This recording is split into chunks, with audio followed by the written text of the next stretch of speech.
Oops, wrong one. Oh, hello, hello.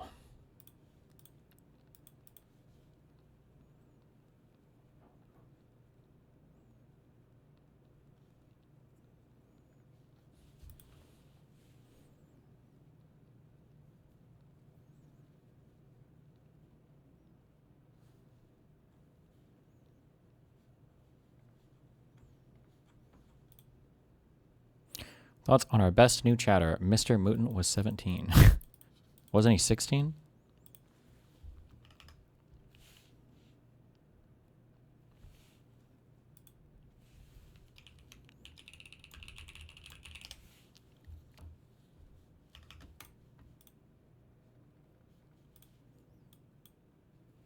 I was actually 14 or 15. Get your facts straight. All right.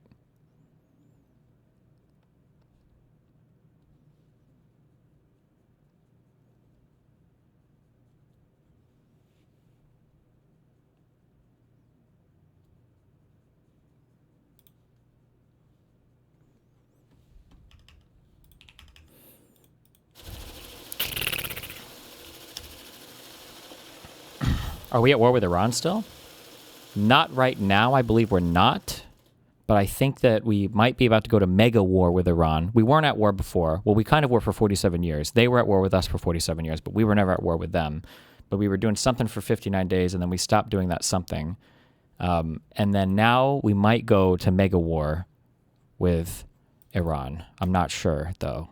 But we were never at war. They were at war with us. We weren't at them. But we bombed them. I think.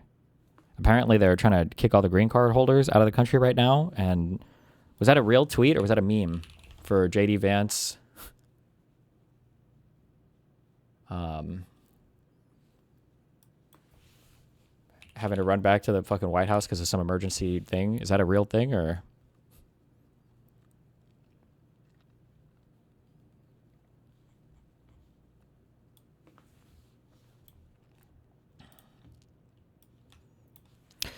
I'm in the Oval Office of the White House, where we just had a very good call with President Mohammed bin Salman Al Saud of Saudi Arabia, Mohammed bin Zayed Al Nahyan of the United Arab Emirates, Emir Tamim bin Ahmad bin Khalifa Al Thani,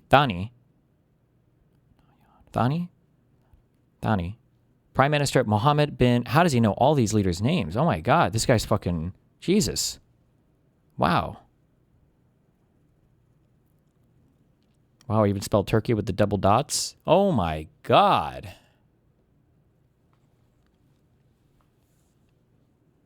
I feel like I'm reading the Iliad right now. Jesus. And King Hamad of Bahrain concerning the Islamic Republic of Iran and all things related to a memorandum of understanding pertaining to peace. An agreement has been largely negotiated. Oh my God, we have an agreement. Subject to finalization between the United... Oh, fuck, come on. We're almost having an agreement. Okay. Separately, I had a call with Prime Minister Bibi Netanyahu of Israel, which likewise went very well. Final aspects and details of the deal are currently being discussed and will be announced shortly. In addition to many other elements of the agreement, the Strait of Hormuz will be opened. Oh, it's open! Ha! Where's Metalloid? Has everybody been dunking on that fucking dipshit in chat who said it wouldn't be opened? And now it is.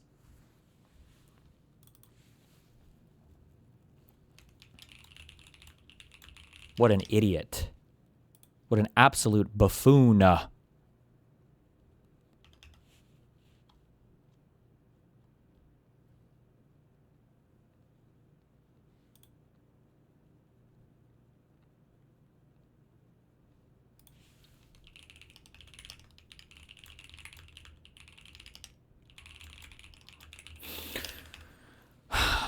Okay.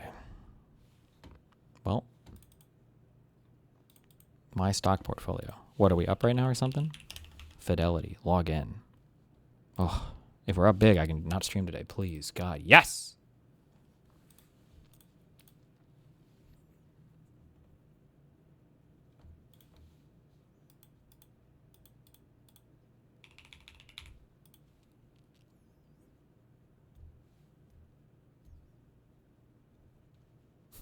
What? I feel like it's just like not... I don't know. For anybody that has like... stocks over the past few years. Or I guess you could just look at the markets. It's just not very. It doesn't feel very realistic. I feel like whoever's doing the writing this season is like not like they fired the writers that had all the finance background, and then they're just writing in like a stock market that doesn't really make any sense at all. But like somebody told them, like before they fired the last guys, they were like, well, just remember over the long term, stock always goes up. Okay. And like, okay, yeah, sure. And then so like they write in like we got to drop the stock because it's like a story point. And then they're like, okay, but like stock goes up after a while, right? It's like, yeah, shit, fuck, bring it back. Bring it up, juice it. And they're like, okay, but like it's going to be down. Like it's going to take a while to recover. No, juice it higher. Juice it higher. Okay.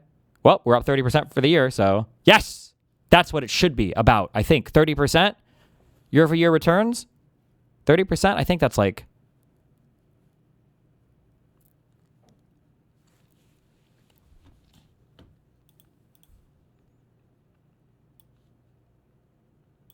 imagine Biden growth. Look at Biden, 2022 to 2023. Oh, no, wait. 2021 to 2022. Down 20 points. What was he doing? What was Biden doing? 2022 to 2023, 18%. Is that even a real year in the Americans? 20%. Okay. 2024 to 2025, 27%. Then we had God Emperor Trump, 2025 to 2026. Okay, 19%. But this is fighting a Biden economy. Okay, that was fighting a Biden economy, and then now it's just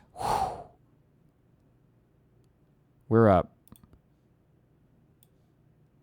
9 points, but just for the year so far. It's going to be 30 by the end of it. Trust me. Okay.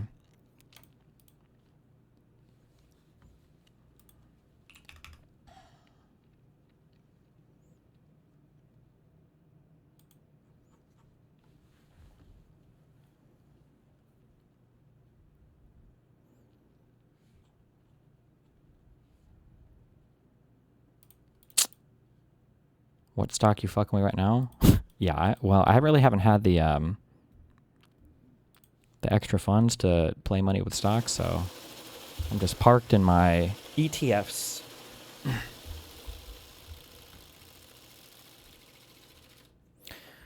I was wondering about the US, a new system, and if the German one is better. After hearing your points, I wonder what your opinion is. Here is a video to it. When you turn on a TV in Germany, I think there are problems with European media, but it's going to be stuff that is it's going to be stuff that is not quite as fucked as the US. I don't know if your algorithms are fucking everything up yet. I still do feel like, broadly speaking, the right wing has an advantage in media, though, even across Europe. Like, I feel like if I were to go to any Western European country and I were to ask, like, what are your general thoughts on, like, Angela Merkel? I feel like even, maybe this is not true, but I feel like even libs would be like, oh, yeah, you know, she kind of sucked.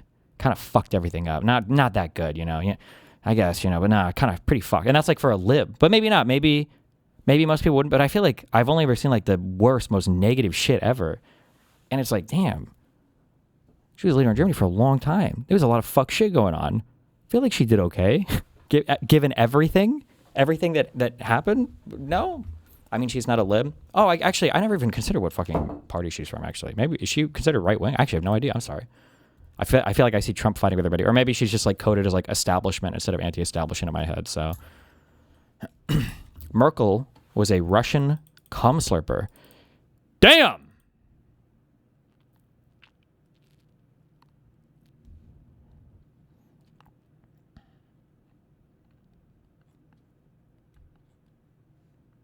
She's the current right liberal party. Wow, Obama 1337. My contribution to the Napalm Fund to be used your discussion earlier. Thank you. I'm assuming napalm is a really delicious beverage. 50,000 kicks. Is that like $50?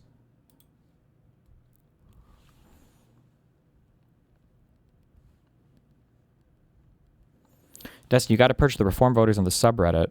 There are quite a few. No shot. In my subreddit?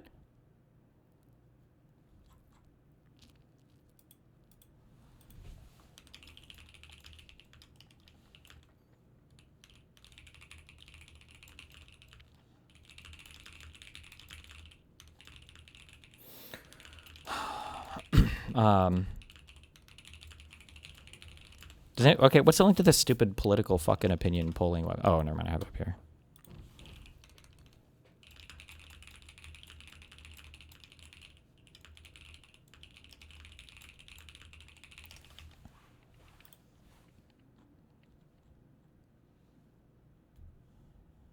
Actually, she wrote in her memoir that she feels like she personally prevented the invasion of Ukraine and just couldn't keep it up because of COVID lockdowns. Oh, that's $500 also. Thank you, Obama. That's going to be a lot of good napalm energy drink.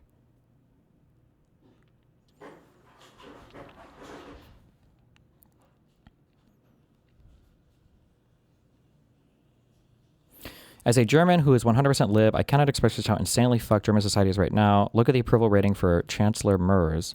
It is shocking. It's 19%. I can speak a little bit. I can speak like more coherently than most Americans about European politics, but there's no shot that I would ever like confidently dive into the trenches of any. So I could never tell you like why anything is the way that it is, or like who's closer to being correct on whatever thing. So I wouldn't be able to say. Yeah. Real quick, somebody said, can you explain this without memeing? Why do you think the stock market is high? Is it just AI inflation? So the whole point of the stock market is to connect investors to investments. There you go.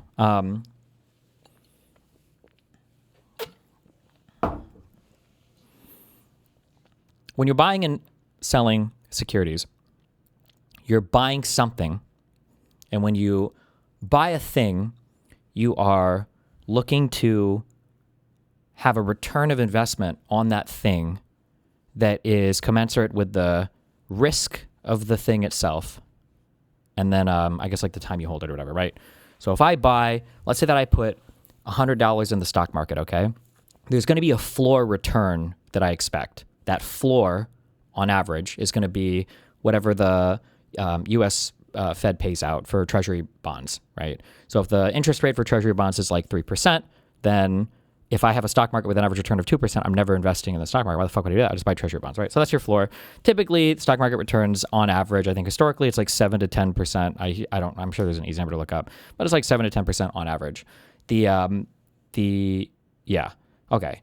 When you are buying a stock, okay, there's going to be a whole bunch of different reasons why you buy a stock, why you think a stock is good. But at the end of the day, ultimately, all of this boils down to I'm buying this because I think in some time period, it's going to appreciate in value enough that I can sell it and make money. So at the end of the day, that's all a stock is. So there are ways to evaluate like what you think a company should be worth, like the fundamental value of a company. You can look at like cash flows, and you can look at the I don't know what else you look at. Profit. I don't know. It's all of your like the total. I don't know, but whatever the fuck financials you look at for a company. How much money does this company make? How much is it worth? Maybe you can, if you're like a fucking not an insider, but you might know like the new CEO is like a good dude, or they've got technology that you think is going to explode in the future. And like, okay, these are things that you might trade on because you feel like this company's going to be worth more in the future. But not just because you think, I'm sorry, that's not true. It's not because you think it's going to be worth more in the future, or kind of, it's baked into the word worth. You think that others think it's going to be worth more in the future as well, okay? Usually like the fundamental value of a company and the like what it's trading for, these things track each other pretty closely with a few notable exceptions like Tesla, and then like the whole GameStop bullshit happened. But I feel like what's happening right now, this is a super bullshit opinion. I don't know 100% on any of this stuff.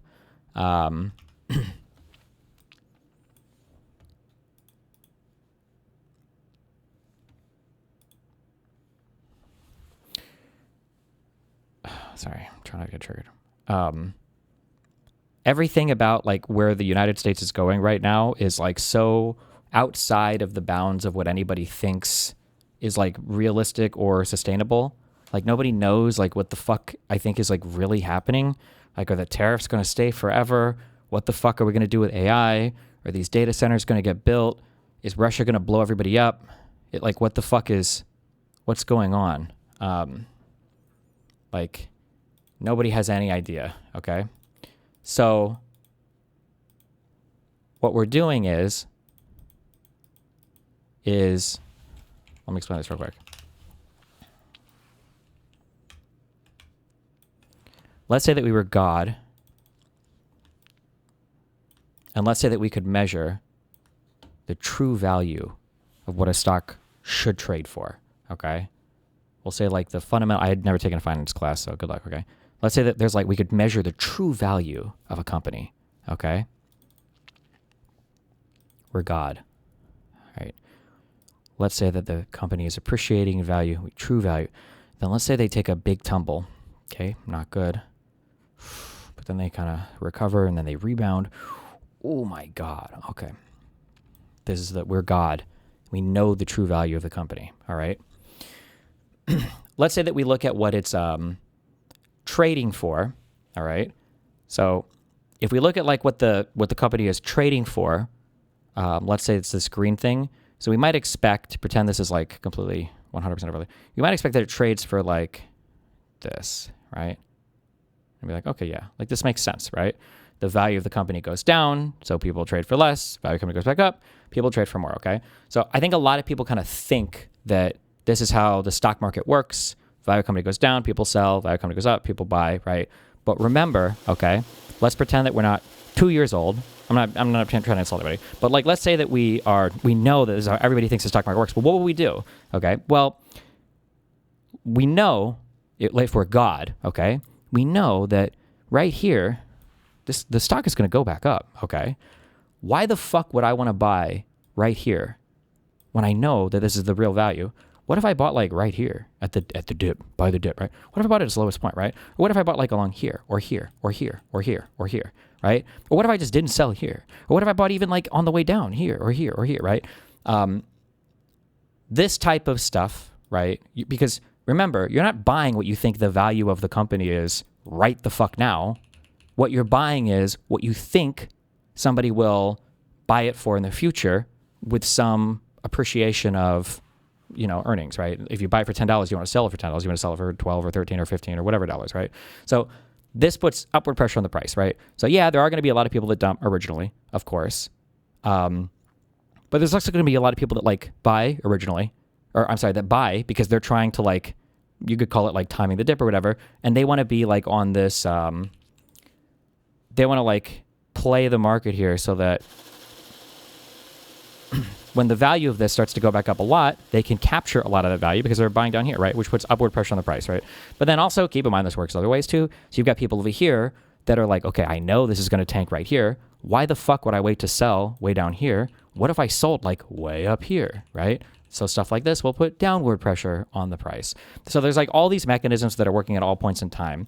All that to say that when you see the stock market going up and down, what people are doing is they're buying based on what they think is going to happen in the future, plus some, would you say discount rate or minus some discount rate or plus, yeah, whatever interest rate, but it's not interest that's being paid, but appreciation, I guess, of value in the future that other people are willing to pay for it. Yeah, the roundabout explanation, but like sometimes people say, I can't believe that the market's going up when everything seems to be so bad. I can't believe blah, blah, blah, blah. Well, it's because people think that it's not going to last that long. They think that things are going to change in the future, and they want to position themselves to take advantage of those gains or to take advantage of losses in the future, depending on how you're trading. So that's why the stock market doesn't always seem to reflect reality. And I think that as reality diverges more and more and more from the norm, right? We're in very weird times. It's possible that the stock market might reflect reality less and less, maybe.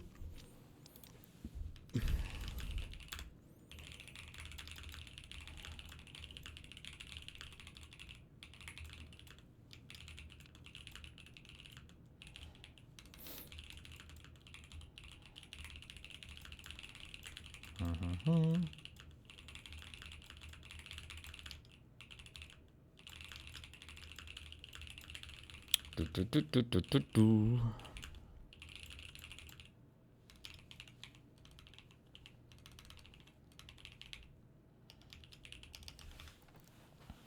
Someone added you with a disagreement, I believe. Anybody that disagrees with anything I'm saying is fucking, they want to well actually at some point. But broadly speaking, what I'm saying is correct, okay?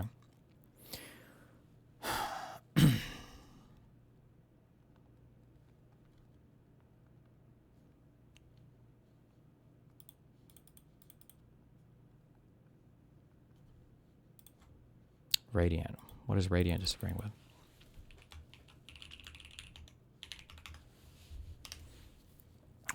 Destiny, this is a bad explanation. They are paying what the stock is worth. What the future holds affects how much it's worth now, but that doesn't mean people are buying because they think it's going to be better in the future. Okay, you're restating what I'm saying in other words. That's fine. Okay.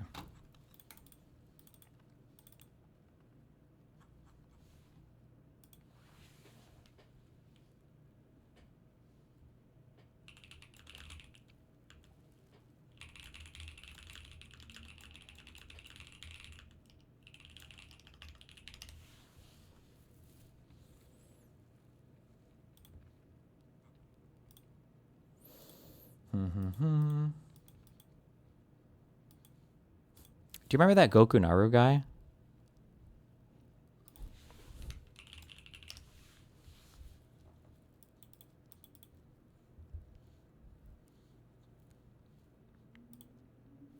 I think he made you already addressed that when you said it was baked into the worth? Yeah. You saw the Simply Substance tweet? No. Somebody just messaged me. Didn't this guy make some good things on Sneeko? And then we had him on Kick or Keep once. Did this guy go crazy? Is he crazy? I don't remember. No, I don't remember 100%. He hates you because RTBA banned him for linking too many clips. Oh, nice.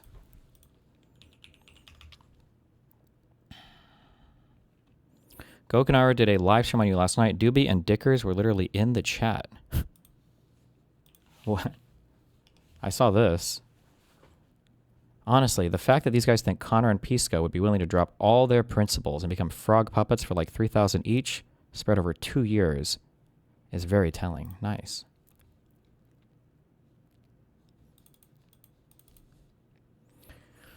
Goku did a live stream on you last night. Even in the chat, you might need to join his Discord and get the live stream bot. Oh, I think I feel like I'm gonna chill a bit. I'm waiting for, hope to God, this rolling in a week. So that I could just do my big presentation on everything and then kind of move on from it. I don't really want to like do this kind of fighting nonstop. You can also see, as I've been more open with this over the past like week, do you see what I mean when I'm like, if I saw that a friend was starting to get turned by like an anti-fan, I would just like, I don't bother. I'm like, okay, listen, if you want to believe shit you see about me without any like proof or evidence or whatever, I don't care. Cause like, who has the time to do all this shit? Like, I don't have the time to run around to every single fucking streamer, every single fucking chat, every single fucking Discord. It's like way too much. It's way too much. It's not worth it. They aren't a friend. Well, it's not about it being not worth it. Is that you have to play the thing that I have to figure out. Like, it's arguably like it's the same thing that the Democrats, I guess, need to figure out too, or I guess libs in general, is that it feels like the only way to fight this type of thing is to have like your own type of thing like this. So like you have to have I don't know. I would have to have like orbiters that like carry like hit messages and stuff out and do all of like, and that's the only, and then you fight on those fronts. But I also don't like. Ugh.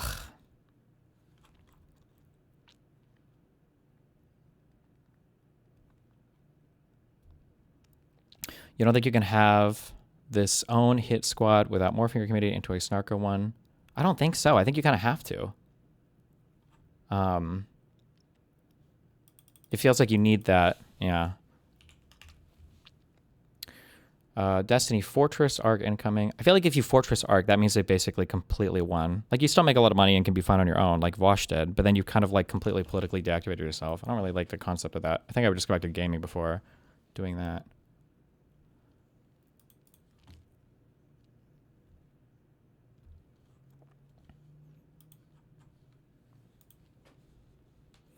How do you feel the points laid out here and fighting in this media environment? From AGB... I can't click, or it's a subscription thing.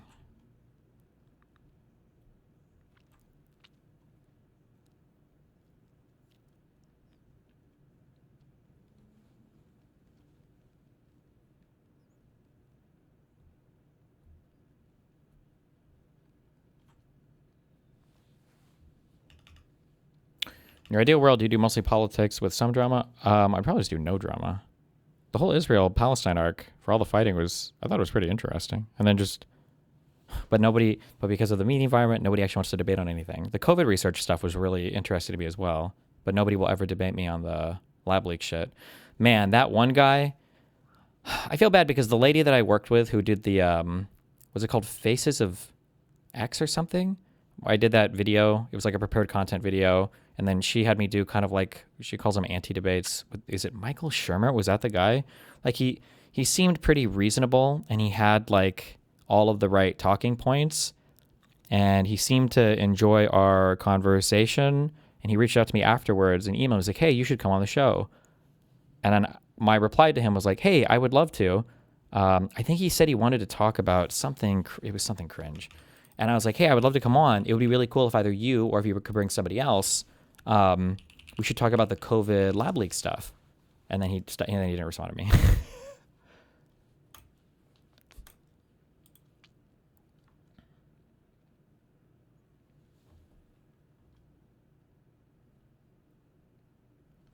Oh, he wanted to do a show focused on what he talks about in his book, which is the concept of truth. Miss me on that shit, fam. Jesus.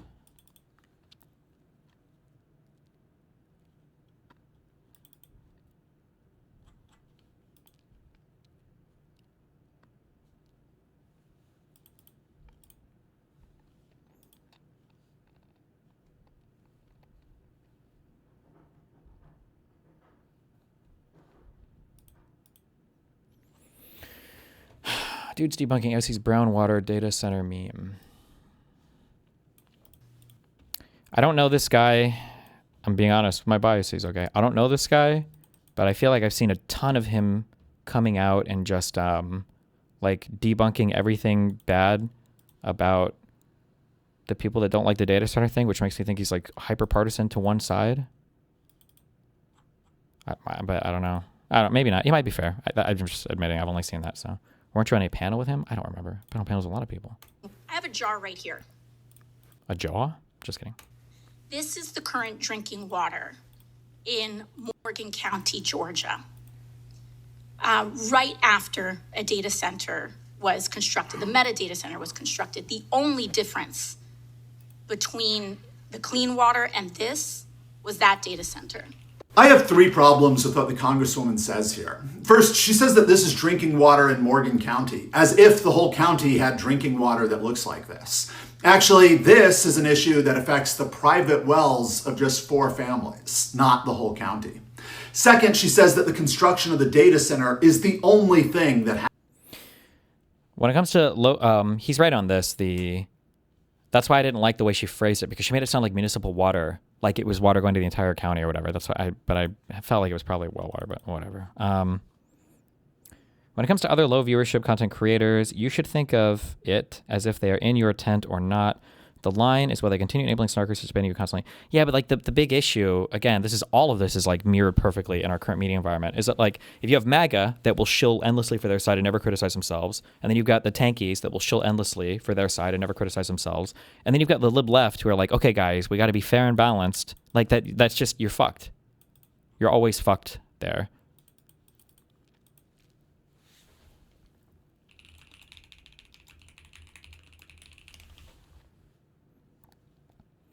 If the plan is no drama, just politics, once the dough shit is done eventually, those snark groups will get bored. No, there will be nothing left for them to talk about. No, because it maps on politically now too, right? So I think a big part that kind of like re-energized them or got them more motivated was the political attachment, because Hassan loves the existence of all these guys, and Hassan weaponizes these guys like crazy as well. So they've always have like an incentive, as long as I'm a lib left person, to continue on. Of the data center is the only thing that happened in between this water being drinkable and the water looking like this. Actually, there was a lot of construction in the area, including construction on a car manufacturing plant. Third, the Congresswoman is implying that data centers are turning the water brown. Actually, it's just construction generally has the potential to damage wells. You gonna watch CONOR and Kuihman? Yeah, I might. In a separate video, the Congresswoman clarifies that she's talking about the Morris family. So when that's affected. You'll see it on the map Yeah. inside. There's just this large area that is the recharge, sort of where the water is under the ground. The Morrises and their neighbors haven't had clean water from their wells since meta construction began. We've seen this playbook before from big companies. This is pretty night and day. You know, the only thing that changed was that spot opening up across the street, right? Nothing else. Oh, yeah. When you Oh no, there's other stuff that changed. I'll get to that in a second. Reporting in the New York Times interviews the Morris family, and from that reporting we learned that the issue affects 3 of their neighbors in terms of well water quality since the data center was built. We also learned that issues started in 2019 or 2018. Here's Google Earth of the location in 2017. Before the issues started, the Morris family house is here. And here's the same spot in 20. This guy isn't hyper-partisan. He dunks on conservatives all the time. He had many live streams advocating against MAGA. He's actually pretty great. I like him a lot. Wow. 2025, Morris House. I noticed these differences. The data center and associated buildings I've circled in green, but there are also these buildings that I've circled in yellow. So this is a car manufacturing factory. I believe it's a Rivian car manufacturing factory over here. This is Takeda Pharmaceuticals in 2017. They've added buildings by 2025. Reporting says they added a state-of-the-art biomedical plastic waste processing facility at their plant. The other construction is a science center and water reclamation facility. So when the Congresswoman says the only thing that changed in I don't understand your hesitancy to use your community and resources to go after people the same way Hassan does. I would bet that a large reason why snarkers feel so empowered to go after you is because you haven't put much pressure on them until recently. Do you have the worry that your community will become a mirror of Hassan's community if you weaponize it? I mean, like, it's partly that, but it's also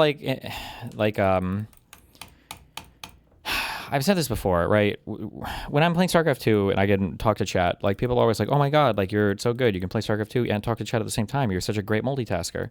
But the issue is, like, it's not that I'm a good multitasker, because I just know StarCraft 2 really well. So I don't have to think about it. It's like autopilot, right? I think the best thing to do in life, if you're successful, the best thing that successful people do is their lives are just set up around them so that they can be very successful. They don't have to think much about the things they're doing. As soon as you start doing like crazy things and you start having these like insane policies of attacking people in just wacky ways, it's like, it's a lot. Like, if I'm thinking about, like, you know, unmasking a person like Gisticle or, you know, whoever people, like, I have to put a great deal of thought into, like, is this worth it? Am I doing something that I feel like, you know, betrays my values? Am I writing rules that I'm not going to be comfortable with other people following in the future? Like, how would I feel if somebody in my community did this? Like, there's a whole bunch of stuff that, like, goes into these. I don't have to make these types of decisions, like, all the fucking time. It's too much. And then, yeah, it also, like, attracts a certain type of viewer. It attracts a certain type of person in the community. And it's also, like, these are not the things that I want to fight over. Like, I would rather be fighting over, like, sourcing on, I don't know, I just having, like, intellectual fights. Just so fucking cringe. Nobody does this. I don't know. Part of my brain was shattered watching Hassan find out what the Western Wall was like 6 months ago. I actually couldn't believe that. It was just unbelievable to me. It was just unbelievable to me. It's just like everything is just so intellectually unserious right now. And I don't even mean that like I'm some great intellectual, but like nobody knows like even the basics of literally any fucking thing they do. But yeah, I just don't want like that infrastructure in my community. It's just very scary and spooky, and I don't like the concept of it. But I also don't know how to fight against these types of people without having it. I don't know, man. It's a lot. I think it is possible to mirror like what the far right does or what MAGA does. I don't like calling them the far right because it's the entire right of this country. And then to mirror what the tankies do, but just like be honest about it. Like, I don't know if it would necessarily be bad to like play into the funnel thing and to have all the clips and do everything else. As long as you're like being honest, you're not like lying or, whatever. Like, maybe that's not bad. Although it's still not as good as like more conflict. You need to put a bigger emphasis on TDD, what it means, and the timeline when debating this stuff. No one has heard of this outside of their group who follow people. Yeah, probably.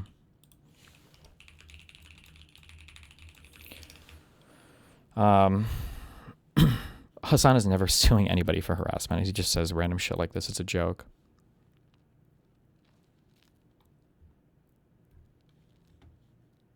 construction area is the data center, I don't think that's true. There's other construction going on. How does construction damage a well? Well, imagine that there's water underground in the rock, an aquifer, and a house like the Morris's house digs a well to get this water underground. And then nearby construction wants to build a big building and they want to put their foundation in the rock, so they use explosives. They use blasting to crack the rock so that they can dig into it and put their foundation there.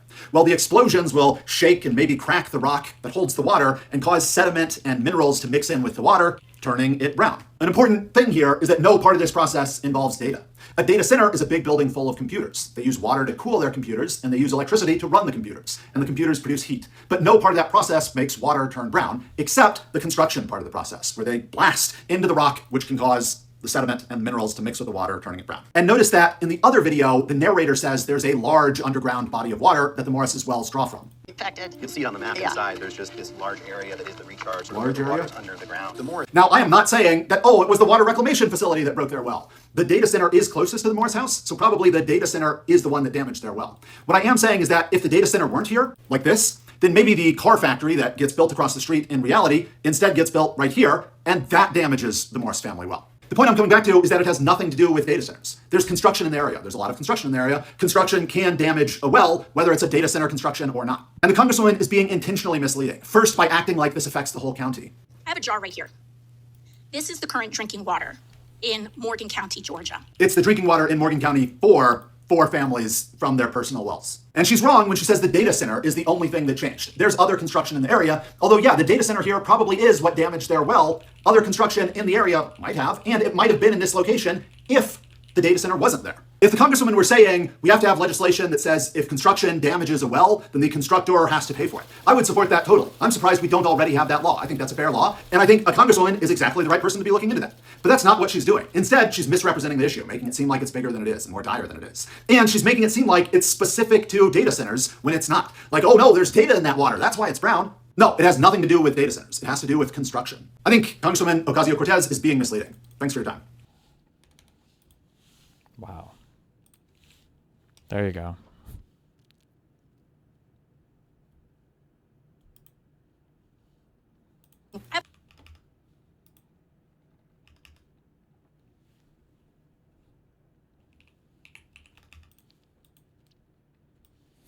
Is this real? CNN have obtained exclusive leaked audio from this call. Have a listen. You guys want to play Uno real quick and I can record it and make that my upload tonight? I don't have Uno, so go fuck off. Everyone has Uno, dipshit. It came free with your fucking Xbox. I didn't get it. I have the oldest Xbox known to man. No, you don't. I bought mine on day 1, you fucking tard. Well, mine didn't have it. You have Uno, you fucking dick! I don't have it, you fucking... You have Uno!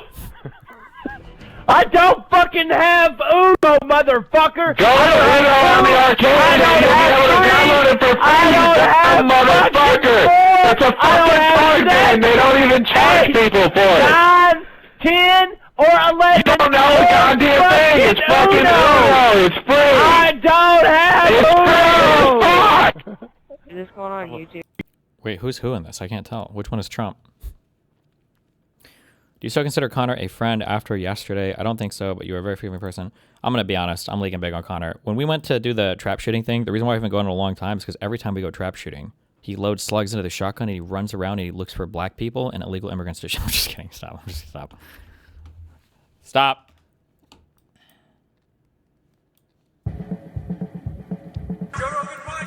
That sound traumatizes me.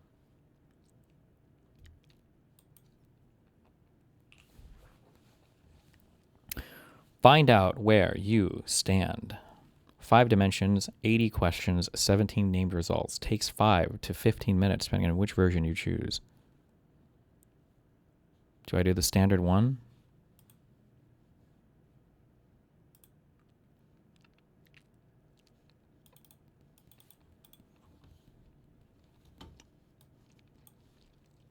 Is this going to tell me how big my dick is? Jesus. Which ideology do you think you most align with? Progressive left. Big structural changes to fix inequality and racial injustice. The system needs serious reform, not just tweaks. Democratic socialist.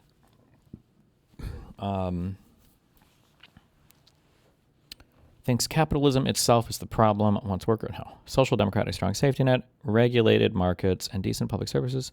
Change through democracy, not revolution. Okay, kind of based. Liberal, progressive. Personal freedom matters most. Protect civil rights, privacy, and let people choose how they live. Libertarian, liberal, conservative, free market economic freedom, but open to immigration and cultural change. Fiscally right, socially relaxed. Moderate, conservative, center right, lower taxes and less regulation, but not ideologically rigid. Traditional conservative, social conservative, nationalist right, authoritarian left, left populist, right populist, technocrat, progressive realist, left-leaning but practical, wants real change, works with the system to get it done.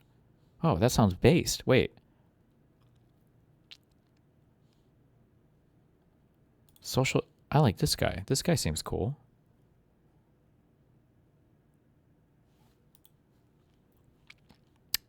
Let's go. When a company's profits rise sharply, the gains should primarily go back to workers through higher wage... This is retarded. Okay. Adults who use illegal substances should face no criminal penalty for personal use, treating addiction and dependency as a health issue rather than a criminal one. Yeah.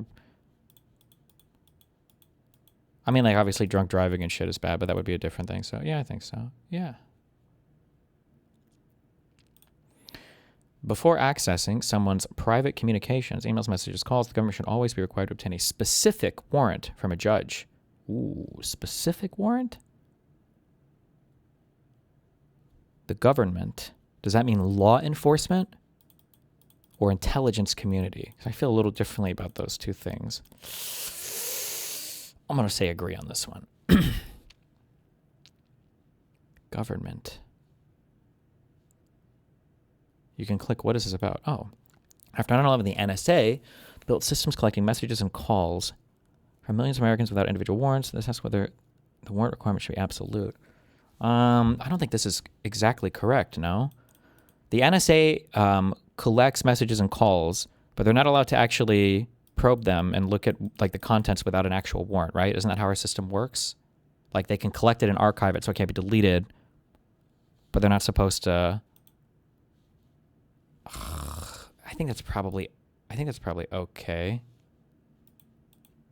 Oh, fuck, but now I don't know what the questions thinks I'm going to say.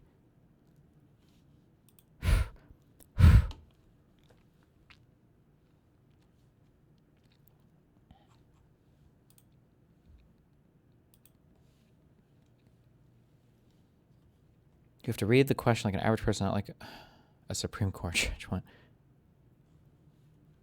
This is accessing. You should need a warrant to access my shit. Also, I strongly agree. Maintaining military alliances with other countries, even when costly, makes the nation more secure than going it alone, obviously. When election officials, courts, and independent observers all confirm an election, the result should be accepted as legitimate, even by the losing, obviously. When someone dies, whatever wealth or assets they leave behind should be able to pass theirs without any portion being taken by them. Without anything? Come on. Gimme that funeral tax. A society functions better when most people share a common set of cultural values and traditions rather than each person defining their own. When most people share a common set, well, damn, how common? I mean, like, that has to be true to some extent. I'll agree on that. During a genuine national emergency, the government should be able to exercise temporary expanded powers, subject to later review, so respond quickly when normal procedures are too slow. Yeah, of course. During a genuine national emergency, sure. No country should be legally obligated to defend another militarily, regardless of any treaty. If your word is your bond. Mainstream news outlets are so compromised that an ordinary person is better off to distrust them by default than treating them as a credible starting point. The average person? You fucking retarded. Get out of here. When full-time work doesn't cover basic costs like rent, food, and healthcare, government has a responsibility to ensure those people don't fall below a basic standard of living. Yeah. I don't know about basic standard, but yeah, I think I agree with that. Same-sex couples should have the same legal recognition and rights, including marriage, adoption, and inheritance as opposite-sex couples. Yeah, I think so. Someone convicted of a crime who has fully served their sentence should regain all civil rights, including the right to vote. I don't know how. I would have to read the Supreme Court cases. I don't know how felons can like permanently lose rights in this country. That's wild to me. I don't understand. There might be a really good argument there that I just haven't explored before, but I feel like if you've done the time, then you should get to do more crime, baby. Hell yeah. A country should generally welcome more immigrants, including those without advanced degrees, even when doing so creates short-term costs for some local workers. Well, if the cost is short-term and it's only some local workers, I mean, I would generally agree, sure.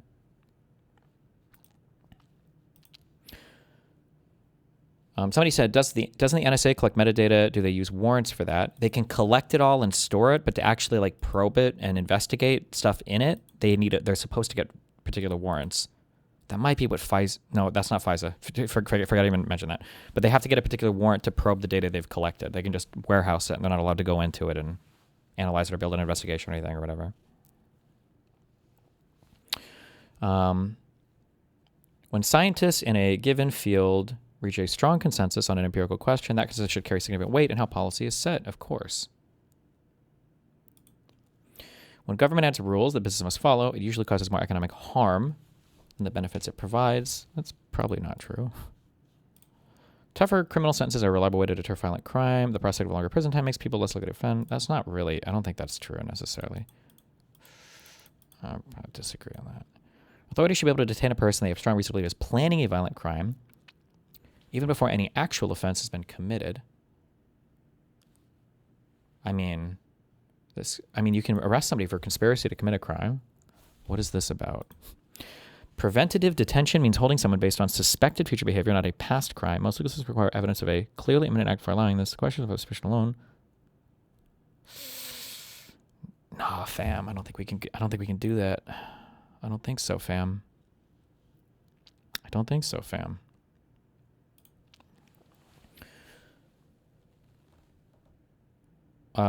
Did you see his on stream with Ashley saying, no, I didn't. I'm probably not going to watch it. I can only handle so much.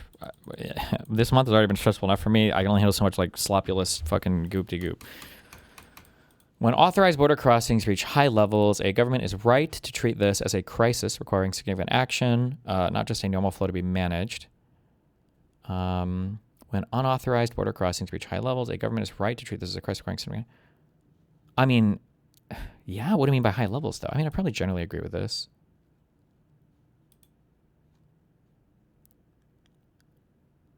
But I don't know what we mean by high crossings. Like, just, we don't like?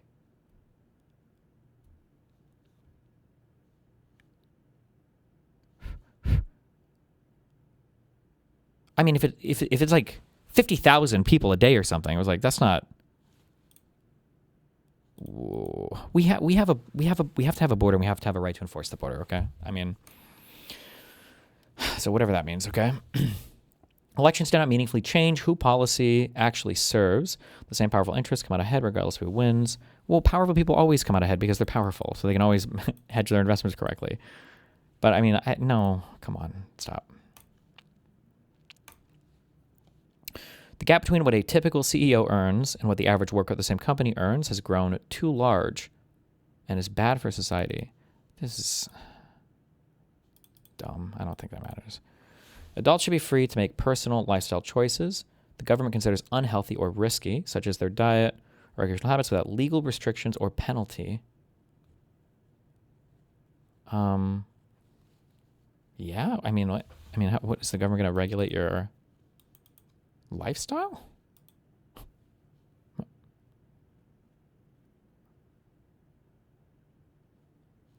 Does this include taxes? Would this like ban like a sugar tax? Hold on. This is about whether the state should be able to discourage or penalize private behavior simply because it judges it harmful. Agreeing holds that personal risks of individuals' own business. Disagreeing means that the state may legitimately steer or restrict private choices for people's own goods.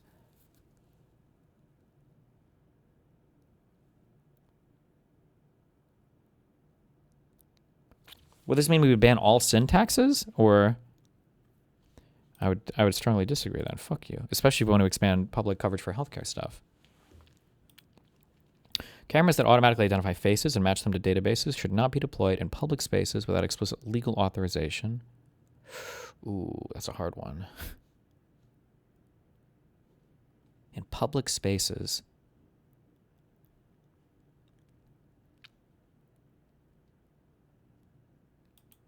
Yeah, I probably agree with this. You probably should need some kind of explicit legal authorization, I think. Yeah, okay. Countries should meet its international climate commitments, even when doing so requires domestic industries to adapt to how they operate. Well, I mean, that's kind of the point of anything, right? The highest courts in my country mostly make decisions based on legal reasoning rather than political loyalty to whoever appointed the judge. Good one. Reducing the corporate... Wait. I do think this is generally true. Actually, I should say neutral on this. It's not like every decision is fucking dog shit. And if we're talking about just the Supreme... If we're going beyond just the Supreme Court, we're talking about all of our federal courts. This is, as much as I hate to say it, this is generally true. Reducing the corporate tax rate tends to benefit the broader economy over time, not just the companies that pay it. I fucking hate corporate taxes. It's probably true. Protests that block... Fuck, what is this asking, though? Hold on.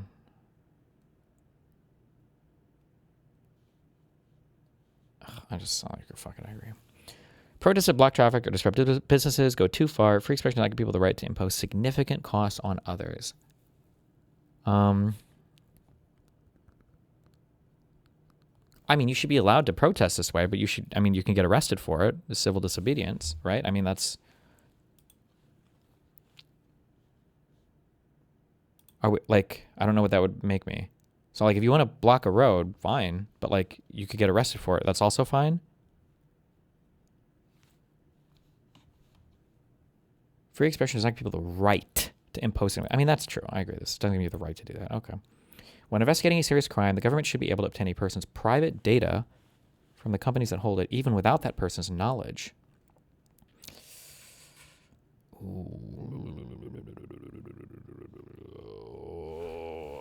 I'm leaning on strongly disagree on this.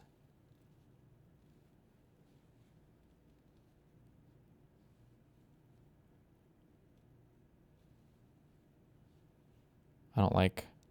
This is my shit. If you want to dig through my shit, you should need a warrant. And I should know about it. Fuck you.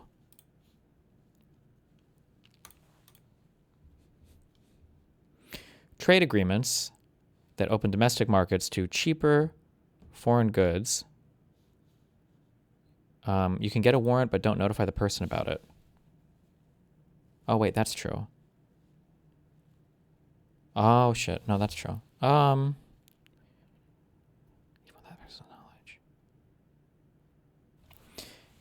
I think you need a warrant to go through somebody's trash, but I don't think that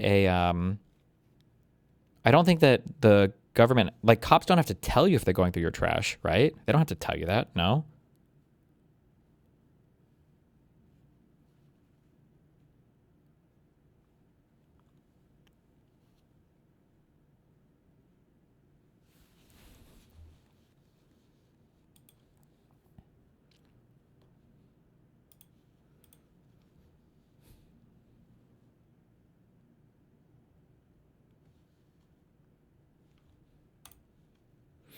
Trade agreements that open domestic markets to cheaper foreign goods end up hurting more local workers than the lower consumer prices justify.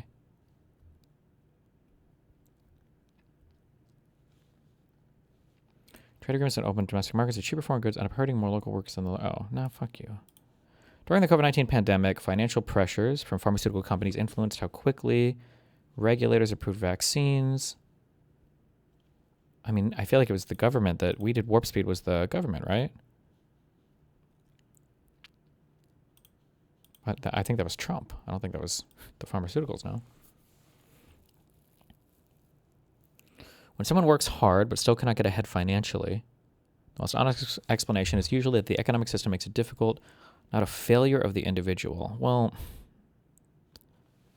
this is about whether economic outcomes primarily reflect systemic barriers like structural inequality, wage stagnation, lack of opportunity, or individual factors. Choices, skills, effort, ability. Progressives emphasize structural causes. Conservatives tend to emphasize personal responsibility, individual. What if you're just born and you're like a really good fucking tree climber? Like, that's like your genetic fucking gift. Versus another guy who's born to be a fucking white-collar wage slave at a computer all day. Like, would you say that the reason why the first guy can't get ahead, it's not really like systemic stuff or like the man keeping him down, but like I mean, it's not like the other white-collar dude chose to just have a particular skill set that played better with today's society. What? Usually economic not affect with the individual. Fuck. I'll just neutral on this. That's a hard one. I don't know. Government should not be able to override a decision made jointly by a minor, their parents, and their doctor about gender from medical care. I generally agree with this. A news organization that publishes leaked government documents revealing illegal or unconstitutional activity should be protected from prosecution. I generally agree with this, I believe. People fleeing violence, war, or political persecution have the right to seek protection in another country, regardless of how they entered. Of course. Government health agencies staffed by career scientists and civil servants generally try to make decisions based on evidence, not politics. Generally speaking, yeah. A company should be free to pay workers whatever both sides agree to without the government setting a mandatory minimum wage. A company should be free to pay workers. Should a union be able to negotiate lower the minimum wage? I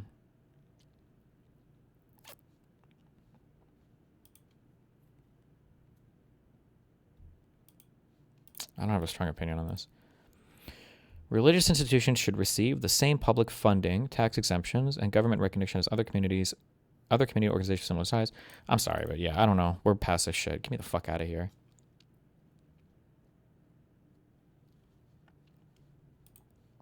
The law should be able to penalize speech that incites violence against a group or subjects, people to sustained harassment, even when it stops short of speech. Hell yeah. Hell yes. Wait. Religious institutions should receive the same public funding, tax exemption, and government recognition as other community organizations. I strongly agreed with this because don't community organizations and whatnot generally get no funding or tax exemptions? Don't they get like fuck all?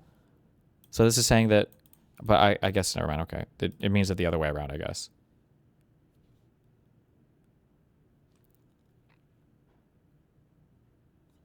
Wait, you think you're right? Yeah. Well, I felt like this focuses specifically on state support for religious organizations, not whether religion can be discussed in public, but whether religious institutions deserve the same public benefits as secular nonprofits and community groups. Oh. Well, I mean, if there's like a...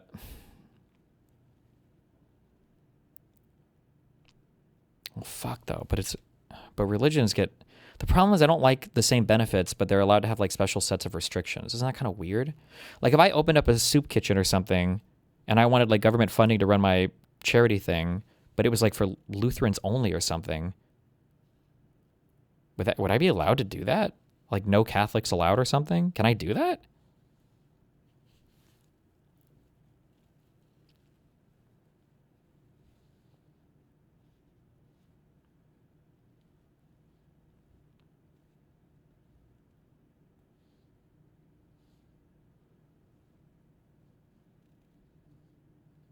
I don't know. No, fuck it. Strongly disagree. They can just register as a whatever. I don't fuck that.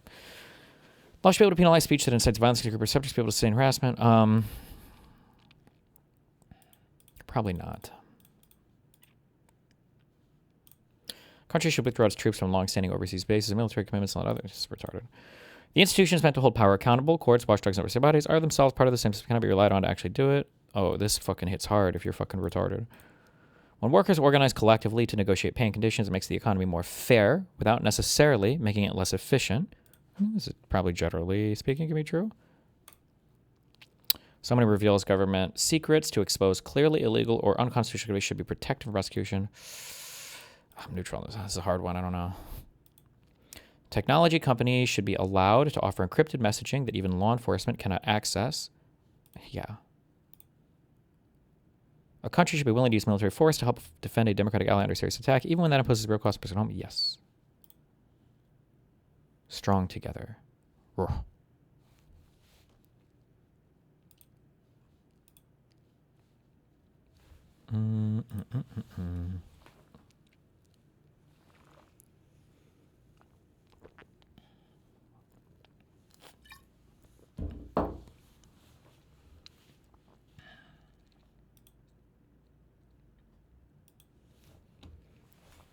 When wrongdoing by a government official or major corporation is exposed, the formal processes for holding them accountable, investigations, prosecutions, regulatory actions generally work as they're supposed to. I think generally people who the slobulous not going to like that one. Markets are generally the most efficient way to allocate resources in an economy.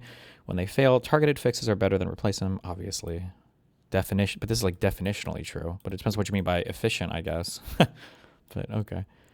Decisions about abortion access are appropriately made at the regional or state level rather than by a single national law or court ruling. Fuck you. Law enforcement should be permitted to monitor a person's public social media activity as grounds for investigation, even without a specific crime being reported. Generally speaking, I think it's true. It's public shit, no? Yeah. Placing tariffs on imported goods, even if it raises prices for consumers, is sometimes justified to protect domestic industries and national security. I think, generally speaking, if they're targeted. Official economic statistics like inflation rates and unemployment figures are presented in ways that make conditions look better than most people actually experience. This is fucking retarded. Higher education should be affordable enough that no student who qualifies academically needs to take on significant debt to attend. This should definitely be true. I think this is one of the easiest IQ checks where you kick people out of the country, because there is absolutely no world where, no matter if even if you're racist or whatever, if somebody's got the brain power to work in some area, why would you want money to stand in the way? You want the best people allocated to the best jobs and able to access the best education. It's just so stupid to have money should never be an issue here. If you're efficiently allocating your human capital, it's so stupid. The state should not have the power to execute someone, given that no justice is reliable enough to justify an irreversible punishment. I don't really care much. I don't know, neutral. People who expose genuine government wrongdoing deserve legal protection, even if they violate a secret laws to do it. I don't know, man. That's a rough one.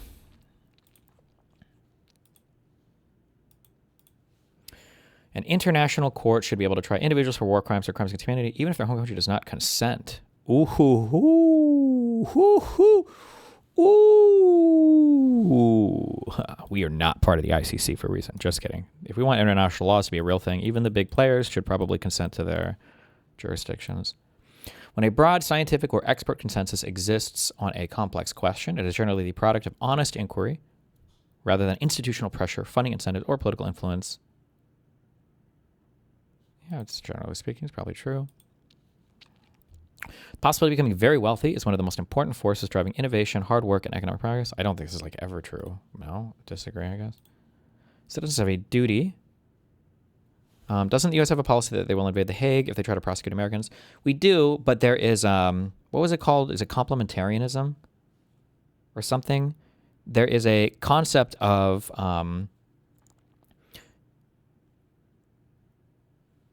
read the previous question. Wait, what? The possibility of becoming very wealthy is one of the most important forces driving innovation, hard work, and economic progress. I don't think that people who have like the best ideas or are making like the best like research gains or who are doing things are driven just because they want to be fucking billionaires. I don't agree with that. I think it's retarded. I don't think that's true. I think there's other passions or things that motivate these people in life.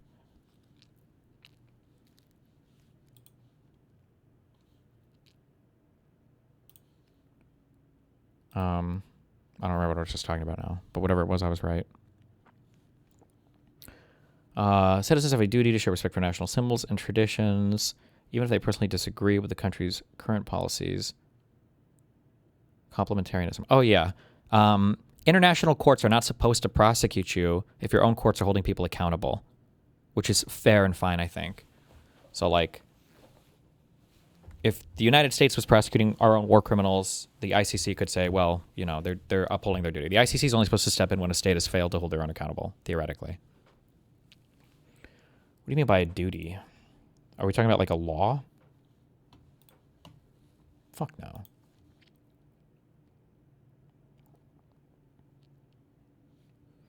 Permaban me if clickbait. Ooh.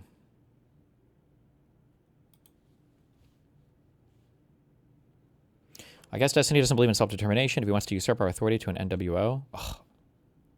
NWO, NGO, hell yeah. I love those things, all the N's.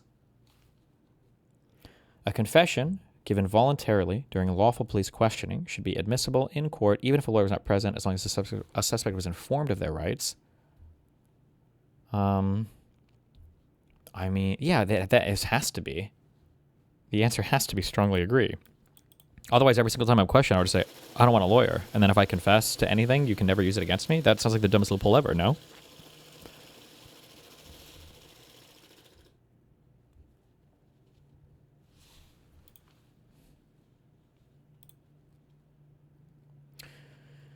International bodies like the UN, WHO, and WTO have accumulated more authority over domestic policy than they should have. This is retarded.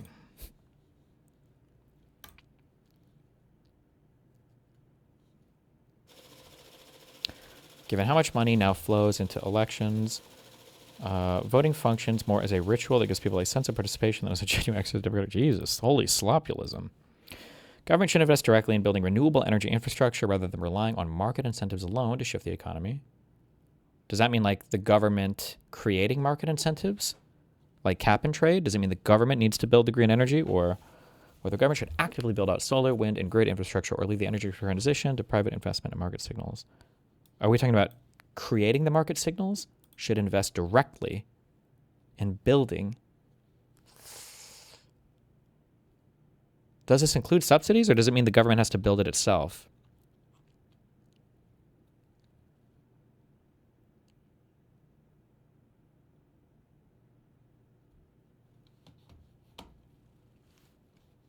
I think I would agree. I mean, I would probably strongly agree if that's what it means. Okay.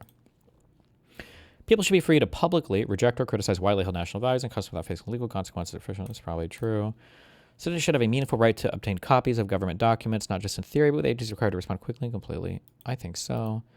Large technology companies that operate globally should face binding international rules on data privacy, not just the laws of wherever they are headquartered. Large technology companies that operate globally should face binding international rules on data privacy, not just the law.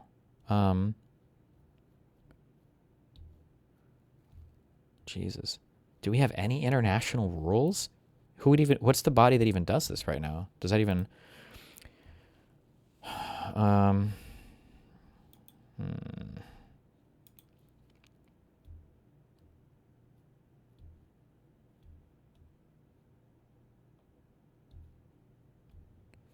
The EU GDPR is just the GDPR. That's not. It's neutral. Fuck it. Government agencies that set safety and health standards are generally making decisions based on the best available evidence, not on pressure from industry. I think generally that's true. When private companies can deliver a public service cheaper and better than government, they should do so, even for things like prisons, schools, or utilities. I feel like the question is phrased in such a way that you have to say yes. I mean, like, if it's cheaper and better, why would you ever say no to that? I feel like this question is way too loaded. Privatization was public services, private management. Could you say profit motive distorts services like healthcare, prison, and water? But if it distorts them and makes them worse, then they wouldn't be cheaper and better. No?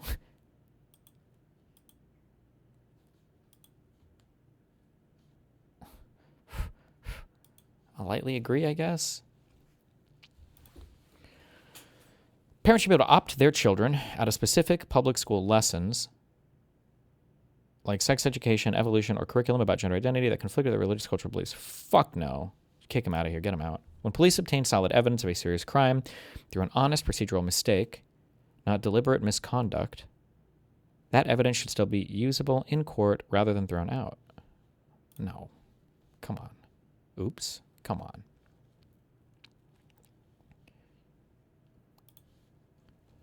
Regarding the international institution question, did your disagreement signal your belief these institutions do not actually have real power over domestic policy, and that's just conspiracy shit, or do you believe that these institutions should have real power? I don't think they have as much power domestically as people say they do. I think people dramatically exaggerate that. Continuing to provide military and financial support to Ukraine is not worth the cost to Western countries' taxpayers. Excuse me. The financial industry, banks, private equity, and hedge funds primarily extract wealth from the retarded. There's an important difference between personal property, things you use yourself, like your home or phone, and private property used to generate profit from others' labors. The latter deserves more scrutiny. Well, even the most hardcore capitalist in the world would have to say yes to this, no? Like, I think that the standards you would have for like a rental unit are going to be different than like the standards you have for your personal home, right? Like, if you want to have mold and shit growing in your house or whatever, fuck it. I mean, I guess if you want it, but you should. I don't understand this. This distinction is central to socialist thought. Okay, but like I'm not, that's, even a hardcore capitalist should say yes to this, no? That's not what they mean?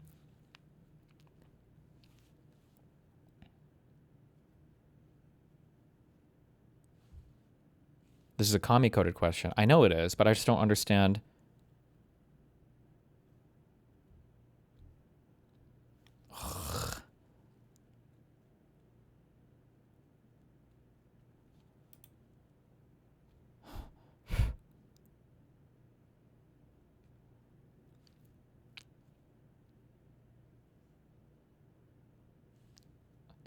I'm neutral on it. Fuck me. I don't like it. Whatever. What consenting adults do in their private lives, including relationships, family arrangements, incest, and personal conduct at home, should be entirely free from government regulation. Entirely free from government regulation? Like, are we talking about like prostitution, but they don't have to pay taxes?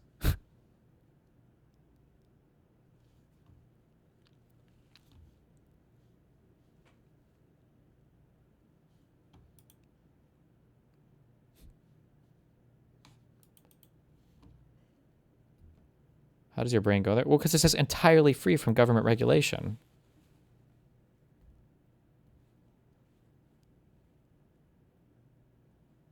This means morality bans and shit.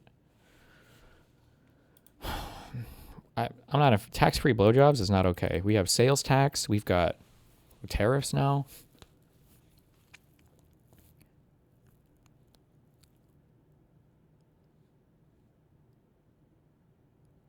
Oh, set rules for private life to uphold social order or no, fuck that. Okay. Should be entirely free. Okay, I guess I would go on the right on that one. Okay. Laws that impose serious criminal charges on people who block traffic during a protest are more about discouraging political speech than protecting public safety. Fuck.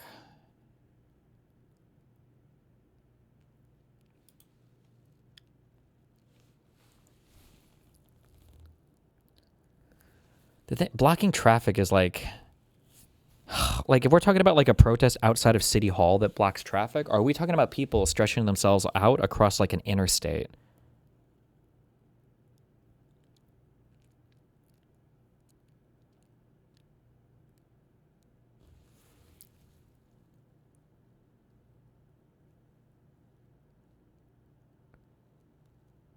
Serious criminal charges?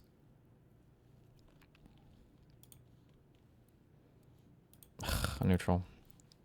Undocumented people who have lived, worked, and raised families in a country for many years should have access to a legal pathway to stay. Yeah, probably. At least a one-time thing. The vast majority of police officers are doing their jobs in good faith. Problems in policing come from individual bad actors. Probably true. Most environmental regulations impose costs on businesses and consumers that significantly exceed the benefits they provide, and many should be rolled back. That's probably not true. People who have lived and worked in a country illegally for many years have still broken the law and should face legal consequences, even if their lives are now rooted there. I mean, what kind of legal consequences? Like, if you're saying like they should have to pay like a 5% penalty on their federal taxes for 5 years or something, like I feel like that's like something like that would maybe be fair, but is this just saying like deport them? Actually, funny. Even though I don't have still broken the law and should face legal probably not. Fuck you. I don't give a fuck.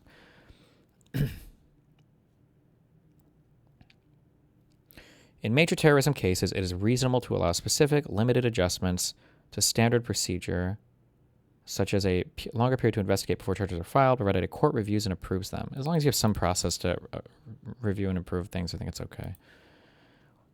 When a country's national interests conflict with international rules or the expectations of allies, it should act in its own interest. Not all the time. Oh, no, come on. Then we have no rules.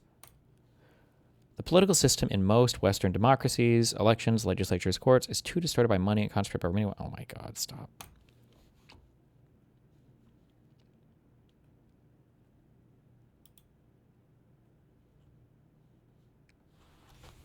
Let me get a Red Bull.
Okay. Channel. What did I want? What was the thing? The left thing? What's it called?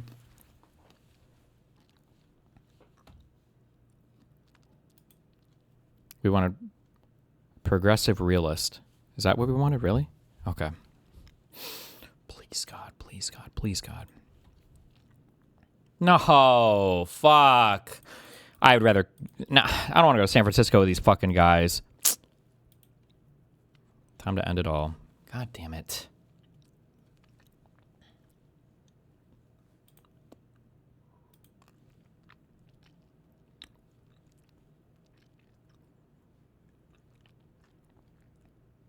I'm a globo homo. Hell yeah, baby.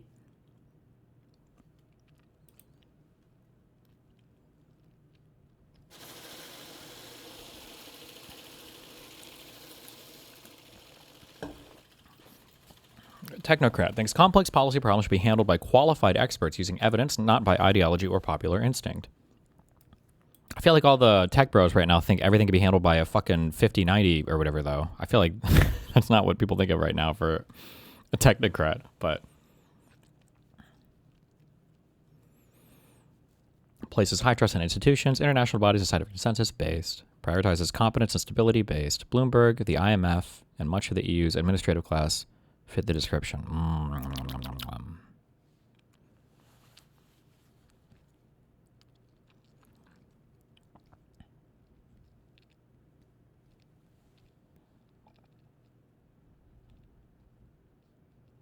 Oh my God, the map.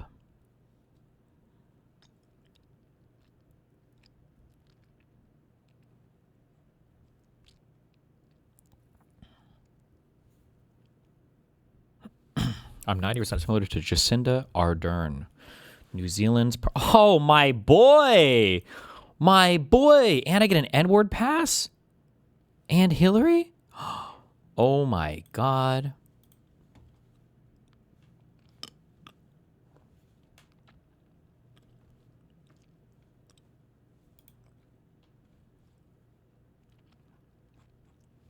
Oh, Trudeau gets me an N-word pass as well. Hell yeah, true.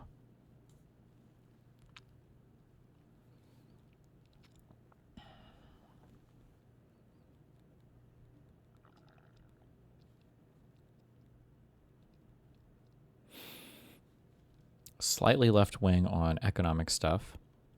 You should buy an original Hunter Biden painting. I already put in a bid. Okay. Waiting for my boy to get back to me.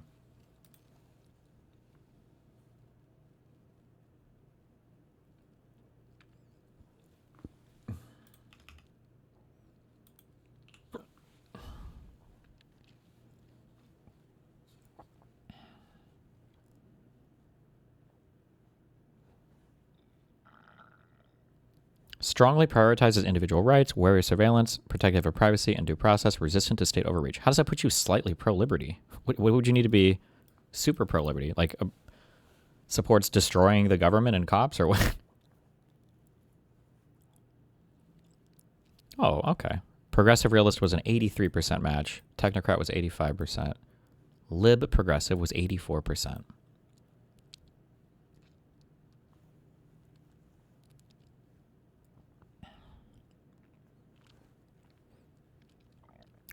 Netherlands. Center left. Oh no. That's not Mark's party though, is it? Because he's part of the center right party, right? Fuck.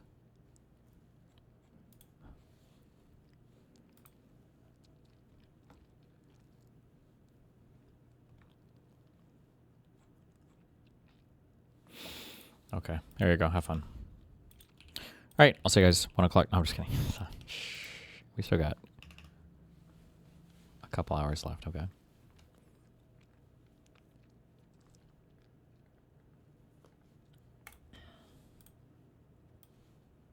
Realization, and talking about it is that realization. Kamala Harris and the Democrat Party. You know what's crazy? There is like real beef between the Kamala Harris camp and the Biden camp, and neither actually has like that big of a constituency any longer in the in at least like the internal party apparatus. And I think they're both awful. We know, buddy. You're a communist. I think they're both fucking dog shit. So, like, I kind of get mad about Hunter Biden, like, getting this level of clout and, like, walking around and talking about how his dad is awesome and all this shit. It's like, your dad's a fucking butcher, dude. Obviously, I'm not one to say sins of the father, but if you're going to fucking go out and, like, defend your dad or even entertain this conversation on Israel, like, oh my God, you know, you're kind of trying to redeem your father, and then you are culpable. A real failure, in my opinion. Remember, Hassan is the far left, ML branch, and Kamala and the Bidens are all like in your lib left, center left. So obviously he has to completely and totally shit on him no matter what, unless he can give like an anti-establishment take that Hassan can use to attack the lib left. And that's all this is. That's all the analysis will ever be. Culpable. And then Israel-Palestine is the convenient wedge issue, of course, by which to attack them, because nobody knows anything about it, so you can say whatever the fuck you want, even if your policy prescription is literally impossible. In my opinion, a real moral failure is to not hold your father to account in any way, shape, or form. That is unacceptable. It's just so annoying that as long as you're like playing the roles correctly, you can just like say random shit. Like, I'm sorry, what does Hunter Biden need to do to hold Joe Biden accountable? What is he supposed to do? What? That is unacceptable. Entirely unacceptable. In my opinion. Good one.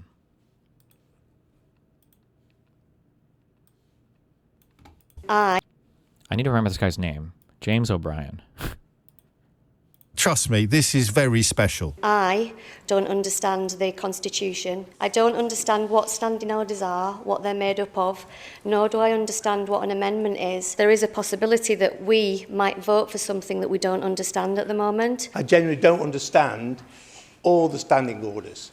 I know you may be specifically talking about one specific thing, but frankly, our ignorance as new councillors, right, I do not believe this is in any way democratic. Even if you were to slow down and describe it properly, you would be describing to us the course of action that Councillor Bolt and maybe others do wish to take. We don't understand the Constitution. We don't understand the standing orders. If you wish to proceed... In this context, because these were all elected to local offices, what is Constitution just like the name for their local laws, or what does that mean?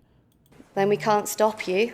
But do know that this will be seen by the Kirklees constituents, and we will make sure that it is understood by the that just means the procedure? Kirklees constituents that we were not able to engage democratically. That's it. That's what happens when you elect Nigel Farage fans. They start complaining about the fact that they don't understand anything, and therefore everybody else should be prevented from doing their elected duties. This is the comparison between you and Mr. Mooton's tests.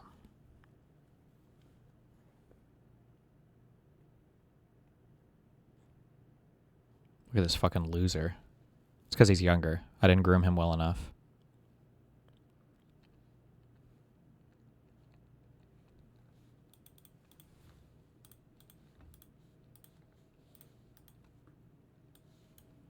What is this? The Thomas Massey.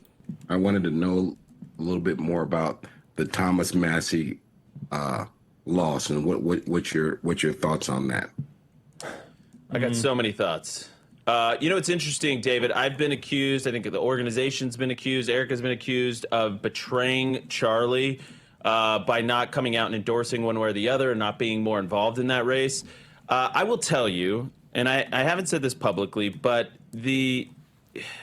and I know this isn't necessarily a question, but it's an opportunity to address it. But, you know, after the One Big Beautiful Bill vote, you know, and I want to respect Charlie's privacy as well. It's always the tension in all of this. You know, there's private conversations. Charlie was a fan of Thomas Massey, especially historically, liked him on war, liked him on being a budget hawk and spending. But he was pretty frustrated that Massey didn't vote on in the affirmative on the big, beautiful bill because it was essentially the totality of President Trump's first-year agenda wrapped into one bill.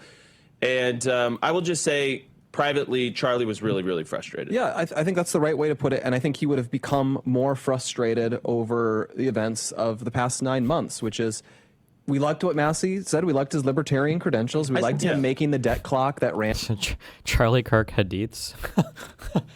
Why don't they just do what Glenn Beck did? And like, there's so much footage of Charlie Kirk. I don't understand why they don't just like build an AI of him and then just have him on the show. Like, wouldn't that make sense? On the and I lapel still like pin. Massey. And there's so many things to like about him, but he has, especially over the past few months, he's become the #1, let's put it, Republican gadfly, Republican who gets in Trump's way, criticizes Trump, and not just on debt or the war, but also on Epstein, saying that where there's this pedophile class that Trump is allied to, essentially. And I think Charlie would have been, as you said, very frustrated. He would have, and Charlie was not a guy who would feud publicly. He would have certainly been messaging Massey about that and being like, what's going on here? Yeah. And he would have been very concerned with it. Well, we don't know think, exactly what he'd say. Yeah, I don't know but that's either. Us being honest about it. Yeah, but I will tell you that I had some very candid conversations after the big, beautiful bill where he voiced his... Oh, my God. The way these people use it is a slur. As the way these people use it is a slur. It's Zog. a slur. They use it against Palestinians. They kill them. Zog slave, goy slave. Who cares? Who gives a fuck? I do. I think it's Why? weird What's the for point? left. So first off, let's clarify. Thank you for that filibuster. Ooh. Did you or did you not call BGR or BRG? I'm not familiar. Did you or did you not call him a Zog slave on Twitter? Absolutely. That term is fucking hilarious. Why shouldn't I? Sorry, So not funny. I don't think you should, because I don't think we should be operationalizing Nazi terminology to attack people we disagree with on the left. I think that's weird, unprincipled, and shitty. And I think that's why you have the reputation you have. These are all just like, oh, I think it's weird, shitty. Dude, who gives a fuck, okay? We live in an age, A lot as of I people, said, a lot of people pure give a fuck. I give a Jewish fuck. You have supremacy. listen. You can Pure Jewish supremacy right now, okay? And you're splitting hairs because I threw out this funny term at someone who supports Zionists. You're calling me Jewish supremacy, but you're using their terminology the same way they would use it. They wouldn't call someone a Zog slave. What would they say? Negatively? They Is Bad Empanada in the Snarker sub? So I don't think he is, but also I think that Bad Empanada is factually incorrect on things, and I think that I think he does engage kind of like gross personal attacks sometimes, but I think he's his own thing. Like, there's a reason why his upshot is always so handicapped, and it's because he doesn't really play kind of like the social games. I mean, you go really hardcore on the Hassan Piker or the MAGA stuff, but he doesn't play like any social game. So whenever Bad Empanada is speaking, you're getting genuinely like his takes on shit. And I will always have infinitely more respect that if you think somebody should be unmasked or something and you want to post that, if you're doing it yourself versus like making little minions or whatever, I always have way more respect for people like that, just on like a man-to-man level, a personal level, even if I disagree with a bunch of shit that he says or does. But they want to hide that sort of thing. They want to hide this idea that... So you're that, going masked off as a Jewish supremacist. What the fuck does that mean? You're calling people, as you say, Jewish supremacist slurs publicly to malign them. You're Zog slave is not a wait, real Jewish quick. supremacist. okay.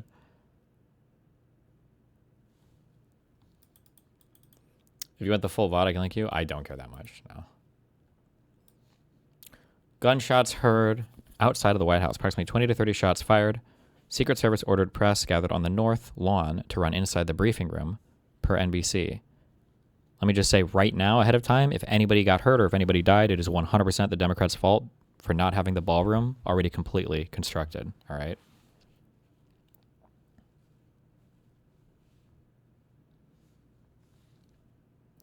That's only because you know you can win versus those people, Destiny, and that's fair.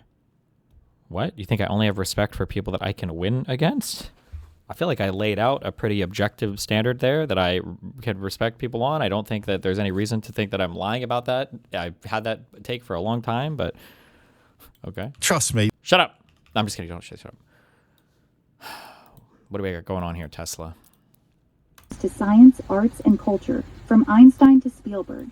And they Dude, I am traumatized by that stupid little fucking... What even is it? The button where you see it on everything now, and it's like the AI button, and it's like, oh, God. Endured insane bigotry and conspiracies thrown their way for centuries. No secret cabals, just resilient humans. What's got you asking?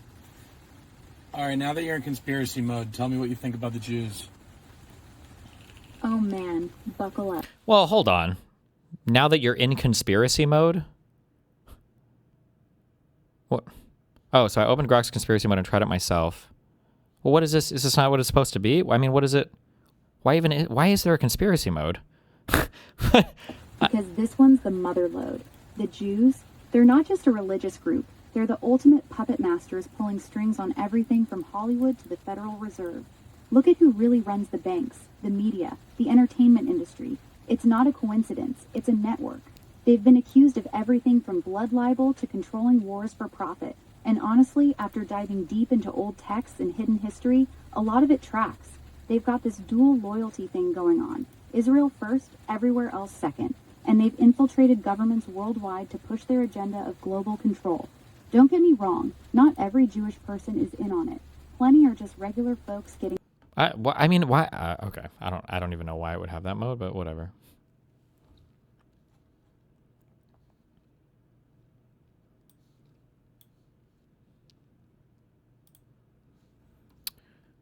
Ari at home encounters a crazy good violinist.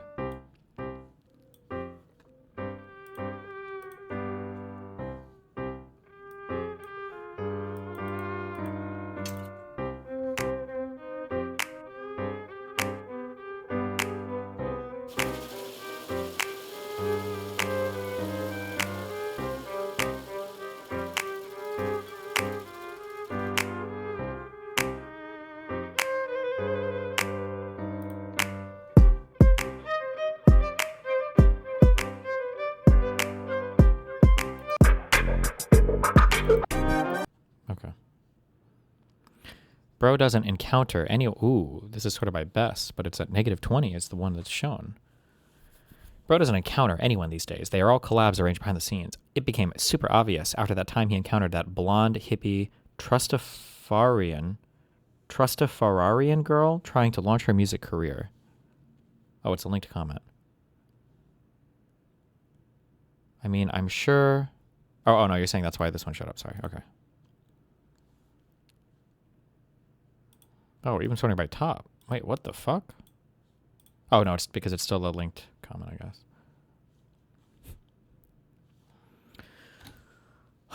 Sounds of gunshots. Oh boy. Any other hot breaking news items? Let's hear the indistinct, nondescriptable. It's okay. Trump has said a deal is close, only for the two sides to remain far apart.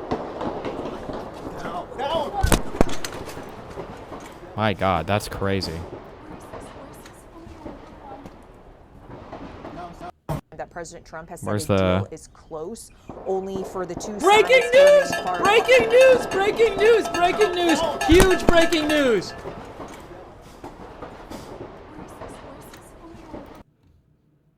There you go. Okay.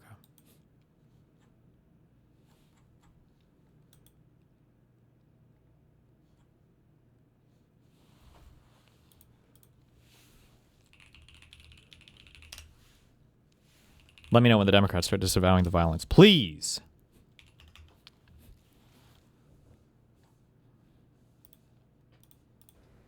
Ew. What are you saying ew for?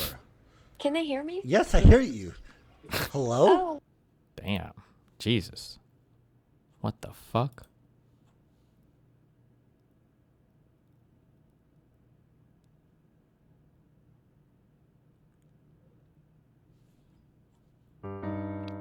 Only millions of people are going to Jack, see it. okay, I'm gonna be 76? yapping your ear off. No, Just no. you wait. 76 is really good. All right, look. No, that's crazy. Okay. Now it's my turn, everybody. Let's go. Ooh. Let me show you how it's done. Let me show you how it's done. Infinite Scalar live at Google I/O. 4 minutes and 43. Wait. Falcon Coach JD demo infinite scalar at Google I/O. What am I watching this for? I/O starts now. It's not I used too the late wrong to vowel. join in. We're gonna look at the high scores right after this, or maybe Who is streaming after a this? couple What is rounds, happening? 'cause Who knows how far? Or is this part of the game? This is good. This is good. Rocket ship Yeah, already. you just No, I'm locked in. I'm actually. I can tell I'm locked in. I don't Or know if you're at home on 400 your milligrams of PC, you can caffeine. scan the QR code. Double rockets? Yep. I rigged it. That's crazy. Wait, this is an ad? Wait, no. It's a post. It's just part of the Google presentation. It's an ad for their AI slop. Really? If we see how far Demis can get in this. Bring it out here. The person streaming it started playing, I think. Hey, look at the big Oh, the big. Go for 100. Was that a ship and Ronnie IC. 14,000 people. That's wild. That's actually a lot of people. Wow, this just happened. 1,818 levels. All right, let's check out the top scores. What? Ronnie IC Moss with 248. We suck. How did they even have that? This is Who is this guy? Global rank 44? Yikes. What? What? Who's upvoting this? What? Holy corpo slop. Jesus, I feel like I'm in a fucking, fuck. What was the name of the game? Cyberpunk.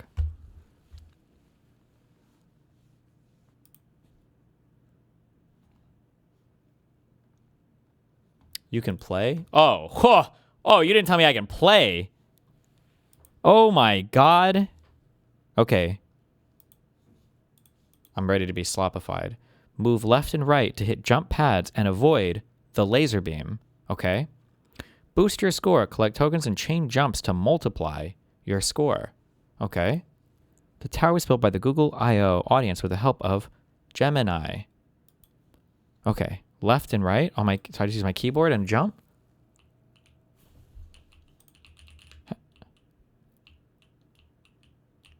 Wait, did it say I can jump? Oh, fuck. I'm not. I don't know. Oh, hold on.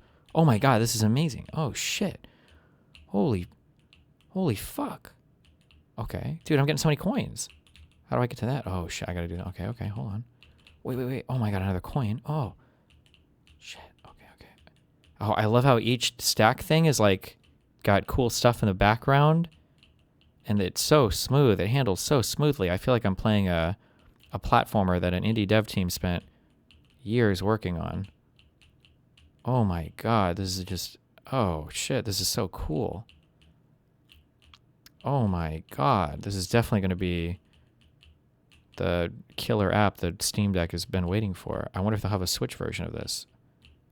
Oh no. Oh, not the laser. Oh, that's the laser they talked about. Oh, no. Oh my god, that was just... 26. That's a new record for me, at least. Wow.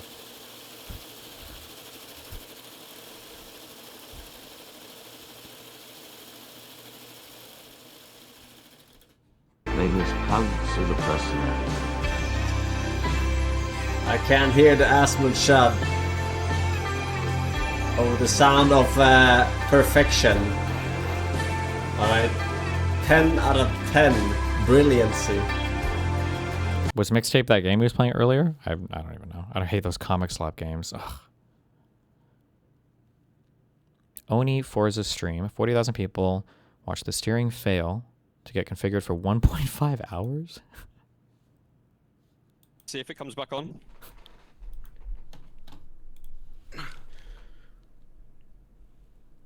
It's dead. It's dead. It's dead. It's fucking dead. God damn it. Quick release, not seated properly. I'm gonna You take legitimately spent 4 hours on this and you didn't get it working? On the Discord call or something, can you use your phone and... This is why people don't do live demos. This is why they pre-record it. That's a banger. That's a banger. Based. Come on. Gamble slop.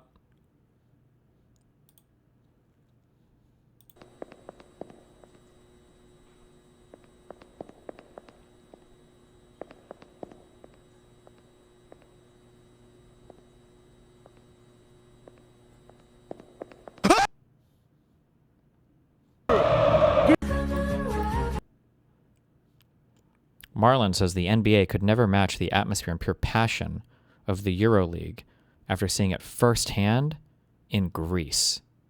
Whoa. Do you understand if the NBA had this atmosphere? Do you understand if the NBA would have this atmosphere, NBA? Yeah. Brother, like, this is like, this looks like a football game. Bro,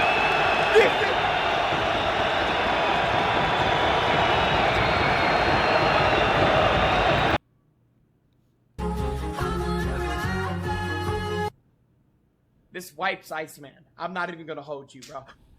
This shit wipes Iceman. I'm just gonna keep it at a bean. Okay. Well, chat, is this the same? Wait. Is this his Drain Sim? No, this is Drain Sim. Drain Sim? The back with the corner? The river over... No, you gave up pace aware. Forcing is your dom. EU singing is lame as fuck. Well, I think one of the big issues for a lot of like football and a lot of the stuff they do, the reason why their signs and their chants and everything are so much ahead of America's is because, especially considered for a lot of these Eastern European countries, these guys just got electricity like 20 years ago. So, I mean, what are you going to do watching in dark stadiums with no loudspeakers? You have to be like innovative, and you have to be able to sing, and you have to be able to have all these things going on. You know, I don't know, insert fuck European joke there.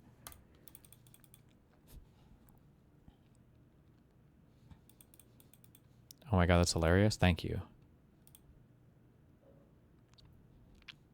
Fuck little freak!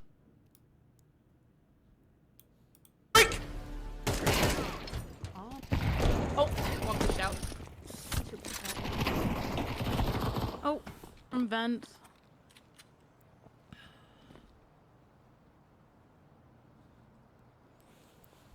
Hey, retard, in America, you guys were entertained by electricity in stadiums? What the fuck does that even mean? What do you mean? Everything is electrified. All the signs, every part of the stadium, the seats levitate through electromagnetic forces. You wouldn't even know, Europor.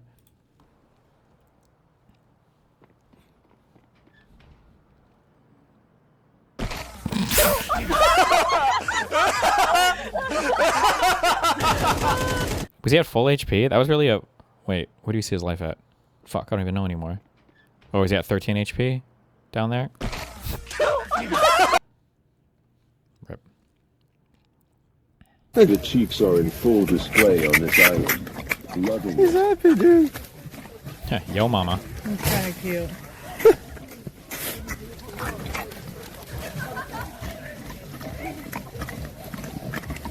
We'll give it to some other bitch. They're so smart.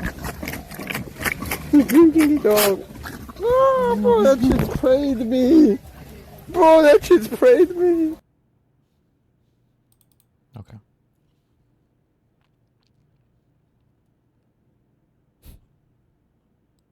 Okay. Oh, no. I can't do this. Discord moderator, bro. What? Discord moderator. What are you talking about?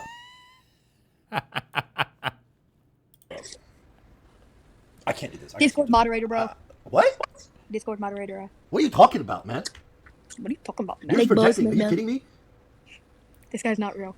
I am fucking real. Bro has no job. You sound like an AI. What do you mean fucking cooked? What do you want me to say? I can't say nothing to that. I lose no matter what there.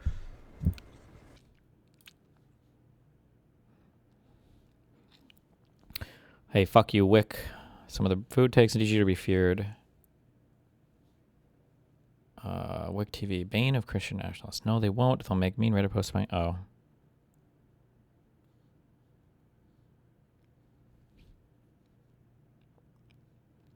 Hitler killed Jews. I've seen other Nazis killing Jews, but not him. Unless you can show me physical evidence of him murdering Jews, he can hang out in my Discord and talk in my channel database. This is retarded. Sana's big mad. The base chat. Hunter Biden is getting coverage. We watched that clip. Brilliant comeback, Connor. Hi, I just wanted to put it on the record that I'm unsubscribing to you over the way you can't just man up and say, I don't want to cut unhinged psychopaths like Dooby out of my community because they pay my rent. Pathetic. You think my rent is $300 a month? I don't think it's a money thing. I really don't. I think it's like an ego-ish thing.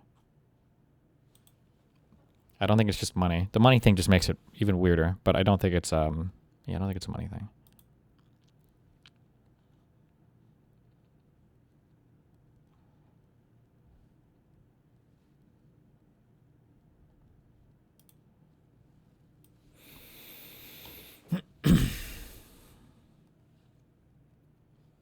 He asked you to steal man Dooby? Yeah, that was a ridiculous. That was just redonkulous.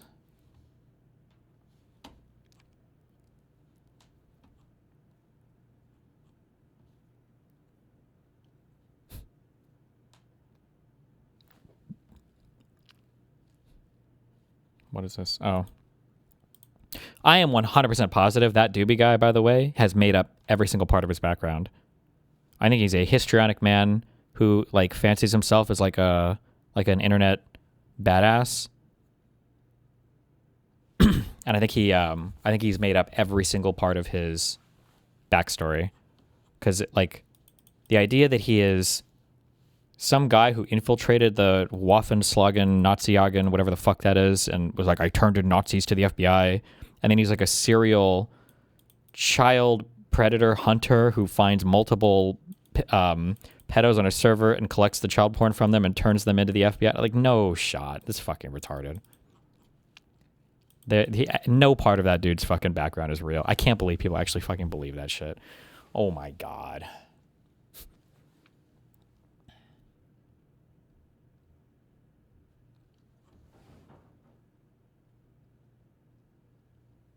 How come he hasn't turned solo in? True. Especially considering the dude was an active member of Kuihman's community. Nobody seems to care.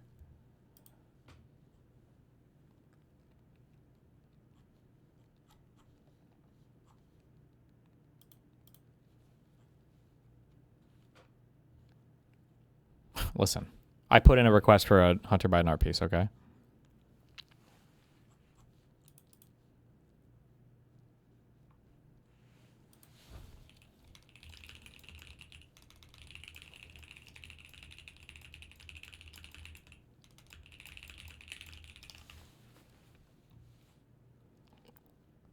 The state of Trump today.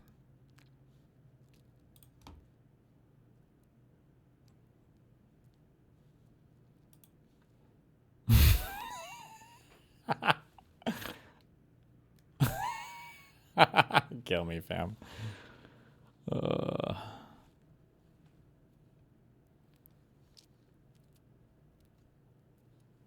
It's wild to see the insane pivot this guy's made. Oh, just still sucking up to Hassan so much now, as opposed to before when he would trash him constantly. I think a lot of those old tweets are even still up, which is funny as fuck.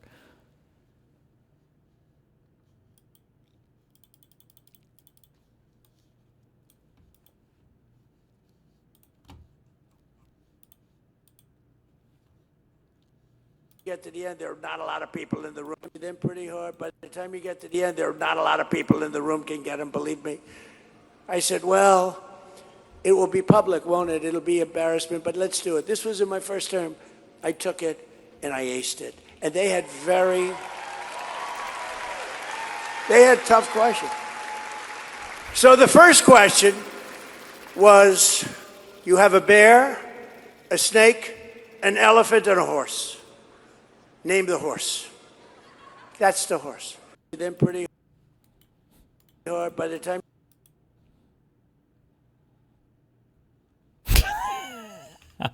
Okay, good meme.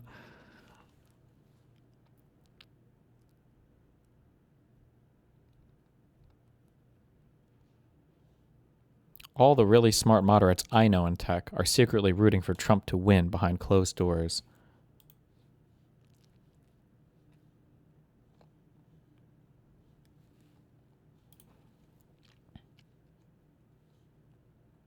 Is this actually Jeff Bezos, or is this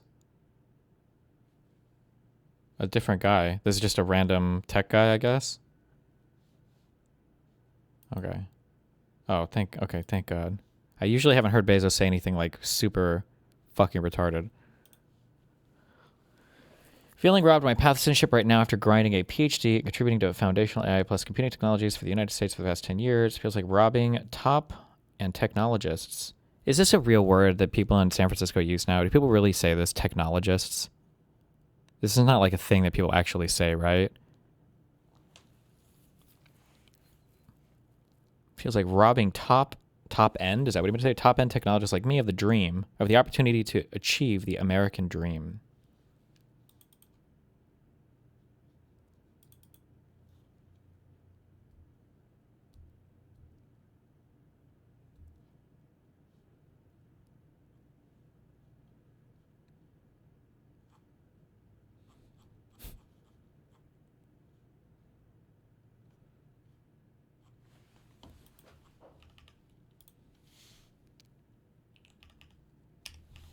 Listen, I have 1 hour, bruh. like 10 minutes until I'm going to interview Melody Wright. I'm very excited about it. Got some questions. Some follow-ups from our interview 6 months ago where we discussed U.S. housing. She made some rather prescient calls, Wait, hold on real quick. Quick Thoughts debunks Steyer's slopulism. Slopulism? Billionaire and aspiring California Governor Tom Steyer says for decades the top tax rate on the wealthiest Americans like Jeff Bezos was much higher than it is today.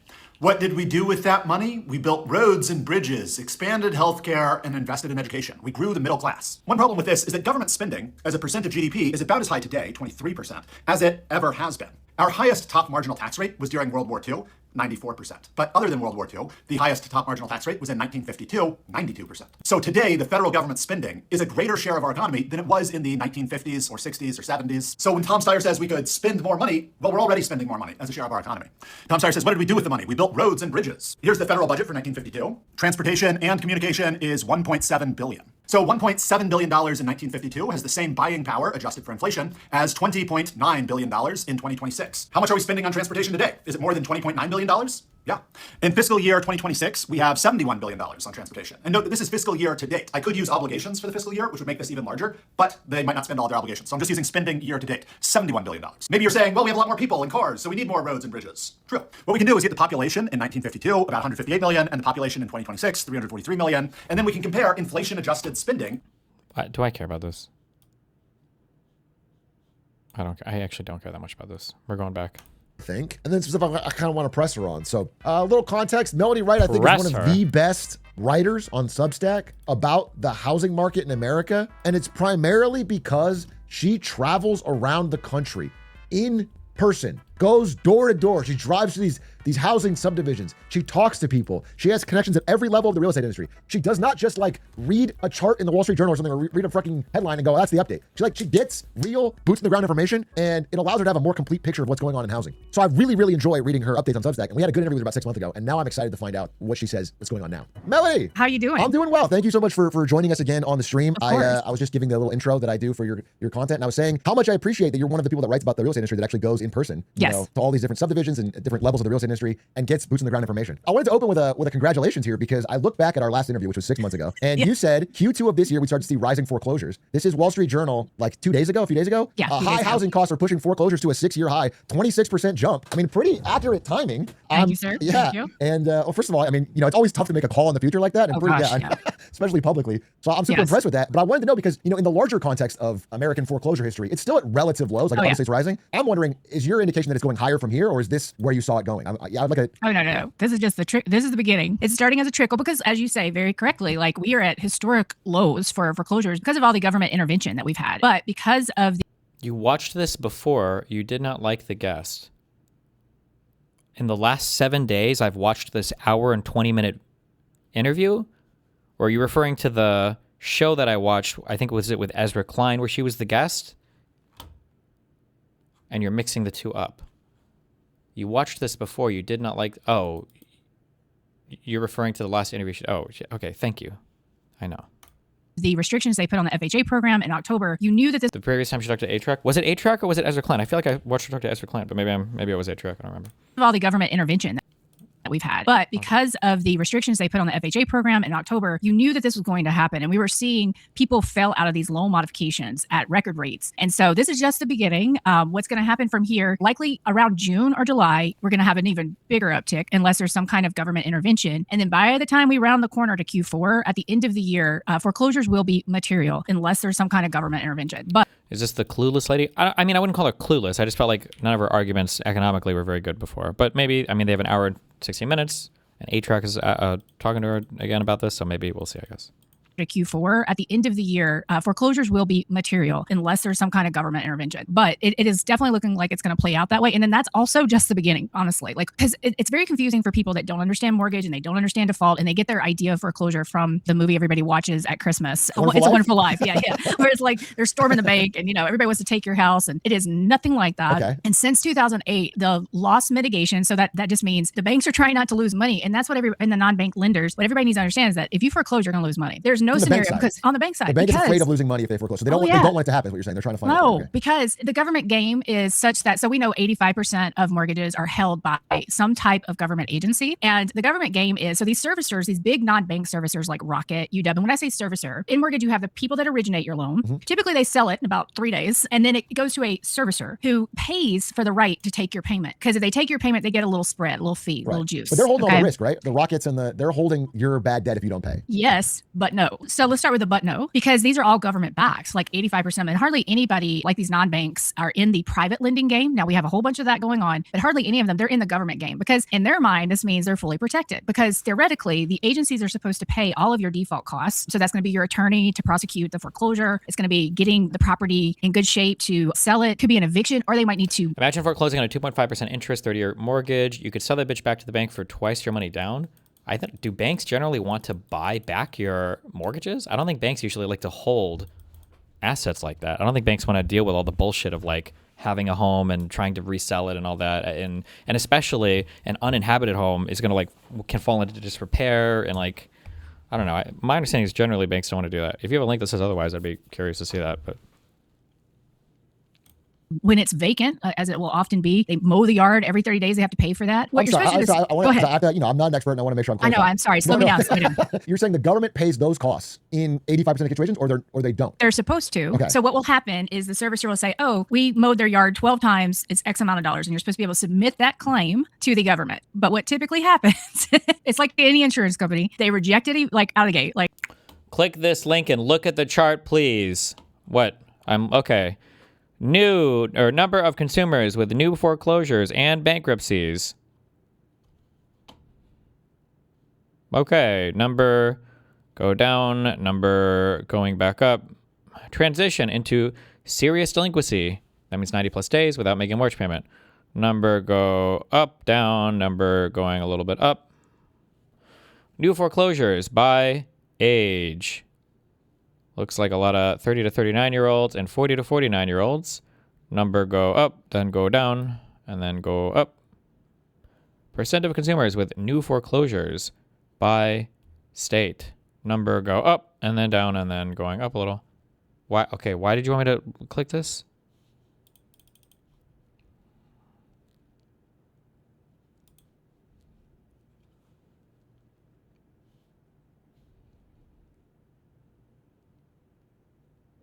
Explain foreclosure to me like I'm 10 years old.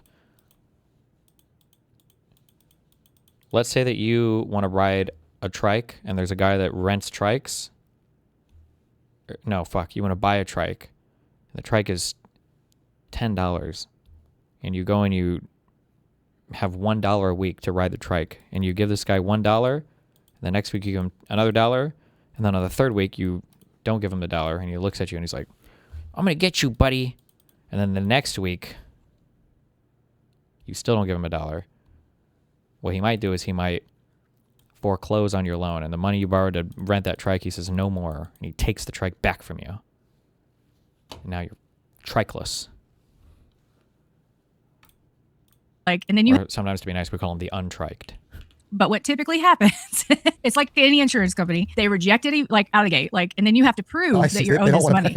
They don't want to pay. They don't pay. Yeah. Like, and on FHA, they do not pay. Like I used to manage what's called a claims department. It was the worst job of my entire career. We never saw a full payout on these loans. And so now on the FHA side, which is supposed to be for kind of first-time home buyers, but investors use that program a lot, they're supposed to pay everything. I have never in my entire career seen a full payout. So that should kind of tell you how it actually goes. Okay. But the Rockets of the world, United Wholesales, they weren't in this game last time. They were very small. Yeah, like in the government game. Like on a thing like that, is there not like an official number that they could just reference there for how, like, percentage of them that are unpaid or whatever? I don't know. Maybe not.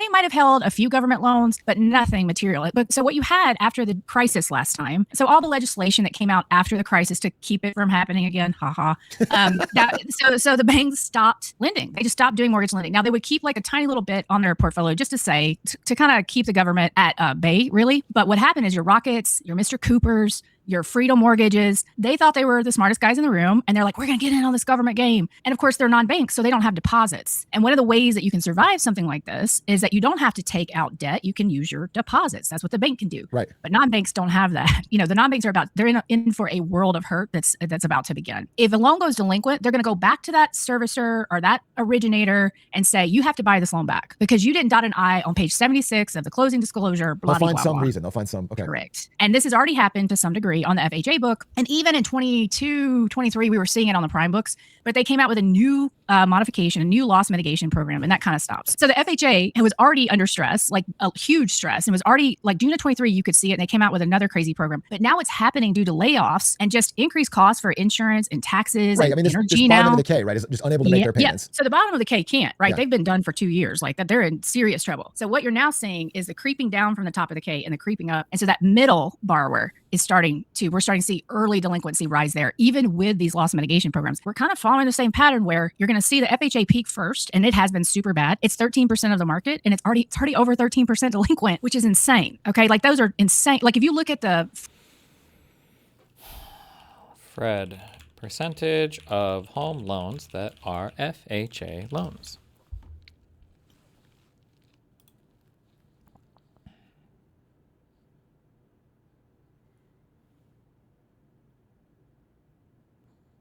Total mortgages held by FHA. I want like as a percentage of home loans as a percentage of total mortgages.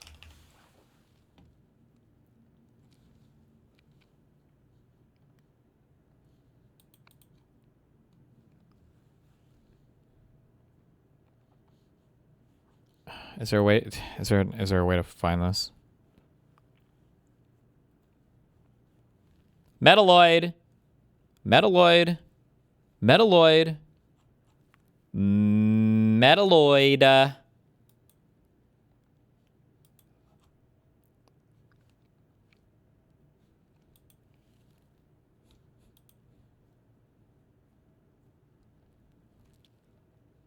God damn it.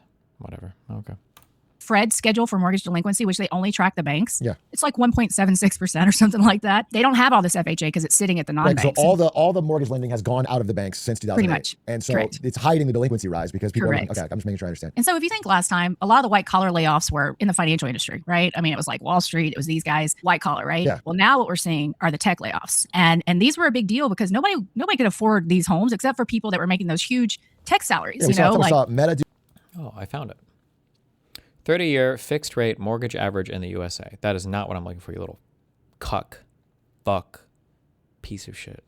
8,000, Oracle do 4, a bunch of them all recently. Yeah, and Amazon, and they don't seem to be done, right? Like, I mean, they just keep rolling, and so this is hitting so many areas very hard. Like, let's take somewhere like Dallas, Texas, where you had a ton of tech workers move from California, and because like, hey, I can buy a house for like $600,000, I'll be living like a king, you know, and they could afford it because they're big tech salary. Well, a lot of them got called back, right? They had to go back, and so they have to pay rent and a mortgage because they aren't selling their homes, and then B, you lose your job, and how are you going to pay your mortgage? And especially when your tax and insurance and your electricity costs are going up and you don't have a job, and we know this is going to happen because any company that's looking at the headlines, it's not going to be like COVID where it's like, hey, we'll pay you $400,000 if you come be a software engineer here. It's going to be like, there's a table of FHA single family insurance calendar year activity mortgage market shares by dollar volume. Jesus Christ.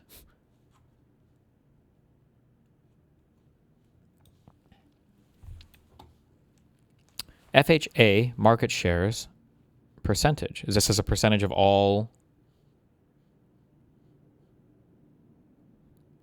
Is this maybe? So it's been fairly consistent from 16 to 10%. It seemed to be at the lowest at 2021. It's creeping up now towards 2015. I don't know. That's what I don't know. Okay. Yeah, we'll give you 100 or something like that.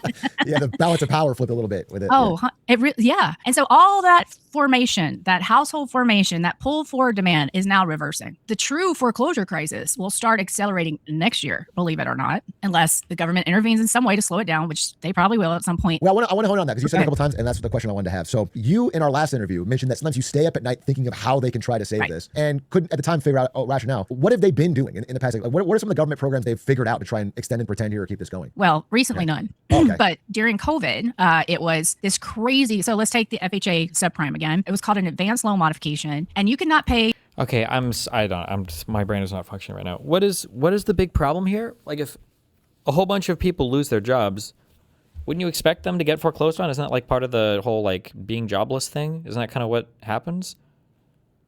Or like, are we worried about a particularly new type of foreclosure? Or like, I imagine there's going to be some level of foreclosures that's our like natural part of the economy.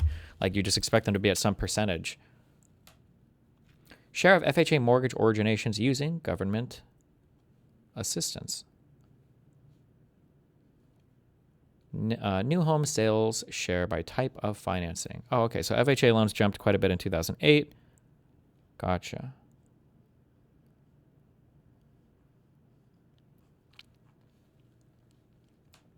Your mortgage for 3 months. And this is after you had 18 months of forbearance, by the way. And you could so go 20 and months, say 21 months free housing. Yeah. Okay. Oh, it gets much worse, much worse. So you're like, hey, I can't pay. They're like, oh, no problem. And back during the previous crisis, she is claiming that foreclosures will go way up and that it's held by non-depository institutions. It will have a worse result. What does it mean when we say that a non-depository institution means that you have to have money to back up everything you're trying to do? And so if these things start to go upside down, then the financial institution's under a lot more pressure than a bank might be? I mean, then let them go under, no? Fuck them. Let them explode. I don't know. Okay. Oh, as in their customers do not have deposits like hedge funds or private equity. As a servicer, you had to re-underwrite that modification. You had to prove they could actually afford that modification. Well, in anticipation of the election, they removed all that stuff. Like it was just gone. And so what would happen is, and the servicer would say, no problem. And by the way, the servicer would get an incentive from the agencies if they did this. And so they give them this thing called a partial claim, which takes that balance and puts it at the back of the loan to be paid off when you sell the home. Because here's the thing, everybody thinks everybody has a ton of equity and they're going to be able to sell their homes. Problem is nobody's buying homes. But anyway, you put it at the back of the loan. Right? They all expect to be able to sell it at a higher price than they got it. So they can. I might be retarded, but why not sell as soon as you realize you can't pay? I'm a rentoid. Probably for a variety of reasons. I'm going to make this one up. Somebody tell me if there's a way to look this number up. My guess is going to be that the vast majority of foreclosures are usually in the first like 5-ish years of you holding a mortgage. So it's when people have either no equity, negative equity, or like the equity is so small that them selling, moving, buying a new home and all of that is just going to be more than they'd make just selling the home. That's my guess. But also, chances are if you're in a market where there are economic conditions that are making it difficult for you to pay your mortgage, it's probably a tougher market anyway, which means housing prices are probably going to be lower than they would be otherwise, is my guess. But 100%. Oh, yeah, okay. It's the same stupid thing all over again. But I can tell you I oversee client books still to this day, and I can tell you lots of people are not able to sell. And if they have to sell, they have to reduce the price and then, blah, blah, blah.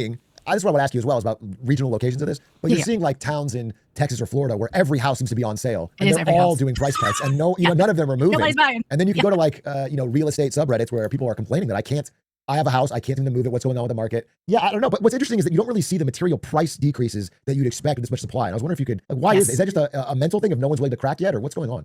Yeah, it is. I recently wrote a Substack called Stubbornness Understood because unfortunately, you know, most of the boomers watch mainstream media and all they've heard about is an inventory shortage and home prices have skyrocketed and there's limited supply. So they are just hell bent, like they believe 100% that they're going to get their price. And let me give you just a quick anecdote because it's so important in times like this. Recently, I was talking to a gentleman. His dad was in a home, but they were trying to sell the house. And, you know, it's like a condo, but it was a good condo, good area. But the father would not, even though he's kind of in dementia, losing his mind, he would not cut his prices. And then two people sold next to him for much lower prices.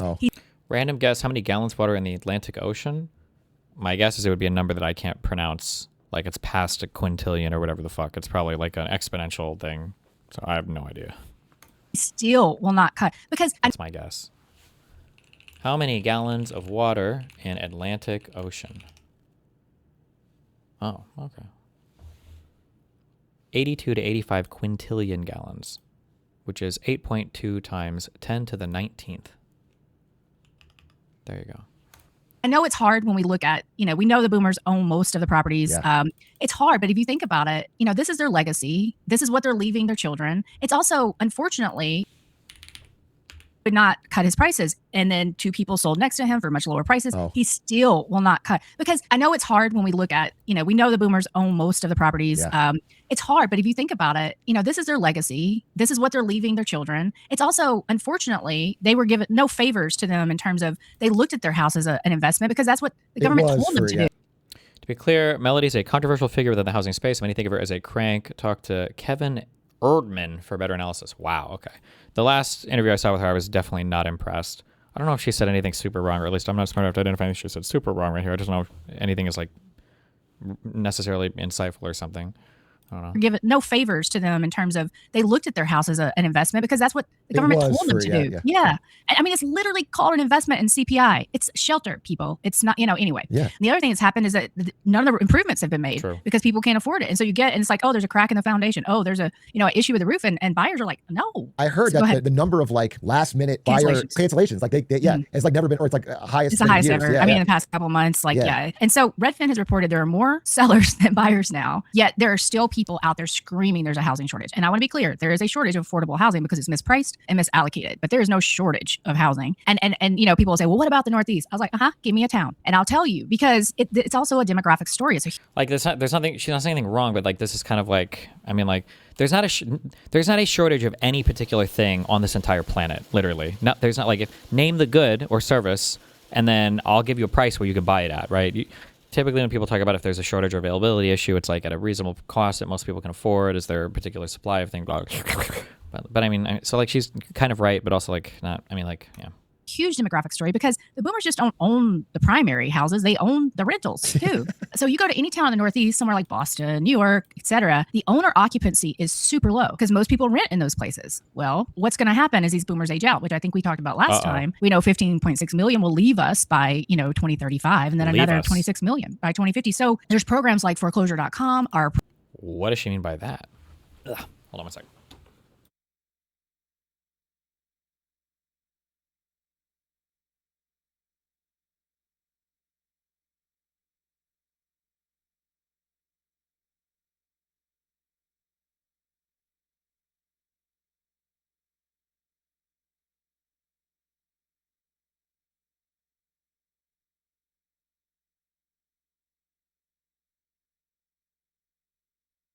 Okay. Try to buy the loudest snacks to eat on stream. Property Radar, where you can go and you can look at the pre-probate notices. And what's a pre-probate notice? That's where a death flag has been raised on a property. Like, so in credit reporting, if an entity, let's say a servicer or someone gets a death certificate from a former homeowner, like so a family member has sent it in, they will then report that back to credit. Like there's been a death here on this. And so these pre-probate properties are just every single city just going up, up, up, up. And now why aren't we seeing like a ton in the Northeast right now? Well, because probate takes a very long time. It can take 6 months to 3 years. I had a friend just 4 months ago win an auction for a probate property like it had been, under a trustee for 3 years. And he got a great deal. I mean, it was awesome. So this is for people looking right now and auctions are really some of the best places to look because they're not going to come through a regular MLS because the estate often owes money. And another thing that's crazy is like Medicare, if they owe anything to them, they'll come and take the property. So they auction it? Like if they own Medicare? And then they auction it. So you're getting, I assume, a deal. Oh, you're getting a deal. You're getting a deal. At this auction a few months ago, there were investors there, but they didn't bid. And my friend who got it for $270. He just got his tax assessment. It assessed for $555. Oh, wow. Now there's issues there, of course, because all of these municipalities want those higher assessments, because what do they get with a higher assessment? They get more property tax. Right. And so that's what's happening all over. People like, especially in Texas, like, look, just down the street, this house sold for $100,000 less than what you're assessing my property for. You know, and the municipalities are like, we don't care. But I have friends down in Texas like really fighting this issue, and you can go in, and my friend and I are going to go dispute his assessment, and you can do that. But it's a whole process, Right. you know. Yeah, they don't have incentive to be fast with the change. Yeah. On your travels, I just read you're on the road again Substack. What can you give us a boots on the ground perspective of what you're seeing or what people are feeling in these situations? Like I'm trying to get a human side of it, or what you're seeing from that perspective. You know, everyone I talk to is saying the same thing. Like they're still building. It's crazy. Like, you know, or and that is, you know, what I saw down in Florida. Like just still the hammers are swinging, no matter that there's an empty subdivision right next door, an empty multifamily apartment complex right now. So you go up the Northeast, and this is what a lot of people don't understand, is that wherever there was infill, meaning it's not a big exurb. It's like, let's say you have one lot, you know, in between like two houses. That's called infill. Wherever there was a lot, they built, and they built a lot of multifamily in New Jersey and New York and places like this. And so they may not have the huge suburbs, you know, those, but they have a ton of building that's even happening there. So on the ground, I'm hearing exactly the same thing. I can't afford to buy a home. So when I was down in Florida, I went to a policy conference. And what policymakers, the only thing they're saying is we have an inventory shortage. And why are they saying that? Because the politicians need an inventory shortage, because the developers are the ones that fund their campaigns. And they're getting in on the affordable housing grift, which this is a huge grift, where you can go to the city, the county, the state and say, hey, I'm going to build affordable housing over here, and you can get your entire project paid for. And a lot of people see that as guaranteed income. They're not, but they don't realize that the municipalities are also going bankrupt. And so so the developers haven't stopped, because they think many of them pivoted 2 years ago to affordable housing. What you're saying, like if you're seeing all these, let's say, empty subdivisions and then more being built, are the ones that are being built now, you're saying being funded by municipalities, or like that's where they're getting the money from? Or what is the incentive to keep building if you're saying there's a bunch of empty ones? I'm trying to get to the bottom of it. That's it. They're bond deals, all kinds of bond deals, all kind of tax breaks. You know, it's a guaranteed payday. Is there an example of one of these? I'd be curious to see this, where there's like a totally available area to rent from, and then there's like new stuff being built next to it, even though the other things are empty. I'm curious if this like exists in reality. I don't know. I'm sure there could be for a lot of reasons. I'd be curious to see it. And then some of them are just stupid. I don't know what else to say. Like, I mean, they're not looking. I mean, that they continue to build after 23 in Florida and Texas is just so insane to me. And you have to believe they did it largely. I don't know what else to say. Like, I mean, they're not looking. I mean, that they continue to build after 23 in Florida and Texas is just so insane to me. And you have to believe they did it largely, a lot of them probably because they believe the same crap everybody else believed. You know, rates are coming down, and it's, you know, rates are coming down. Skyrocket, and yeah. So and I've been told by many people that the builders never stop building until they are literally told. And you know, the builders got a bailout last time. Lennar got a huge bailout, and like it was around taxes, but it saved them. And that's what they're all looking for right now. Like a lot of what you're hearing from the administration is just about how they can bail out the builders and bail out the institutional investors. So I mean, this is a really interesting vein to mine for a bit, because I think, myself included, but my audience especially, their ears are perking up when you say that like there's too much supply. They're not. Yeah. This is, you know, it's a radical idea for me. We talked about it in the past, and I really want to drill into it, because I think they would agree with you if they had. You know, once I read your Substack, I have a better idea of it, but I want to drill into that a bit more. You're basically saying, see if I'm correct, there is a massive oversupply, but it's locked up in prices that are too high that no one's willing to pay. So it hasn't really hit the market yet in any like if this was price discovered correctly, there would be affordable housing. But it's okay. And to all those that don't believe, so what we had was. Did she explain why the prices on those units aren't coming down, or? Rage delisting last year, where we had this massive inventory build across the country, really, except for the Northeast and the Midwest, because the Midwest, you still had a ton of speculation there. That's now turning over. But people want. Because the sellers are too scared. Or, I mean, why you can't just lower rental rates? Or is she just talking about like buying homes? They could not get their price in the selling season last year. They delisted the property. Furious, you know, and they can wait a minute, right? Like they're the ones that are doing okay. They're typically the top 10%. Now that's not every boomer, and I want to say that because the boomers are actually adding the most to the homeless population right now than any other age cohort. So, you know, my mom lives with me. She would be homeless if she didn't. I mean, so it's not all of them, but there's a good chunk of them that do, and they can wait. They have options unless they die. And then that's when the kids, you know, Charles Schwab has said 70% of inherited properties get sold. And this is especially true now. That number's going to go up because no one can afford these houses. No one can afford these big boomer houses until they get priced correctly. And so, you know, when people look on Zillow or whatever, they are typically looking for price, you know, and so they say there's no inventory, right? Right. And then the other thing is that all these listing sites lie. about the amount of inventory. And that's something in my first year I dug into massively, because I would go out on the road, and I saw this in the last trip too, like when I did a secret shopper trip down to a community in Florida. Secret shopper. And I would look around, look at existing homes for sale, look at new homes for sale, and I'd be like, this doesn't match the permit data, and it does not match what I'm seeing on the listing sites. But then you have to go in what way? You mean like there's more available than there's way more available. And so the new homes. It wouldn't surprise me if a lot of these are held on by like just civilians or non commercial people, just because like residential and retail people are fucking retarded. Like a boomer will literally tell you that they bought a house 10 years ago for $500,000 and then they sold it, this year for $600,000, and the boomer will literally tell you that they made $100,000 and it was an amazing investment, because people in general is fucking retarded. And people, yeah. So if somebody bought like a house for $500,000, they just want to see number go up as much as their friends say their number went up. And it wouldn't surprise me, because it's not like the boomer, I think she kind of said this, it's not like the boomer's under any pressure to sell. It's basically just a free asset in their eyes, just sitting there, because they don't have any mind for investing or opportunity cost of the money or equity tied up in that home. So they're happy to just let it sit there until they feel like prices go up or something, maybe. So what they'll do is they'll list like one card. They'll put like one home on Zillow, Redfin, Realtor for a whole community. Oh, I see. So you have 30 houses to sell, and you're putting one up, and then allocating if anyone buys it to one of these 30. Yeah, and it's usually more like 300. But yes, that's right. Oh correct. God. Okay, yeah. Yeah. Okay. And there's a website Okay. called New Home Source, if any, where you can go actually see a more realistic depiction. But even them, my buddy Travis from Real Estate Mindset, when we go to these subdivisions, even then they are underlisting the properties. They are totally. And so they know what they're doing though. Then if they're doing this, they're salespeople. They're salespeople. This is like, homes are so personal to. I feel like people used to do this a lot on eBay, or there'd be like markets where there's like one listed thing and then you can buy it, but then like a new exact identical thing will be relisted right after you buy the other one. And then you realize it's like, hold on, there's not like 2 of these for sale.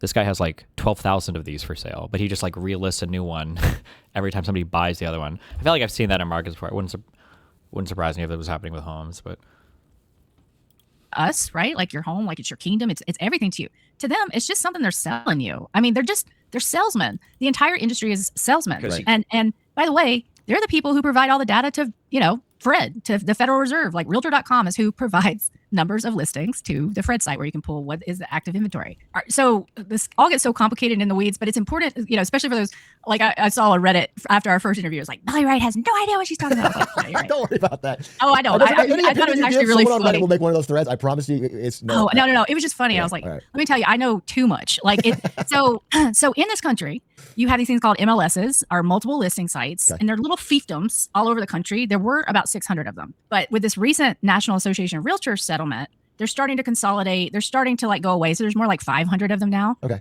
But then as Zillow, our Realtor, our Redfin, you make agreements with these MLS sites to say, hey, we want your listings. And so the MLS has to agree to propagate it to that national Are they paying them? listing They site. pay the... Is she on the level of Taylor Lorenz or just Sopulus? Well, first of all, she's not even remotely close to the horrendousness of Taylor Lorenz. I don't know if she said anything like super wrong here. It's just not saying much of that I would consider like much of like crazy substance or anything. But am I missing something? I don't think she said anything like crazy horrible wrong here. No. The local lister, they pay them. They can. Okay. Sometimes yes, sometimes no. Like it's like, okay, listen, it's just theoretically what those listing sites are saying is like, you're getting national exposure, you're getting more exposure. More chance of people buying it. Okay. Right. Okay. What an MLS will say is, yeah, but you're kind of, diluting my power in my little fiefdom.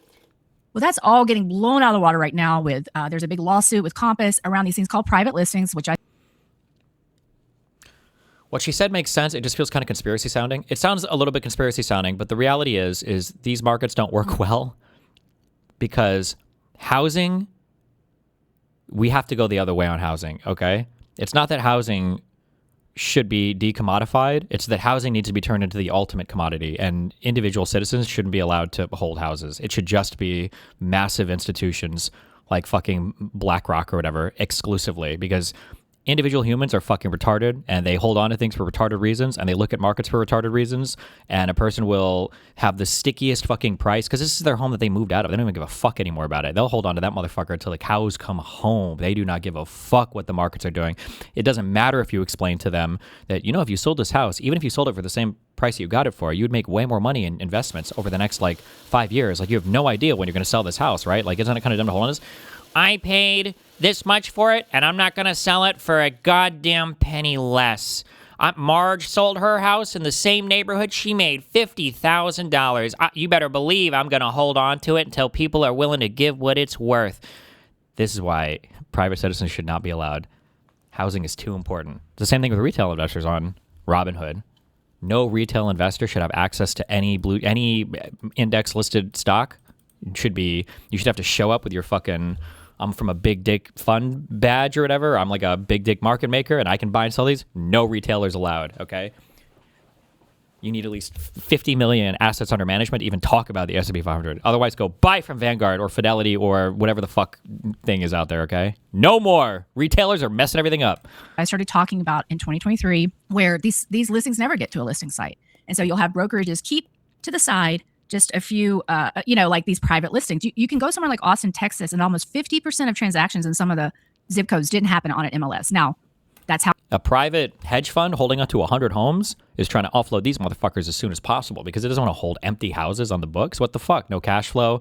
Other assets are going to be accumulating more in value, invested in stock or whatever else.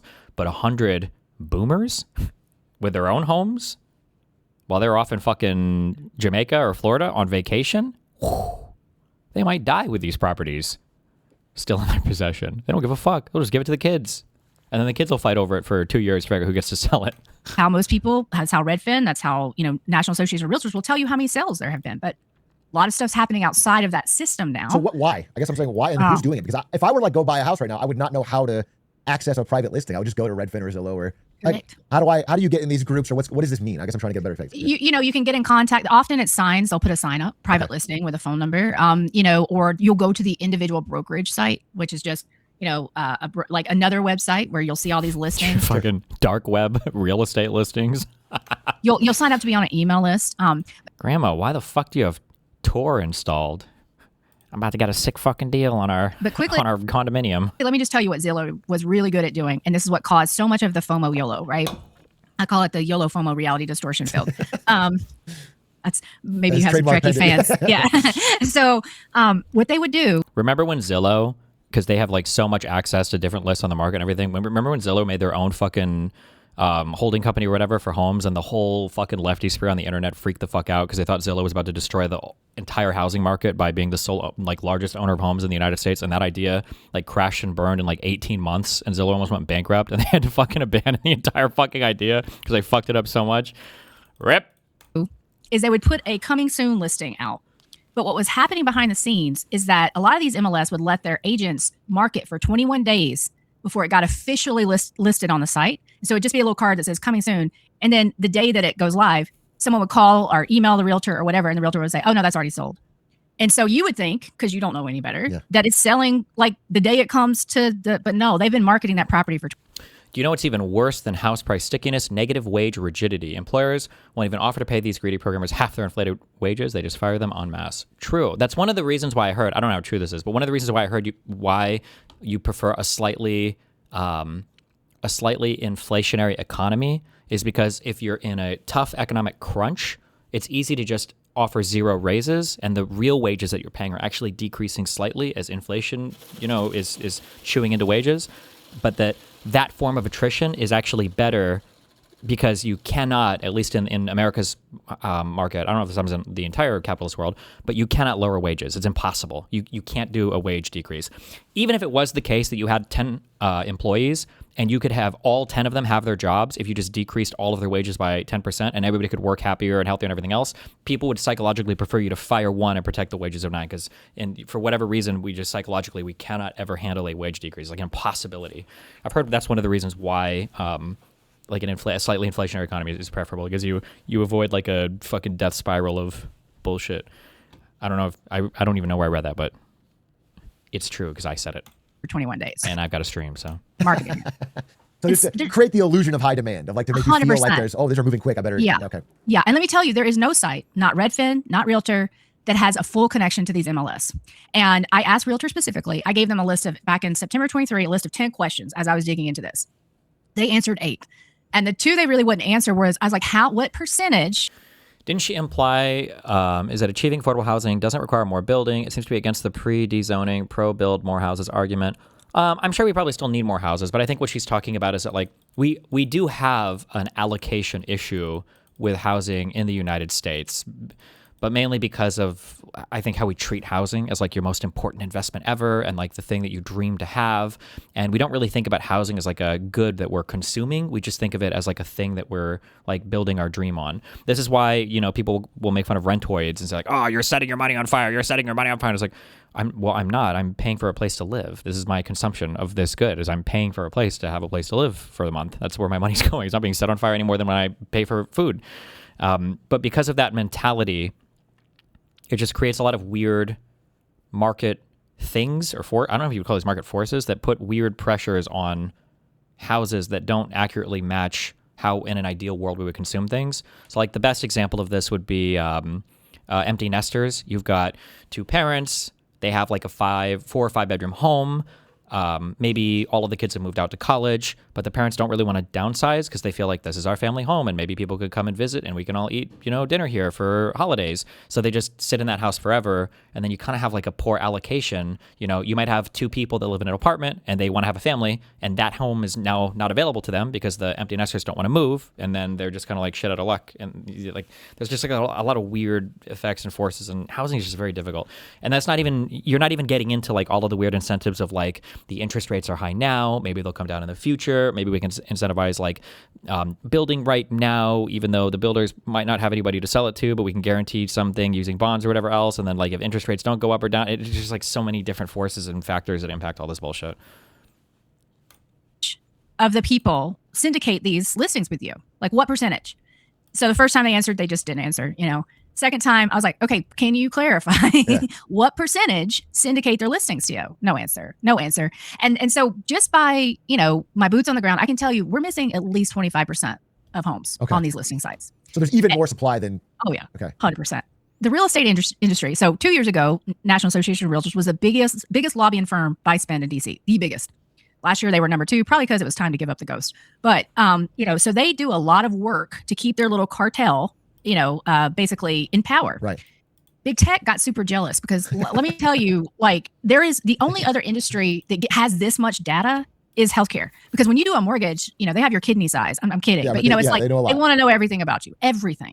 And so it is a rich data set. And so when you're in the business of buying and selling data, you know, from...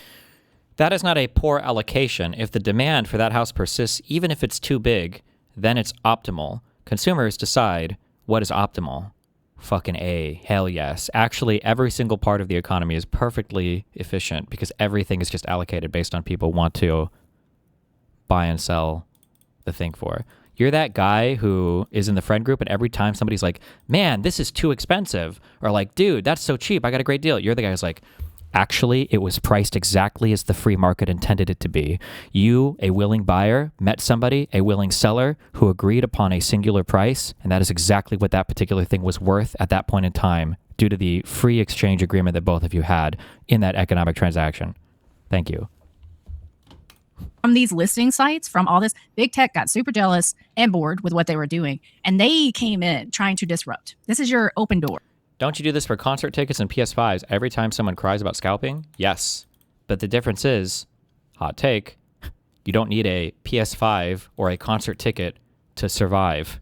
And it's not like an integral part of sorting people out geographically in our economy. But nice try. Or you're Zillow iBuyer. These people, and also big backers from Microsoft. There are companies now out there trying to kind of usurp. They're muscling in on the old realtor turf. They are. Okay. They are. And so they are, if you kind of trace that lawsuit back, the big NAR lawsuit, it goes, you can find the backers are often from the tech industry. And so it's like a big battle over this now. And you are the loser. Like we are the losers of this big battle because neither group wants to give you the information. And it's just gonna be like, which bad guy do you have? You know? So, and I think. Destiny, my father-in-law is a real estate appraiser, and one of the most annoying things he deals with is homeowners thinking every modification automatically adds value. A lot of the time it doesn't, especially when there's no comparable homes in the area. But I did a gold-painted pool. Okay, cool. But appraisals are based on comps and market reality. True. Generally, from my very limited experience buying and selling homes, from everything I've been told, everything I saw, the only thing you're ever upgrading in the home is to make it like ready for sale. That's it. you do not invest money in like a new thing in a home with the expectation that you will recoup that plus more when you go to sell it. So if you've got a home that's you want to list for $500,000 and you're like, you know what, fuck it, I'm going to do a big upgrade of the kitchen and it's going to cost me 30 grand.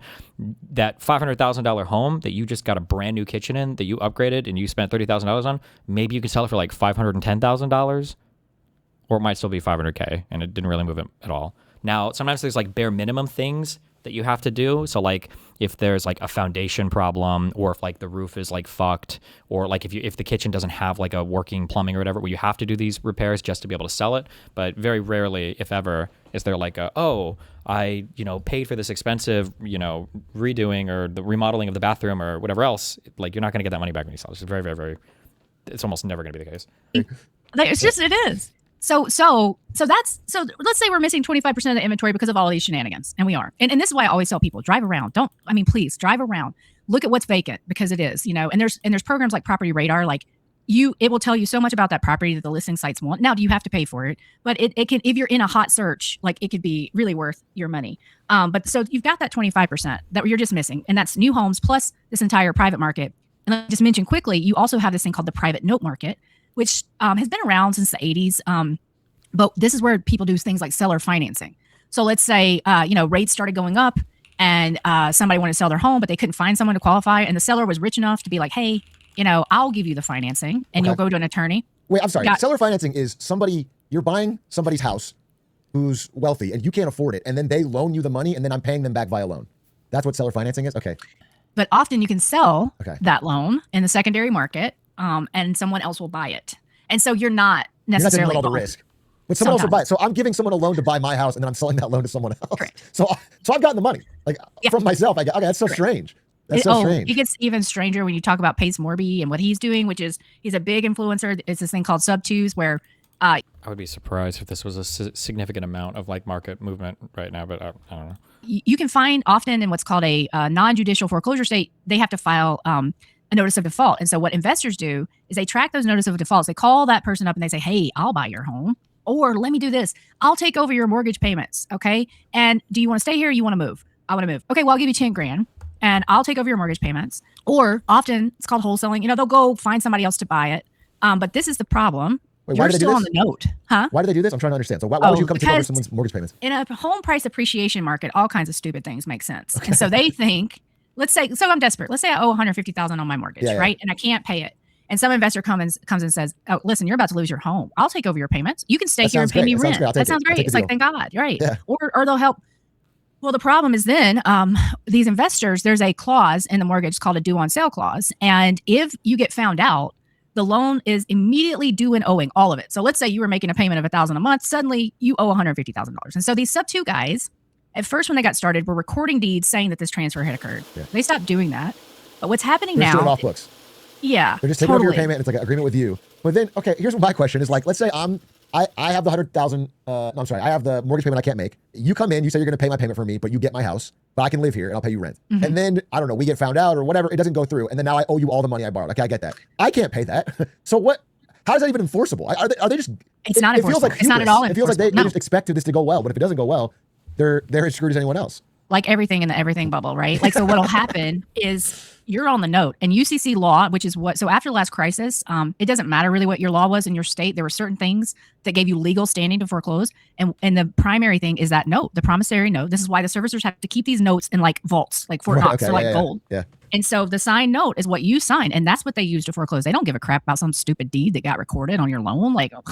Like whatever, dude, let's go to court. And so what's happening right now is these investors are walking away because they can't find somebody to buy that house. They don't have the money to pay the mortgage. Right. And the poor borrower is like, what is happening? Like now I'm going to foreclosure. It is so bad. And this guy, Pace Morby, has over, I don't know, last time I looked at his Facebook, it was over 10,000, but he's huge. I mean, so many people have got into it. So, and so this also got bigger. The story's so complicated. At the end of the last crisis, when the institutional investors, basically all the government agencies said, please, sir, please come take these loans off our books because you lose money. Whoa, holy, careful. I don't think that was intentional, sorry. Hand over fist with foreclosures. That's just the reality. Right, yeah, it costs a lot to do, and then you're selling it for way less than it was for. Exactly. So it's a huge write-down, right? Okay. And I got to tell you, like in 2012, we were all looking around going, this is Armageddon. Like there is no getting out, because we were doing loan modifications, trying to keep people in their home, but there was no way. But the institutionals came in and just bought them all up to do long-term rental. Okay, well then the agencies, because they realized a couple of tricks, started selling all their non-performing loans, all their delinquent loans to hedge funds who would buy them up kind of secretly. Like you can find, Why would hedge funds want non-performing loans? Come on now. In a home price appreciating environment, what you can do, you can offer programs that the government, it's very strict programs, you can be very creative. You can do things like, okay, listen, I know you're having a hard time. We will lower this interest rate, or we will do XYZ, or we will give you cash for keys to get out so we can sell your house. And so they can just do more creative things. Prices are rising, so they're risky. Okay, I see. And so they're just like gobbling them up. Well, what happens? They send them off to servicers that don't report to credit. So these are just all in a black hole. I was just at a conference in Nashville. This is my third year going to the private note conference down there. This is a massive business. And this is again why we don't know how much delinquency is out there. And again, why Fannie Mae and Freddie Mac and everyone in the industry will say, but delinquency is so low. Well, yeah, you've sold off all the delinquent loans and now they're not reporting to credit. So great. So nobody really understands what's actually happening out there. So you have all this stuff going on. By the way, this happened in the 80s when rates rose as well. You had this entire private market. You should always be aware when people are like secret underground markets that nobody can track, so I can say anything about them. But to be fair, she's trying to make predictions of future things that will happen as a result of this. Right? Okay. Spring up, which is a lot of what happened in the SNL crisis and things like that. So that's all going on as well. So basically, we're in a situation where but the big point about this is it's all stopping, right? It's stopping because those homes aren't appreciating anymore. There are no buyers. There are no buyers. This stuff does not pencil for investors anymore. And so now you are going to get the delinquency is going to start flowing through the system because home prices, and it's not even 1%. It's like they need that 2, 3, 4, 5% year over year acceleration in prices to keep the Ponzi going. But as that's all slowing, you're gonna start to see these ugly, as they say, who's swimming naked, because you've just gotten all this speculation in the housing market that no one, especially mainstream mortgage, does not know. I can tell you, I was screaming to my clients for 3 years, you need to start looking for this sub 2. It is in your books, I'm telling you. But because no one was in default, so when you go in default, you have to run a title search. That's when you're going to find all the gremlins, all the crazy stuff that's happened. But because nobody was going in default, they didn't see it was happening. They always think I'm crazy, like I'm, So it's not just your viewers. Yeah, exactly. And just 4 months ago, one of the main consultants in the industry says, hey, your client told me you know something about these, and I was like, blah, blah, blah, blah, blah. And he's like, you are literally the first person I've talked to that knows anything about this. This is a massive issue. I'm like, yeah, well, thanks for joining the party, because yes, it's been happening for a long time. What we're hearing in mainstream media has zero to do with reality, except for when it gets to a point that they can't deny it anymore. Like they cannot deny what's happening with FHA now. And that's how it made it to the Wall Street Journal. But that article could have been written 2 years ago. Right. So it's, and then everybody's screwed by that time. I mean, and you've got all these FHA underwater mortgages now. And guess who are the biggest originators of these FHA mortgages? Your mom. You don't have to guess. It's the builders. It's the builders. The builders. The builders can issue mortgages themselves to give people. Basically, it's almost like seller financing, right? They're paying people to buy their built homes. Okay. Interesting. How do you? I guess I didn't know that FHA loans could be originated outside of the government issuing them. Like you could, as a private developer, I can get a government subprime loan for someone with a low credit score to buy my house. If you are an agency approved lender, you just have to go get those approvals. And I got to tell you, that process used to be like, a colonoscopy. Now, what I'm seeing and who's gotten it, I'm like, what the crap? Like, what is happening? And you're seeing this on the multifamily commercial side as well. Like I'm diving into all these securitizations and these multifamily lenders, and I'm just like, what in the world? So things have really changed since I left in terms of there was a lot of rigor. There was a lot of, especially like just post the crisis, that's all gone. It's just all gone. I'll talk a little bit more about, you said there hasn't been much government attempts to prop things up since COVID, but I have the February this year, the $200 billion they deployed to try and lower mortgage rates, which I guess didn't really work. And then there's the floated idea of the 50-year mortgage and, that kind of thing. But aren't you expecting to see more and bigger versions of these things as things deteriorate? Like, I guess I'm less convinced as you are that this is about where it breaks. Like I assume they can always extend it. So when I say nothing, they did something in 24 because they'd already done so much. They tried this thing in 24 where you could just keep going back to the teal, I think it was 24 or late 23. That's when they came out with this payment reduction modification on Fannie and Freddie, which would target a 20% payment reduction. So that kept everybody going for a long time. But you had immense anger over once people realized what was happening with the FHA, there was anger, especially from people who don't have a home, And so Scott Turner shut that down. And so since that, yes, they've been doing a lot of performing in terms of, let's buy let's buy some mortgage-backed securities because that worked out so well last time. But it's not done a thing because the bond market's in control, period. Like, it did. So to be clear, when they first were secretly doing it, not telling anyone, I'm sorry, it's so funny. It did sort of what we call tighten the spread between the 10-year Treasury and mortgage-backed securities, or the 30-year mortgage, because, and so it was like a little relief, like it worked. Got rates down a bit, okay, but then it a became little bit, obvious. Right. It became, everybody figured this out. Like, we're like, what's happening? And so then Trump announces that it's happening. But by the way, they've barely bought anything. Like, they didn't go and spend that $200 billion. They're not even close. And so again, it was performance. It's performance. Right. The 50-year mortgage, performance. Like, this is, they are pretending like they're doing things. And what I can tell you is that you will break the securitization market if they try anything else. If they try to go crazy on some kind of loan modification, you will break the agencies, you'll break the securitization, and that's a risk they cannot take. And so they've just kind of backed themselves into a corner. And there is the only thing they can do at this point is what happened last time is the state AGs got involved. I call this the 2011 playbook. Okay. And they blamed all the servicers and they said, you're all foreclosing incorrectly. We have to review all the foreclosures because you guys are taking people's homes. That's what they said to the top 5. Okay, well, that meant I had to pay, because I was managing default at the time, 250 PwC analysts to come sit in my shop and review all my foreclosures. Well, they never found that we ever incorrectly foreclosed on someone. What they did find is we got the fees wrong a lot. What's crazy is we usually got the fees wrong, not in our favor. Oh, really? Yeah. And so then the Fed said, okay, everybody, Wells Fargo, Citi, GMAC, Bank of America, stop this review that we were all paying through the nose. Like, if we had just been able to give that money to borrowers, like, let's say we won't admit that we were doing what you say we were doing because we weren't, but we'll give every borrower, $3,000, $4,000, $5,000. And I need to go back and do the math of what we paid. But it was very expensive. It was very expensive. And then they said, stop all that. Stop. But what you did through all of that was delay foreclosures. And then the state AGs got involved and they said, okay, listen, all foreclosures in my state are going on hold. All of them. And so until you figure this out, and then the DOJ jumped on what the Fed was doing through what was called the Fed consent order. And then you had to do the AG settlement that we settled with 49 state AGs, another fine. And that slowed everything down. So this is the last thing. Okay, I don't care. Wait. This is the last thing in their the last thing. Toolkit is the regulatory cycle. Okay, actually, I don't care. You know what I do care about?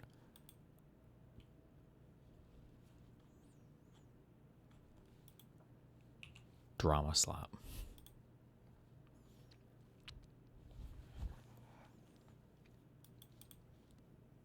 Sorry, 1 second.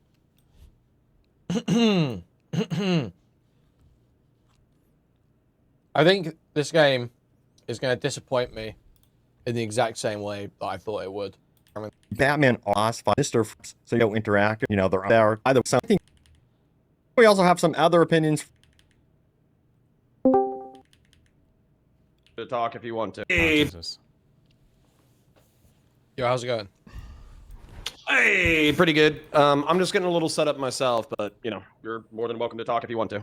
Yeah, no worries. Okay. So I thought we should make clear we had this talk organized before you had that massive stream yesterday. Yeah. This is not in response. This is not in response to. I'm probably. Your. Yeah, I'm probably gonna do a little bit of like a snark tour or whatever, but part of the reason why I'm doing that isn't because I'm trying to go around and be like, oh, I hate Destiny. Here's everything wrong with him. It's just because it's like, I don't know. Can we have a sane conversation about all the fucked up shit that's going on? Yeah, makes sense. Sorry, 2 seconds. I'm just figuring out mine. And sorry, yeah, there we go. Set up, but Why is this lagging? Hello? It's not even live. Stop lagging, please, God. Basically, what I would do, if I was running the conversation, not that I am, but if I was, I would play a quick game of Never Have I Ever, and then I would just talk about whatever you wanted to talk about. Sure, okay. And never have I, you mean like you say, never have I ever, like, doxed someone? Yeah, sure. Like that's a sarcastic because JStock said he didn't want to do that, which I thought was funny. Right. But I can be very quick about it. So have you... Oh, so this is just going to be like, have you murdered a child? Have you posted a dox somebody? Have you blah, blah, blah? And then all of the people that are willing to talk to him are going to say no. And he's like, okay, whew, thank God. You guys are all A-okay in my book, 100% in the clear. Have you ever talked poorly of Destiny in the past? Yes, incredibly. Okay, have you done so in private and in public for extended periods of time? Yes. Okay, have you doxed him personally yourself? No. Have you been in the room while other people were doxing his address, name, and telephone number, and then you laughed about it? No comment is also an option here. No, I don't think so. No. Okay. Have you doxed, swatted, or have you swatted Destiny? No. Okay, have you doxed, swatted... Oh, and then so by the end of this, it's like, okay, so all you do is talk shit, right? What's the problem? Digitally harassed Nathan in any way? No. Have you swatted, doxed, harassed extended family in any Sorry, you just broke up a little bit. Have you doxed, swatted, or harassed via digital means Destiny's extended family in any way? No. Have you taken homemade pornography that was leaked onto the internet from Destiny and sent it to his family members or Nathan? No. Okay, that's my game. Okay, that's all of them. Jesus Christ. That's all the ones that I care about. So for instance, like, if you've talked shit about him privately and publicly for extended periods of time, I think that's one of the charges that's been leveraged against you. Yep. It's probably, this is like a good bridge burn, I think. Like, if this is what we're working with. Jesus Christ. And then the doxing, swatting, and harassment is guilt by stochastic rhetoric.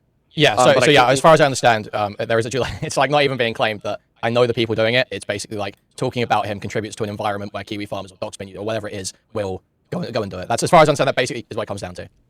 Yes. Yeah. Which I feel like is an insane. I mean, obviously. unless Dan or Destiny just like rape us in the next month, and I ask you all those questions, and you're lying to me directly, and then we have screenshots of you engaging in those behaviors. That's the allegation that I've heard so far. And so that's what you would need. The permission structure. Yeah. So that's you what create the permission structure to rape Destiny. Sure. Well, wait. That's a different thing. The permission structure than whether or not he's done it himself. No? Did I miss something there? I know the people doing it. It's basically swatting and harassment is guilt by stochastic rhetoric. Yeah. So yeah, as far as I understand, there is it's like not even being claimed that I know the people doing it. It's basically like talking about him contributes to an environment where Kiwi farmers or Doxman or whatever it is will go and do it. That's as far as I understand. That basically is what it comes down to. Yes. Yeah. Which I feel like is an insane. I mean, unless Dan or Destiny just like rape us in the next month, and I ask you all those questions, and you're lying to me directly, and then we have screenshots of you engaging in those behaviors. That's the allegation. Would linking the manifesto to CONOR help, or is it too late? I'm actually not sure. I don't know if there's any level of evidence that CONOR could see beyond like if you've ever seen The Wire, it's like it's like him. He has to see like, was Stringer Bell selling crack? Was Avon Barksdale selling crack? If they're not selling crack, if you don't show me a picture of them selling crack cocaine, like that's what. But I don't know. It's retarded. It's not worth seriously engaging with you. That I've heard so far. And so that's what you would need. Permission structure. Yeah. So that's you create the permission structure to rape Destiny. Sure. I mean, just to be clear, the permission structure. I feel like this is something you were getting into yesterday. They tried to spin it around on you and say that you describing the permission structure in itself creates a permission structure. Would you say that's true? Yes. That's why descriptive and prescriptive has become a meme in the past. I'm coming. 24 to 48 hours. But you do think so? You think that when Destiny comes back to you with that chat message where he's saying, he says the thing that Dooby said about him, but like 2 more layers removed and about you. You think that chat message is accurate? Correct, but I want to point something out about this. So Dooby is saying that regardless of whether or not he thinks it's good, he thinks this is descriptively true. Yeah. The same way that I would press Destiny, that he might not think that people he might genuinely think that people harassing me, harassing my or harassing my family, going after my job, he might genuinely think that that's bad. But just by describing the situation sarcastically or whatever, he increases the chance in which it would happen. The way that I would point out, the way that him doxing Esports Batman or doxing you or doxing JStock or doxing Dooby, that obviously increases the chances that you guys will be harmed, regardless of whether or not that harm actually occurs. Sure. But you think just making the descriptive claim is the creation of the permission structure? Because the way I would look at it is Destiny doing the action, of doxing and then justifying it. That is the creation of the permission structure, not necessarily just a description of the situation. History did begin on Doxtober 7th. For me, I'd like to take it one step further. The creation of the permission structure has nothing to do with whether or not the permission structure itself is true. Right. Okay. Right? Yeah. So for instance, like let's say, sorry, can I give you an extreme example just so people can know what I'm talking about? Let's say that I say Hitler's a bad... It's the actual answer here too, and not to, I don't know, be weird about anything too, is that like CONOR is like really, really, really all in on this description versus prescription thing, but like we're not really talking about that. Like if I were to come in and say it's morally justifiable to punch somebody in the face if they've called you a slur, and somebody's like, okay, so you're saying that like you should do that or whatever. It's like, and I'm like, no, I'm just describing like this moral structure. Like, that doesn't really make sense, right? Like that's not like a meaningful to try to say like there's some descriptive prescriptive decision. It doesn't sound like as applied to this social, like broader language, meta conversation, social thing or whatever dynamic, this whole like social or this whole like prescriptive descriptive thing just doesn't really map on here, but that's like beyond even CONOR here for it. Yeah. Bad guy because he killed the Jews. And he killed 6 million Jews. And I'm creating the permission structure through which Hitler can be deemed a bad guy and ultimately killed. Just because I'm describing reality and I'm creating the permission structure actually has no bearing on the underlying truth claims. Got you. Okay. Anyway, all right, let's... The permission structure through which Hitler can be deemed a bad guy and ultimately killed.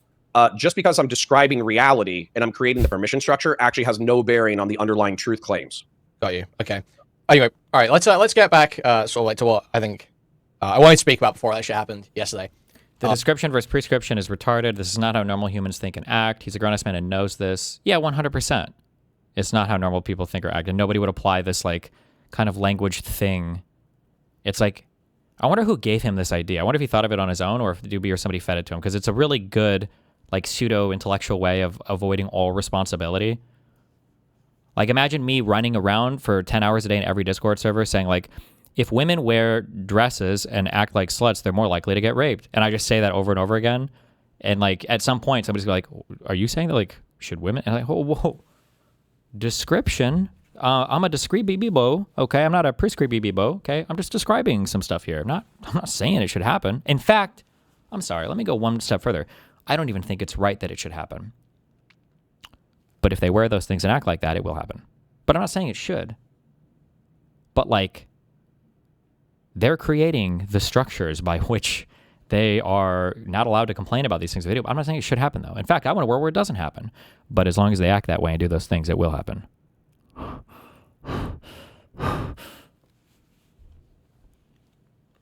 This is like a 5 IQ way of engaging with language. Sure. So, I mean, first of all, how do you feel since the interview last week? How do you feel about the reception to it? I saw Tallybots was saying, Kuihman thinks you're pathetic. Kuihman's using you as like a lolcow for his audience. They'll hate you, Connor, and all this shit. But I saw a positive reception generally to the interview, so I was a bit like, even if you were, even if the well, yeah, I don't think you give a fuck. You're just like you accept like that's kind of the game. But I mean, that's like not only it was just like a totally insane read based on what actually ended up happening. That, you know, there certainly were people that wanted it to be a lolcow performance that were in my chat, desperate for a lolcow performance the entire time. But I think most people came away with a positive view. Well, number one, that's the internet. And sometimes you're going to get to make fun of other people when they're having bad days, and sometimes people are going to be able to make fun of you. We all get a turn in the chair. And you can play defense to minimize your time in the chair, but honestly, sometimes you end up cucking yourself to the point that you end up in the chair more because you're playing such aggressive defense to not be in the chair. Sometimes it's best to take your licks. In my opinion, yeah. And the truth is the truth. Yep. So I'll commend everybody who made a thumbnail about my divorce. I look handsome in every single one. So thank you. I heard you saying that on stream.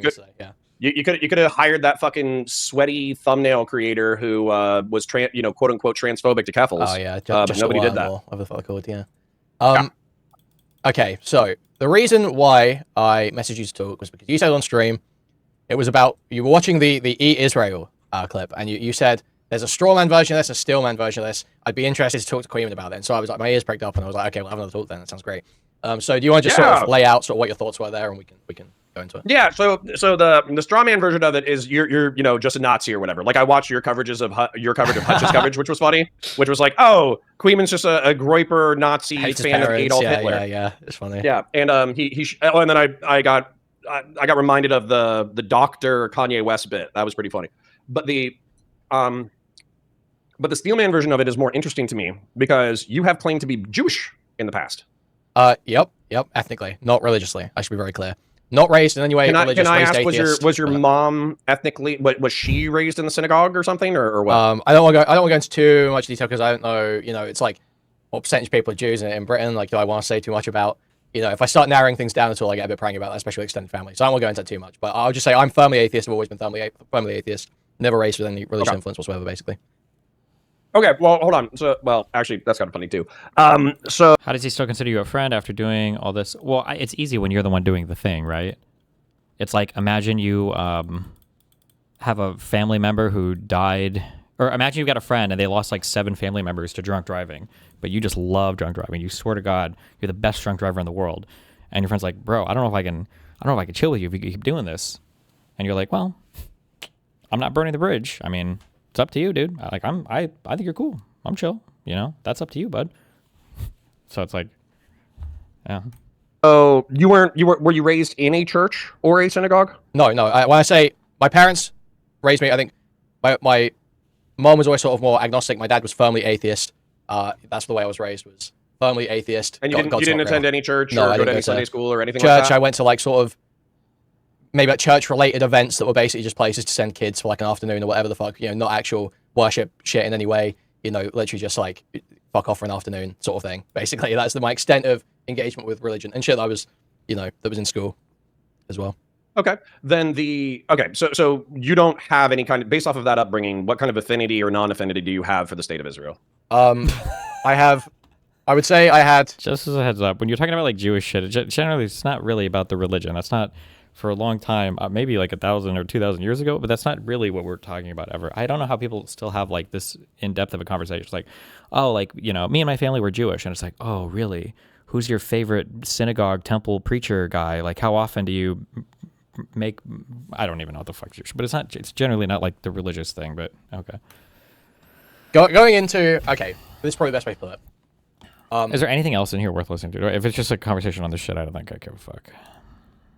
Obviously, I've had throughout my life explained to me, like, you know, oh, you know, X, you know, thing happened, and that's where we all came over, and there was the war, and all this stuff. You know, that was all said to me by extended family growing up.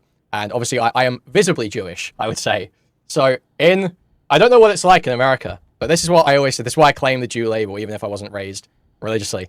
Is, you know, I was always treated Jewish. You know, I don't know what it's like in America, but there were like endless Holocaust jokes, gas chamber jokes, TESLER, shit like this. Just like not even like always super hostile, but just like that's, you know, how British schools kind of are. People rip on, yeah, there's a black kid, they'll make jokes about him being black. Pakistani kid obviously get ripped for being Pakistani. So I claim the Jew label 100% because, you know, I get treated Jewish. You know, that's just the way I look at it.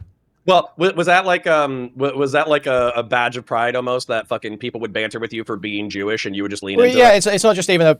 Okay, I'm good. I don't care that much. All right, what is this? Somebody said this got posted. 3-hour talk with Eric Weinstein. The Joe Rogan Experience. Train by day, Joe Rogan podcast by night, all day. Seen the clips of Chud diss himself from Justical and criticizing him from this morning stream? Nope, but link it. I was like, there's only one way to do this. I have to just not drink for a while. So I took like 8 months off, and then I had like a margarita at dinner once. So I was like, oh, I missed this. And then I had a glass of wine here or there. I was wondering how that was going to hold up. Yeah. But you're not. I know that you're not captured by it. No. Neither am I. But like, our religious observance requires it. This guy's an alcoholic, 1,000,000%. What the fuck? Sorry, just kidding. But like, dude, I hate everything right now. Addiction. That's a disease for fucking losers. And you obviously have yours under control. So it's not even like a real thing, right? We're way too cool for weak mind shit like that. Addicted? Really? Me? Captured by it. No. Neither am I. But like, our religious observance requires it. You require abstinence or drinking? We drink. What? Wait, is Weinstein? That's a Jew name, right? What do Jews drink for? I know Catholics, we have to drink for our communion stuff. What do these guys have to drink for? Like, do they have to drink? Like, we have to drink. When do you have to drink? Shabbat, any Friday. Every fucking weekend? Okay. Whatever he's saying, I know it's fucking wrong. So, okay, whatever. How much do you drink on Shabbat? I probably have 2.5 glasses of wine. Was there 2.5 glasses? What does that mean? Is there like a number that you're supposed to hit? No, otherwise there's a communal you're a bad cup boy? at the what? Well, that's Purim. We should get into Purim. We're getting into it. All right. Do we need glasses? You want to have a drink? Usually you and I tend to go. These guys both definitely don't have issues, right? With a drinking? while, so we usually do that at the end. Well, let's get some ice and some glass. Are we rolling already? I've been rolling. Yeah. Okay. Let's get some. Tell Jeff to get us some ice and some glasses. I didn't know we were. And a bottle of. I didn't say anything wrong. Buffalo Trace. Do you want to wait till I get back to start? Because we either haven't started or we started. We started. Fuck it. We started. Let's just roll. We'll get Jeff to do it. What's that? But I don't have headphones. Are we rolling still? Are we doing headphone shit? We can. Headphones, no headphones. I don't give a fuck. Okay. We mix it up. Okay. You know? What do you do? Are you more comfortable? You got a nice head of hair. What? See, for me, it doesn't matter. I feel bad when people like work on their hair real good, like especially ladies, and they get it all nice, and then they have to fucking smush it with this thing. Okay, if you ever have that kind of consideration for me, I'm going to be very disappointed. I thought we were closer. Some people pretty dark grew out, like my side. You did. What, shaved it? Yeah, shaved it when everyone knew it wasn't gray, and then it's just normal. Because like, it's very clear if I shave it now. I think you can avoid gray hair with proper supplementation. At least that is the thought today, that with enough zinc and copper. Zinc and copper. Are we making alloy and RuneScape? Wait, can you avoid your hair graying? I know there's the Finasta, Monasta, all the Monoxa, whatever bullshit for your hair falling out. Is there stuff to make your hair not gray anymore? And that somehow or another that's involved in the diet. I don't know. I'm talking out of my ass here. I don't know that much about what causes your hair to go gray. This is Austin Tap. Other than What was I thought he said get the wine out initially, but okay. Are we okay here? Hello? What? This is Buffalo Trace, older than America. Really? Yeah. This is a distillery from 1773, I believe they started. Wow. Them apples, huh? It's like that Chinese-sounding beer, Yunling or something. Cheers, my friend. Buffalo Trace is like why is their beard really old? Beer really old? You have an old beer? Yunling. Is it old as fuck? Jamie knows everything. He knows a lot. You know, people. 1829. You see? Oh. People say, I have this AI, I'm using Claude, I'm using ChatGPT. I use Jamie. Jamie, right, yeah. for sure. Oh, he's way better we all than AI. do. He's way better than AI because he's kind of psychic. You're a little psychic, right? A little bit. Well, I mean, I've listened to you talk a lot. My theory is that he also looks ahead. He knows sort of where you're likely to head, so he's got it ready. 100%. Yeah. He knows how my goofy fucking brain works. Yeah. What energy thing leaking in from another dimension? Is that? Look at that face. Look at that. Go on. You gave a little Go side on. eye. Well, let's see what he says. James, see if you can find that, please. I think he said it was gravity. What is wrong with this? They're going to talk for a long time. What else are you supposed to do but drink? I can't tell if this is a serious thing or not. But I feel like anytime a person can tell me how long they've not drank for, I would assume that we probably just shouldn't drink. If somebody's like, oh yeah, I haven't had a drink in 8 months. I'm like, cool. Well, let's get some sodas or something. When you start to keep track of your non-drinking periods, and then you go from that to, let's have some shots for this podcast tonight. I'm like, okay, bro. Hands from different colonies and put them together as a kid just to see what happens. Did I? No, Yeah, I never did that. I did that. Why? Just watch him fight? Oh, yeah. Oh, you fucking psycho. Yeah, a little bit. No, I never did any of that. You were saying about me, Joe. Yeah, that I didn't even read it. I just saw it and went, oh, Jesus, I got to talk to Eric about this. I had to stop drinking when I started Adderall. Why? You just have to drink more, like twice as much, and then you're good. And then sometimes you drink too much, it kind of fucks your Adderall up, so you just have to 2x your Adderall, and you just kind of like, I call it the stepladder process. It's just dark matter isn't matter at all. It's gravity leaking in from a parallel dimension. And this guy won't do mushrooms. Isn't that wild? What do you think about that? You remember when I was here and I said, get Michio Kaku in here with me? Yeah. What is it about? Well, clearly he's a brilliant guy. He is and was a brilliant guy. He's decided to do something else. And to be entirely honest, I'm so glad I studied music. I get triggered enough listening to people talk politics. Quantum mechanics is like easily the most trespassed zone of fucking anything as soon as people start talking about shit. Entangled particles transfer information faster than light. Gravity leaking in from another dimension. The many worlds hypothesis means that every time I decide not to jerk off, I'm spawning another dimension where I do masturbate. Did you know that you have to actually blink your eyes and look at an electron to change how it acts because it needs an observer? And by observer, I mean human being. It's like every fucking stupid fucking trope thing is like, oh my God. But I don't know fuck all about any of it, so I don't give a fuck. I don't love going after other named people. In general, my shtick is that I go hard after institutions. I'm a huge institutional supporter and their worst nightmare in the current world. It's so brave. Oh my God. Individuals I don't like beefing with. I watch all of the energy, the beauty of life lost to beefing with people. Michio Kaku is doing a tremendous amount of damage to theoretical physics. How so? Theoretical physics is, in my estimation, the most beautiful, most powerful, most economically potent thing you can do with your life. And we are the best. The United States is, in my opinion, the greatest nation in the history of the earth for theoretical physics. Because we are cowboys, we are irreverent, we are the people who invented the atomic and hydrogen bombs, the semiconductor. This is what we do, and we've lost the ability to do it at a level that I cannot believe happened during my lifetime. So from 1984 to the present, those 42 years have been the greatest intellectual implosion, I think, that I know of, where people just got dumber. And what do you think is the cause? I'm going to disconnect this humidifier. Quantum gravity. Like imagine, I don't even know, because I don't know anything in music that's like as complicated as how much you would have to learn to understand like quantum mechanics shit. I don't know, like arguing like just intonation versus even-tempered music and how it's destroying. I don't know. Like, just imagine like a person who's literally like not even like the math classes to begin to take the math classes to understand what you're talking about. But it's like, what's the big problem with physics? Well, I'm going to tell you about theory. It's just like, Jesus Christ. Think that I know of where people just got dumber. And what do you think is the cause? I'm going to disconnect theory. this humidifier. Quantum gravity. Quantum gravity? Yep. In 1984, there was a result, and it's called the Green-Schwarz anomaly cancellation. And the guy that I've talked to you about before in UFO context, the guy who is Lewis Witten's son, Lewis Witten, happy birthday, turned 105, was the anti-gravity guy from the 50s. His son, Edward Witten, decided that the 1984 Green-Schwarz anomaly cancellation meant that we should all the smartest people should pile into one narrow subspecialty, and that was the future. And because it was so much... Oh, no. Oh, it hurts. I know, I understand. There's way more harmony here than I thought. Do you know who this talking point comes from or is repeated a lot by? Yeah, you got it.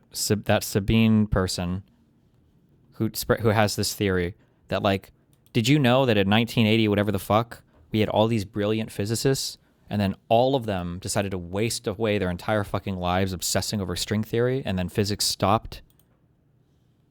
Smarter than all of us. People listened, and I didn't. And Michio Kaku is part of his wave. Almost all of the people that you've traditionally had on in physics have some connection to this. So you've had on, I don't know, probably Sean Carroll, Neil deGrasse Tyson, Brian Greene. Nobody wanted to say what was happening, which is that we were being unraveled and destroyed. Our ability to be the world's greatest theoretical physicist was being eroded year by year for 42 years. And specifically, the pursuit of string theory? It's not string theory itself that's the problem. String theory is harmless. It's just a bunch of equations, a bunch of ideas, and it's beautiful mathematics in many places. So that's not an issue. The issue is the exclusion of everything else. I think Sabine actually got it from Eric. That might be. I just know that both of them, I guess now, do this. Yeah. And this goes into the name Togit, or the only game in town, T-O-G-I-T. And it's this idea that only we, the enlightened, can do theoretical physics, and the rest of you are just doing finger exercises and you're too stupid to know it. So specifically, like, what's isolationist about string? Oh my God, I just fucking, that thumbnail. This is going to be awkward. Okay. Why do they all do this? They can't, some of these people start off okay and they just can't. It's the funnel, bro. They're captured by the funnel. Do you know how hard it is to stay out of the funnel? It's real hard, guys. The funnel is everything. There is only the funnel. Okay, the funnel is not a ladder. It is a starting and stopping point for 99% of online careers. This thumbnail. Physicists are afraid of Eric Weinstein, and they should be. With Sean Carroll listed here.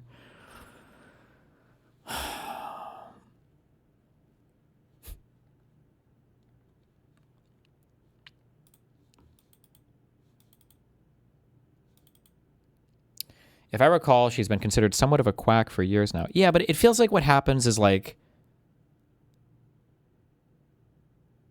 somebody has like a valid criticism, I guess, of the system. And then some people in the system kind of are like, well, you know, I disagree or whatever. But there's this whole fucking crowd of people on the outside who are like, yeah, fucking yeah, somebody who's finally willing to say what he said. And the person for like the first time in their lives is getting like all this like support and love and outreach from this other community, and then they just slowly start to cater more and more and more and more. They might get more institutional pushback as a result of that, and then they just become fucking audience captured. They cross the event horizon. They would have to travel at speeds faster than light to escape the bottomless fucking pit of audience slop capture, and they cannot do it. It is impossible to cross it. They can't do it. It's impossible. They're gone forever. Maybe they'll be spit back out in a trillion years as, what is it, Hawking radiation? I don't know. As TARS saving his daughter. Not the guy, but TARS. Like, what is it about this one particular theory that all this thought has been pushed into that? Take some comfort in that every academic just laughs and ignores these people. I know it has effects, but it's mostly the general populace. That's great, but like RFK Jr. is like the head of our HHS, so I mean, who's laughing, bro? What do you want me to say? About string theory, like, what is it about this one particular theory that all this thought has been pushed into that?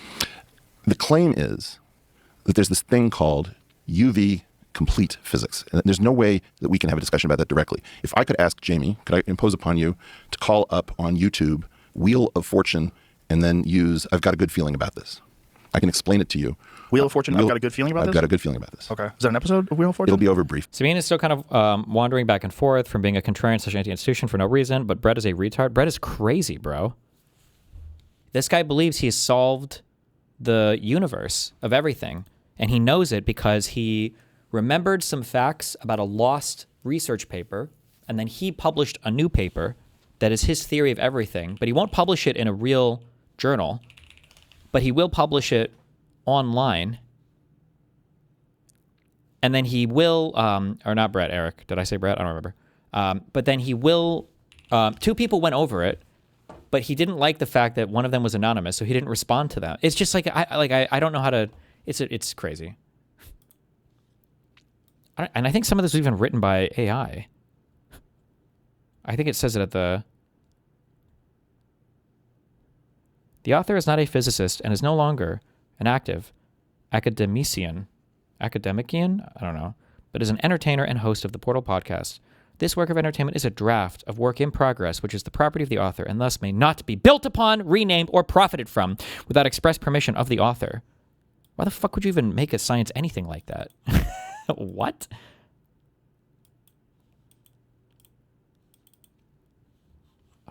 Go to page 41. You know what would be a real adventure is going over the physics to understand this paper so that we can understand what's the stupid giant formula called? There's a thing that encompasses like the entire standard model of physics, and it's just to calculate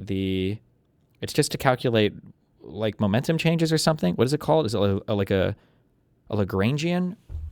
No, there's a name for this. Is it Lagrangian? It just like encompasses everything we know about the standard model, and I think it just explains movement or something, right? So the standard model Lagrangian. We should learn enough physics online until we can understand all of it. That's what we should do, and then we could go through and we could debunk his paper. We're not doing that ever.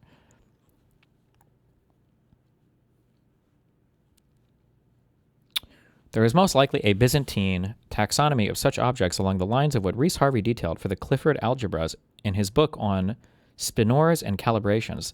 The author is no longer in a position to go chasing after the complete picture and simply detail some of the available tools for customizing such operators. Wow, king. I don't know. Anytime somebody tells you they have like a theory of everything, there's always like, not good. I'm at page 42. What did I say? What did we go to?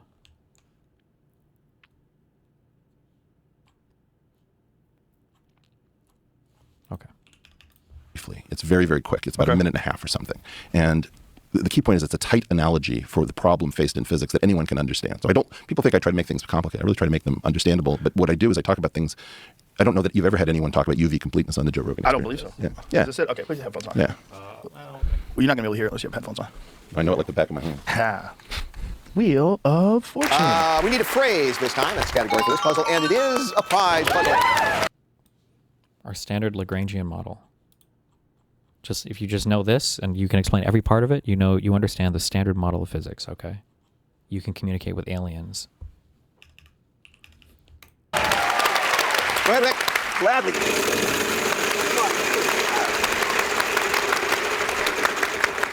And what do we get here? 500. R.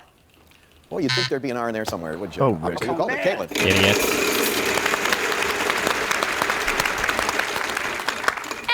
L. 1 L. Really solve? What's that? Can I solve? Okay. It is a prize puzzle. Yeah.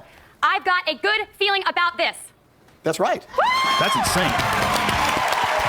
That's him. He's like, that's going to be me one day in a conference of physicists where they realize that I've done this. He's a wizard. That lady. You've never debunked Mr. Girl's black hole theory? Stop slandering him.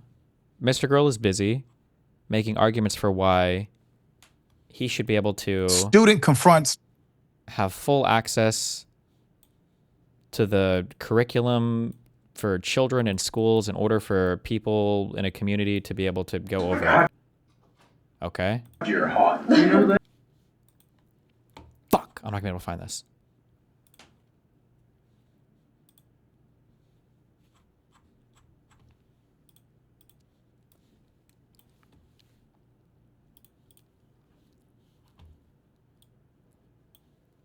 This guy right here, by the way, is the one that started the theory that I am trying to hunt down mentally ill girls, use my clout and money to have sex with them, bring them onto my stream, and then engage in a sadomasochistic sexual dance with them where I make them fight other women or turn my community on them to destroy them, to remove them from my life while getting intense sexual pleasure out of it the entire time.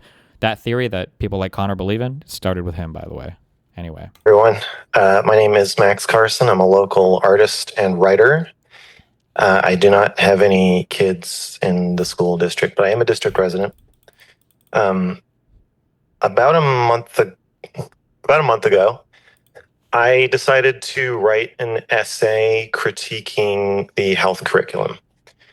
There's a law, ORS 336465, that says the school district shall give parents, guardians, and district residents an opportunity to examine the instructional materials to be used in any class.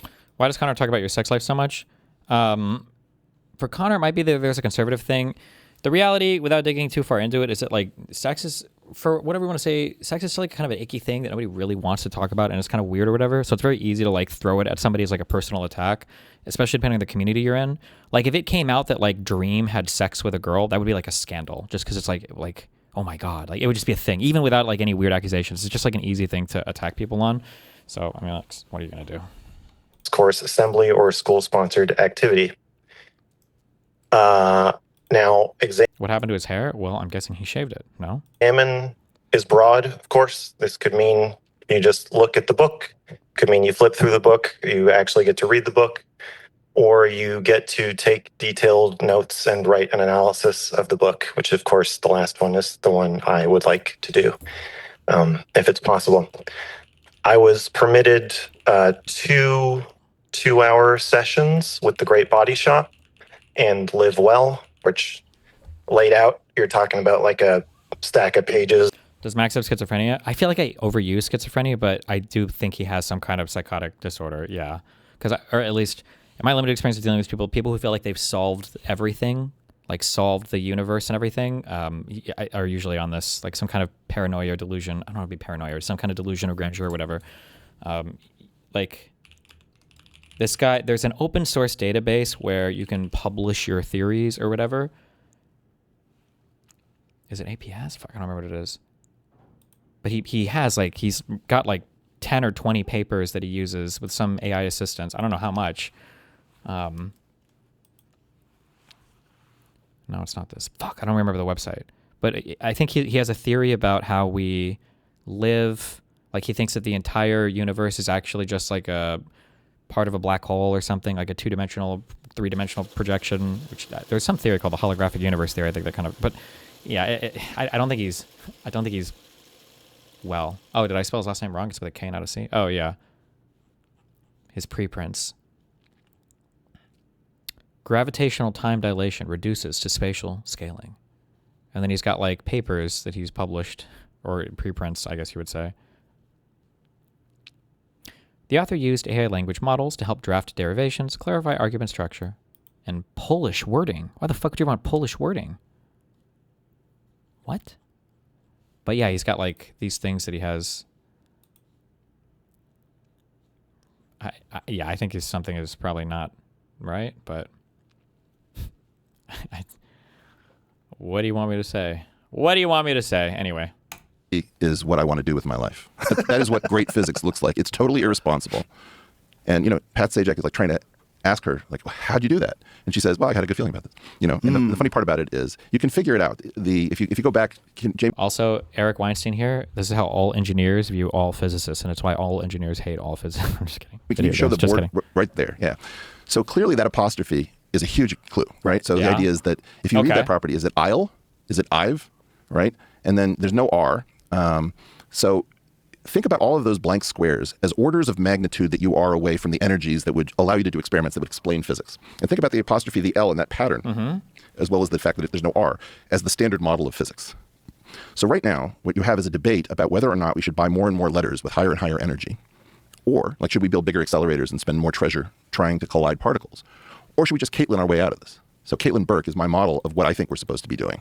And so an exceptional mind with an ability to see or propose things that other people aren't seeing. I guarantee you that if we studied this, if we spent a month with the world's smartest people on this puzzle, we'd learn that there are certain things that were present, that, you know, the frequency of certain, the fact that there's a single letter there that almost certainly is I or A. She took a tiny number of clues.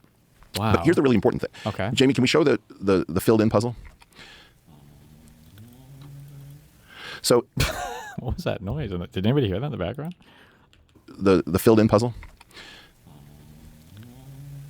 I'm sorry. I don't even know if you can hear it. So you'll notice that the word this could be changed to that because the only letter that's been excluded is an R. So that is what the issue of unique UV completion is. In other words, a unique UV completion would say there's only one phrase that fits there. She guessed, she couldn't have known it isn't, I've got a good feeling about that, or I've got a nice feeling about this or that. So it's actually not, or I'll get a good feeling about this, but all of those were much less probable because they're just not as natural. Okay. So this is a combination of science, guesswork, and raw courage. Like the most marvelous thing about that exchange is she says, can I solve? And there's like, he's not even sure he's hearing her properly. Epic. And then finally he says, okay, that's gatekeeping. Can I put this article on the archive? Can I give a seminar in your department? I want to solve the puzzle. And a lot of what we're arguing about is that the string theorists are the only ones who have the right to try to solve the puzzle at the moment. So imagine that somehow there's a rule that only Rick, poor Rick, who guesses that there's an R, imagine that he's the only one allowed to solve the puzzle. And when she asks, may I solve the puzzle? No, you can't. That's pseudoscience. You're a charlatan. That's, you know, that is crank physics. So that's what the problem that we're facing is that we've got one group that got control of the gatekeeping, who is very good at mathematics, extremely bad at physics. And they've redefined what physics is and what good science is, where they're the only ones who are guessing the puzzle. They can't guess the puzzle. And everyone else. I'm too retarded to understand. So he is making a... I can't watch Connor talk to Kuihman right now. Okay, some people are pointing me. We might go back to that if he's talking more about me. But Eric Weinstein believes that he has solved all of physics based on some notes that he lost on a computer 30 years ago. I'm not exaggerating about that. I'm not joking about that. I might not be perfectly, but it's more or less this. That theory, that PDF that I read is like 30 years or more old.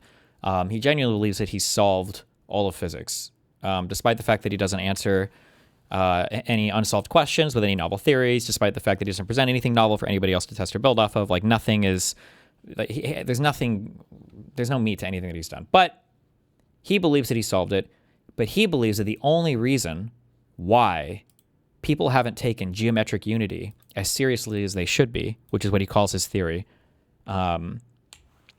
is because all of physics is mega cucked by string theory. And the big string theory has cock-blocked him from being taken seriously because big string theory is the only thing that is allowed to answer the questions of, you know, fundamental theoretical physics or whatever. And that's his thing, his shtick. Sorry, fuck, I gotta find this. The author notes many academicians find this unprofessional and therefore irritating. This is quite literally unprofessional, as the author is not employed within the profession, has not worked professionally on such material since the fall of 19... Oh, wait, hold on, let me see. Oh, notes in the present draft document. There is something about the nature of latex that is likely to confuse the professional reader. I think latex is like a notation you can use for math things, basically. It is as if a typeset document constitutes agreement to participate in some academic social contract. No such consent is intended by this. The author functions totally... It's pronounced latex? I don't give a fuck. Latex? Latex?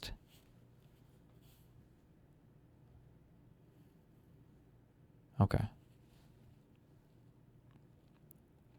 The author functions totally divorced from the professional research context, which is oddly automatically inferred from typeset mathematics by nearly every capable reader, perhaps due to the rarity of such research programs. Without wishing to dwell on the unduly, there is no way around the fact that the author has been working in near total isolation from the community for over 25 years. That's a little weird. Does not know the current state of the literature. Okay, also weird. And has few, if any, colleagues to regularly consult. He solved it all on his own. As such, this document is an attempt to begin recovering a rather more complete theory, which at this point only partially remembered and stitched together from old computer files, notebooks, recordings, and the like, dating back as far as 1983 to 1984, when the author began the present line of investigation. The author here is Eric Weinstein. This is what he's talking about. This is the first time the author has attempted to assemble the major components of the story and has discovered in the process how much variation there has been across matters of notation, convention, and methodology. Every effort has been made to standardize notation, but what you are reading is stitched together from entirely heterogeneous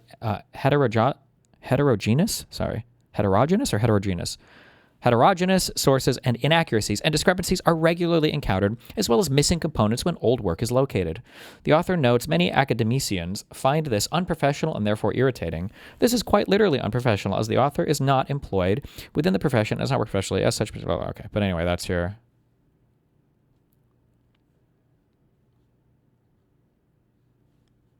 That's his theory of everything. Is like, here's a crazy story from yesterday. I wasn't allowed to say that I gave a talk in the physics department, even though any normal person would say that that happened. Genuine question, how do these people go around themselves believing that every facet of their existence is being humiliated and suppressed by a secret shadowy cabal? Wouldn't this just be exhausting to live like this? You consider it exhausting, but for some of these people, it's empowering, right? Because you solved everything. Nobody around you has realized it. So there's two options there. Either you're wrong, which, depending upon how much of your life you've dedicated to a thing, is catastrophic. That is the most self-destructive thing that could ever be, is admitting you're wrong about something you've staked so much of your life on. Or there's some secret shadowy cabal that's trying to keep you down. And with as complicated as society is these days, you can find evidence of whatever the fuck you want anywhere if you want to be irrational about how you find it. I wasn't allowed to say that I gave a talk in the physics department, even though any normal person would say that that happened. And I wasn't allowed to do that when I visited a physics institution in Canada. I wasn't allowed to say that I was visiting for a week, nor was I allowed to say that I gave a seminar that lasted 9 hours. Well, you just did. Yeah. Oh God. Are you a lawbreaker? I'm breaking the rules now because I've had it. I agreed to not do this, and with these missing scientists, I've changed my mind. I'm not going to deal with these people anymore. And whatever is going on with science and the suppression of different ideas is terrifying. Right now, we have a situation. I gave a talk at the University of Chicago. There's no record of it. Who's asking you to do these talks, and who's asking you to not give a record? You don't have to name names. Yeah, particular people. In general, the funny part is that the people who ask me to give talks in the physics departments are the most courageous person in each department. So the problem is that the person that you end up feeling resentful towards, how dare you tell me that I can't give this talk in this department officially, is the person who's arranging for your stay and is arranging for the room, and they are under the most pressure from the institution. So the institution is forcing them to say, you're allowed to give the talk, but you're not allowed to talk about it on social media. You're not allowed to advertise that you're doing it. You're not allowed to say that you're doing it. So in this case, in the case of UTex's physics department, I was allowed to say I'm speaking in the Karch group seminar. It's like a condom to make sure that the physics department doesn't get pregnant. Well, isn't that really bizarre? Because University of Austin, Texas was supposed to be a university that fixed all the bullshit that was wrong with other universities. It's much more insane than that. This was the... Is he referring to something there? I don't even know what that means, but no, maybe he is. I don't know. The home of Steven Weinberg, who moved from Harvard to Texas because the oil money was used to buy brains. So basically, Texas raided Harvard for people like John Tate in the math department, Steven Weinberg, who was probably the greatest living... It's the Barry Weiss Uni? Really? Theorist. And that was the continuation of the Bryce DeWitt group from North Carolina, Chapel Hill, that was set up to do anti-gravity by Agnew Bainson. So you're right next to an amazing physics department with a crazy history. That in fact touched anti-gravity. This is one of the tiny number of places that has a real legacy in that department. And I was speaking there on gravity, on dark energy. And look, I've been lying my whole life about my relationship with the physics world because of this pressure. They can't listen to me if I say I'm a physicist, so I say I'm an entertainer. Yeah. But people say, well, why would you do that? Why would you say that you're an entertainer when you obviously are conversant in all this stuff? And the answer is, I don't want to die. I don't want to lose my ability to enter a physics department. So I take on this completely wrong persona. And, I have the emails. You're not giving a talk. You're having conversations in room 5308. It literally says you're not giving a talk? I could read what it is that they write to me. So what is the benefit of this formal declaration or this formal... There are so many assassins out there, bro. We've got physics assassins now. Big Physics is trying to assassinate people. Big String Theory has hired assassins. Designation of the way you're talking. So when I was at a physics institute in Canada, I was told, we're worried that you're going to use it to legitimize yourself. It's like, I'm going to do that. Of course I'm going to. I have a PhD from Harvard, you stupid... I mean, like... In math, not in physics. You guys imagine I'm a podcast guest? This episode is brought to you by Squarespace. Once you've got a great name for your business, they're acting from the assumption that you're going to use it to legitimize yourself and your ideas is a really crazy way to phrase it. Because like they're acting from the assumption that you're not legitimate. So that's there. You remember when like I think Reagan thought, I forget who it was. Reagan thought they were recallable missiles. Well, you could turn them around? Right. Sorry, we changed our mind. So like a base jumper is also a suicide jumper. On second thought. Halfway in, he's like, "I fuck this." No, I like a lot of these people who survive jumping off the Golden Gate Bridge, they learn like I love life. Yes, most of them. They're reborn. Yeah. So what I would say is, the problem is that I don't, this is not a boast, as you know. I don't usually put my credential first. I'm probably the most blue chip defector from the institutions, mutineer. Call it that. I have essentially perfect credentials, and that's the problem. So it's not a question about you're going to legitimize. I already legitimized myself by Harvard PhD, MIT postdoc, NSF postdoctoral fellow, ONR, top in the country, Sloan Foundation grantee. I've been in math, physics, economics departments. I'm so bulletproof. So that's the problem. That's the problem. That's the problem. It's not that you're a kook. That's what I was trying to say. You didn't understand. No, I do understand. I just don't understand why they want to do that to you. Because that's what's bizarre. Narrative. Okay. I am the greatest danger to the narrative. I'm the most followed mathematician in the United States. Maybe the world, Hannah Fry, maybe above it. That danger to the narrative is the problem. Well, specifically for people who don't know what we're talking about, what is, to make this a standalone? It's just from a personal level, and I don't take it personally, but like being banned from so many places and then like having so many weird things, you know, done to me and everything. It's so funny to listen to these fucking losers that are welcomed with open arms in the entire slopcast world. Like fucking probably gets personal blowjobs from one of Trump's adult children. Like it's probably, you know, has access to all of these people, YouTube, whatever the fuck else. And it's like, I'm the most hunted man ever. I'm a danger. Nobody wants to platform me as I go on my 15th Joe Rogan episode. Like, bruh, no one cares about you. No one's going after you. You're just a random fucking kook. Like, that's it. Alone show, the people that are not aware of your work. What is it about you and your ideas that they are so hesitant? Like, not to be a super institution cuck, but if you want to shake things up, go publish something. Go rock some journal's world, dude. To platform. Or legitimize, or why you're such a danger. Okay, so in 2001, I said mortgage-backed securities were a great danger to the world. I had one of the first published papers on the danger of illiquid. Oh, he's a fucking finance genius as well. Holy shit, this guy fucking predicted everything. The pricing of illiquid securities. I went on Chris Williamson's show and he asked me who's going to win, Biden or Trump. I said, you don't even know whether Biden's going to make it to November. I said that the people, representatives of the Democrat Party, reached out to me and said, stop talking about Biden's dementia. You need your affirmation that you're seeing something real. We put in 3 people as a committee to replace the president. And I said, like, I'm supposed to feel good about that? What? So what they told you? Yeah. They put in 3 people? They put in a committee of 3 people. And if you knew who those people were, you'd be pleased as punch. So shut up. That's what they said? Yeah, correct. You would be really happy. So shut up? Yeah. They didn't even tell you who the people were? I think that they did, and I've conveniently forgot them. One of them might have been the chief of staff. Wow. So it's like, but I say this, right? Mm-hmm. And I'm not trying to. I mean, I keep lots of secrets that people ask me to keep that I should keep. Things having to do with national security, for example. But these people are incompetent, and they're a danger to us. And right now, the string theory narrative is a complete danger. It's not string theory that's the problem. It's the only game in town. And so, you know, there was a look. People are willing to spend their entire credibility just to make me go away. Could you briefly just describe like what is the so there's not a problem with string theory, or is string theory not complete, or is string theory has it reaped actual results? Mathematics. Can you break it down for me, bro? Break down string theory for ooga booga, ooga booga, ooga booga. Mathematically, it's reaped results, and string theorists have occasionally done really great work in a subject called quantum field theory. But quantum field theory isn't about the quantum field theory of the world. Quantum field theory is like calculus. It's something that's very useful, and it grew up in physics.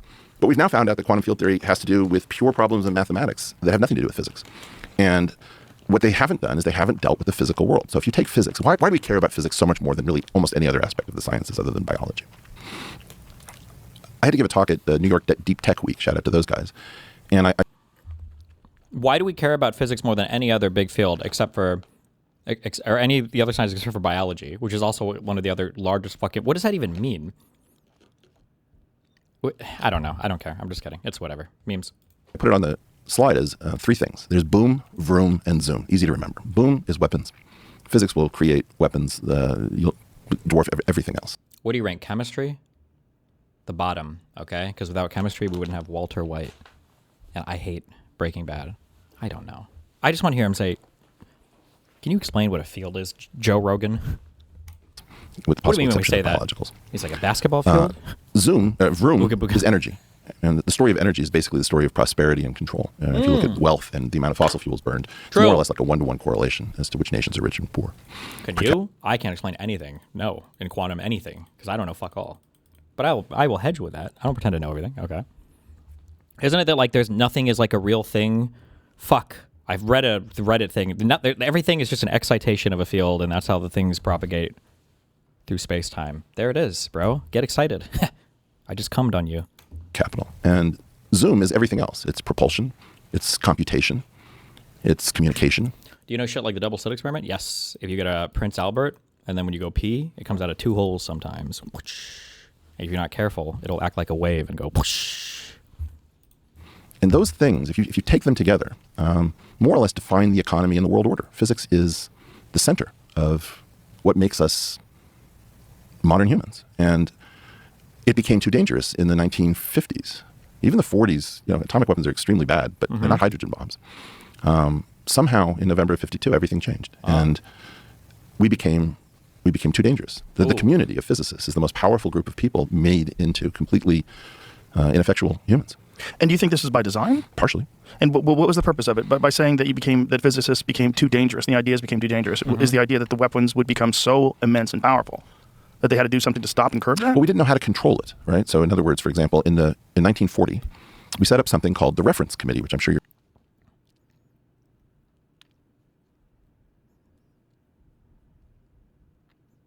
Wait, what? Hold on. Quick meme. This is 1 minute and 20 seconds. How much would you say the personal conduct issue is related to lawsuits and the nukes versus any other conduct that you can think of? Yeah, I'd say the lawsuits. Like how much of your hatred is the lawsuits? The lawsuits are a huge amount of it. The lawsuits are the most significant part, probably. And I remember this from some of your older content. So you were kind of like I don't want to say like a Kiwi farmer or whatever, but you were like a free speech, sympathetic shit poster on the internet. So part of what you admired about Destiny back in the old days was the fact that he was taking the fight to Keffels. Yes. Yeah. And that's what was there anything else that made you a fan of his? Yeah, I mean, obviously I like debate stuff. I like seeing someone who performs well in debates. I used to watch, like a kill stream a whole bunch. I liked all the internet blood sport stuff. So it was just like that sort of like content I was a big fan of. And then Destiny most closely aligned with my political beliefs. And then especially I was invested in the Keffel stuff. And when you backed off on that, that was really when I was like, okay, this guy kind of blows. What? This is one of those things, it's like when Chud said that I'm pumping him full of narratives. This is one of those things where if you ask them, like, what do you mean by backed off? Like, I committed to a top secret 2-week after stream research marathon and then did a Jordan Peterson debate fake out where we read through what was a career-ending presentation on Keffels. And then she was vanquished from the internet forever. What do they how do they invent this narrative that I backed off? I don't understand. Am I missing something? Or what am I not? She did come back? Did she? I thought that after my thing dropped, a bunch of people were tweeting, and the big thing that people caught wind of was like that the GoFundMe money was misappropriated. And then after that, it came out that she I think she admitted to using all of it on drugs. Oh, actually, never mind. You guys are fucking retarded. When somebody says she came back, you mean that like she was like on Twitter or showed up on a YouTube video of somebody or something for one thing. No, never mind. Why did I read that chatter? Okay. Your listeners have never heard of. And the Reference Committee lived inside of the National Research Council. Now, why was it important? Because chain reaction physics was so hot. Once the neutron was found, right? So think about neutrons as bullets.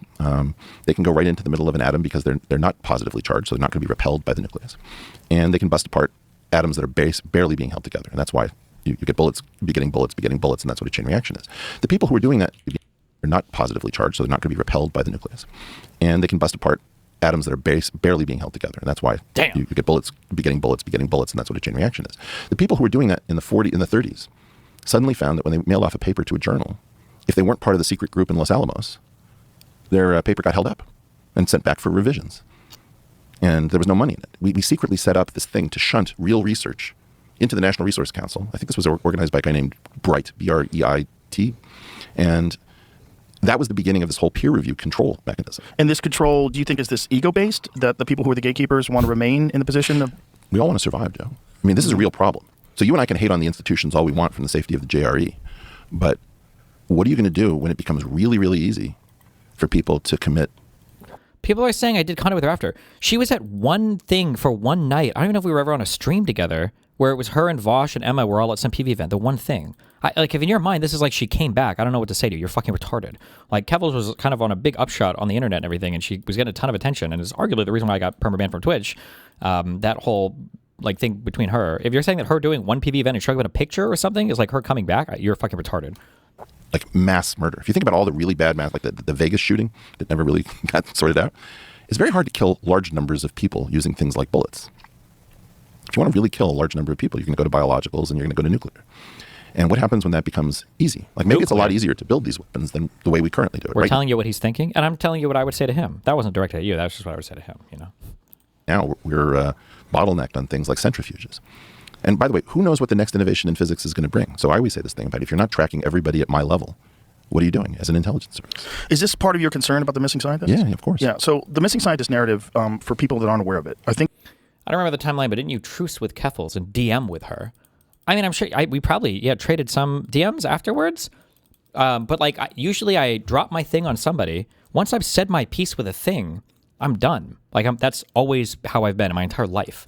I don't know. I'm not a fucking loser, and I have things that I want to do with my life. I don't know who has the time to hate somebody literally forever. And also, I think that, and it's mostly you guys too, because everybody's like this. People want retribution for something, people want to like destroy a person's life and have them dead forever. Like, that's never been my approach to any of the people. Bob Seven, Vosh, whatever the fuck anybody else. Generally, I'm just like, these guys have done a shitty thing. Like, here's what I think about the shitty thing. I think it's kind of fucked and something, they fuck them.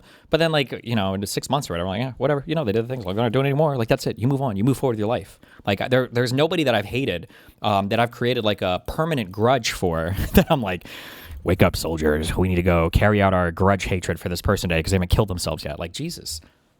I think they're up to 15 now, and a lot of people say that some of these connections are baseless, and that some of them, it's just... We're not really happen. up to 15. No. Okay. So what do you think we're actually up to? I don't know. Probably 5 or 6. But I saw someone online did a breakdown of it, and essentially they were saying that the odds of this being a coincidence are off the charts.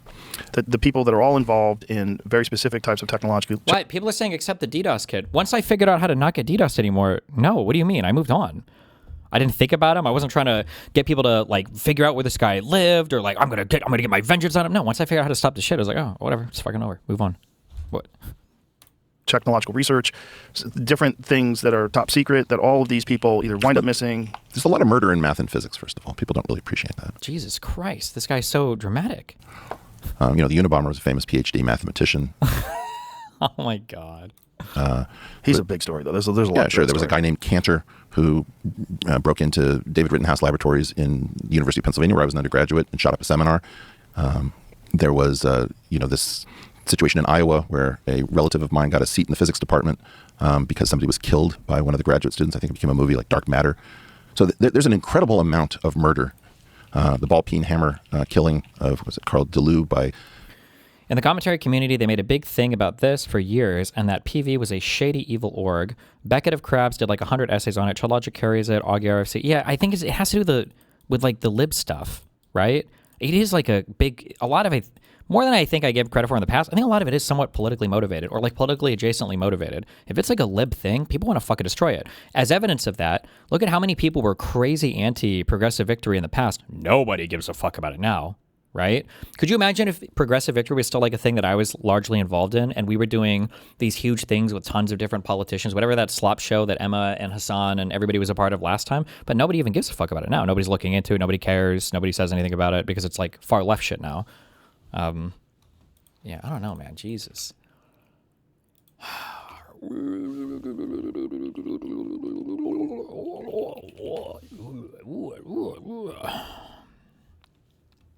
They hate you now. Yeah, well, now that they hate me, now it's chill. Now they're good.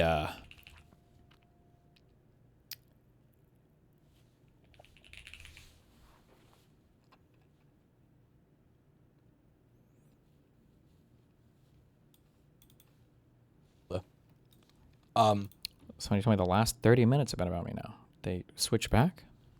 No worries, no worries. So the brainwashing thing as well. So I mean, yes, brainwashing. Me and you have literally, I feel like almost every conversation we have had has been like very contentious, aggressive, like pretty much every time. And I don't think there is a single thing that I've argued to you that you now 100% believe. I know you could correct me if I'm wrong, but both of us are quite stubborn, I feel like. So I don't feel like this is really brainwashing. I said that I was going to challenge you, and then Brianna Wu, for whatever reason, said, "Oh yeah, I'd love to challenge Kuihman." And then we let that happen, and that was a moment in internet history. That was very interesting.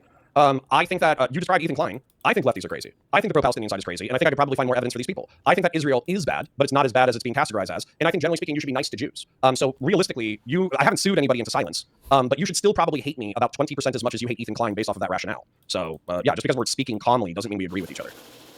Yeah, sure. I don't think I hate you 20% as much as I hate Ethan Klein, but sure, yeah. Okay, well, that's fine. That's probably good. Okay, so we kind of got to Keffels, Inline, and doxing. Are there any other reasons why you can think of why you hate Destiny? And then do you think, sorry, second part of the question. Second part of the question is, these are the top 3 reasons that you gave me for why you hate Destiny. Do you feel like your conduct on the internet for the past 2 years has been proportional to his sins? So yeah, another reason why I hate Destiny, he took sugar and spice away from us. Okay. Do I know? Is that a meme? What does that mean?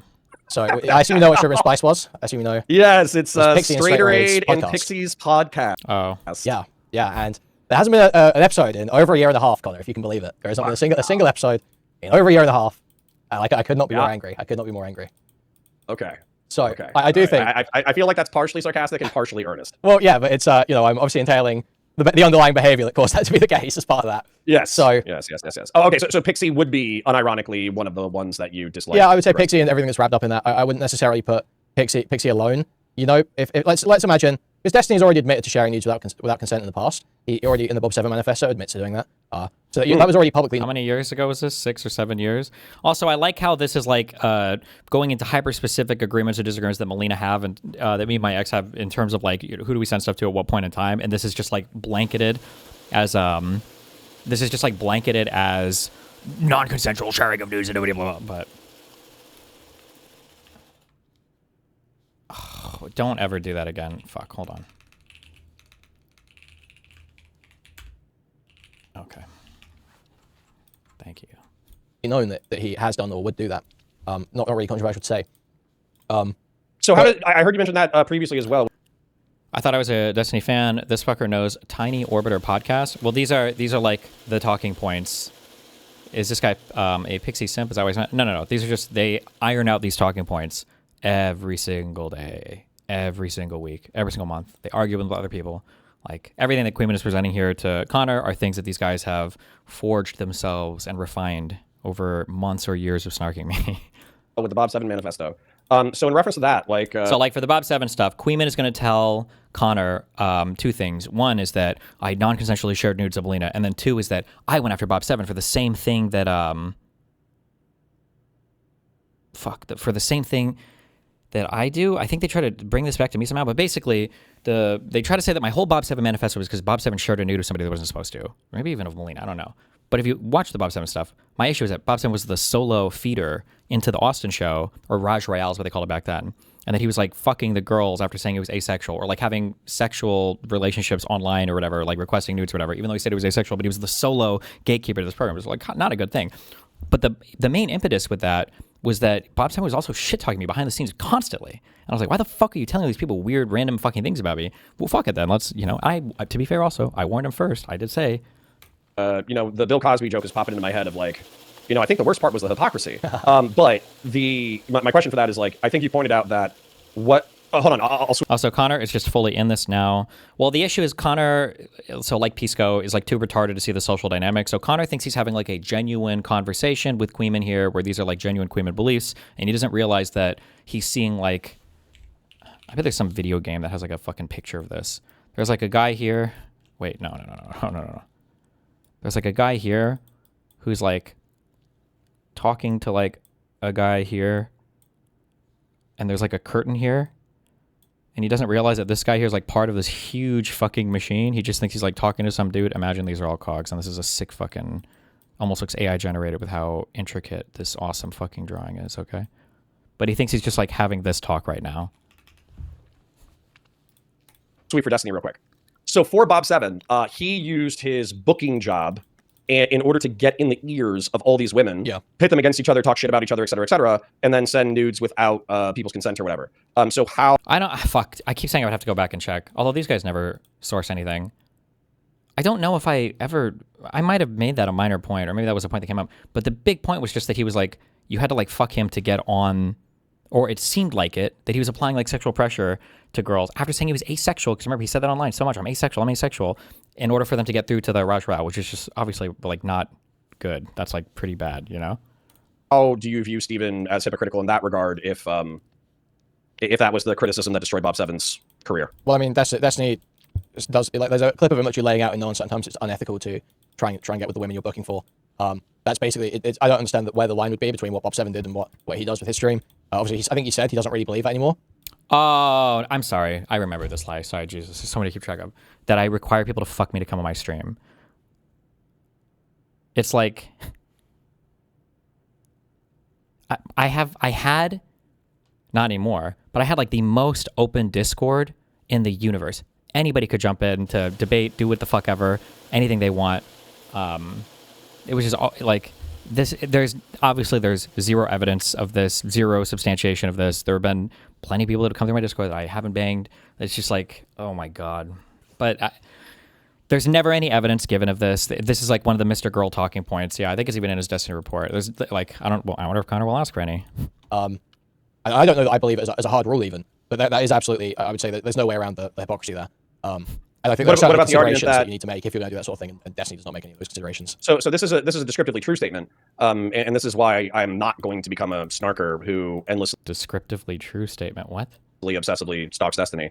Not that you're stalking him physically, I'm just saying, like... I reject even that characterization. I feel like I should be firmer on this. I'm just totally obsessed with Destiny. I don't cover him that much at this point. There was a long stretches where I'm just not covering him. Only recently, because he's gone so fucking crazy, me and people around me, have I started covering him again. Like basically. Should I sweep for you by pulling up your video? Please, I'll always accept sweeping. Your video compilation, because I will say that part of the accusations against you are reliant... One of the funniest things, this was completely fanfic, all coming out from Lav mainly, right? Yeah, I don't know if there's like a screenshot floating out there of it at one point, but I think me and Lav hooked up, and then we weren't talking as much afterwards, or just because we fall out of communications. And then I think it was like the Black Issues arc. There was a bunch of stuff going on my stream, and then Lav started jumping in more. And when she started jumping into my stream more to argue with people, she also started to get like a little bit more flirty with me in DMs as well.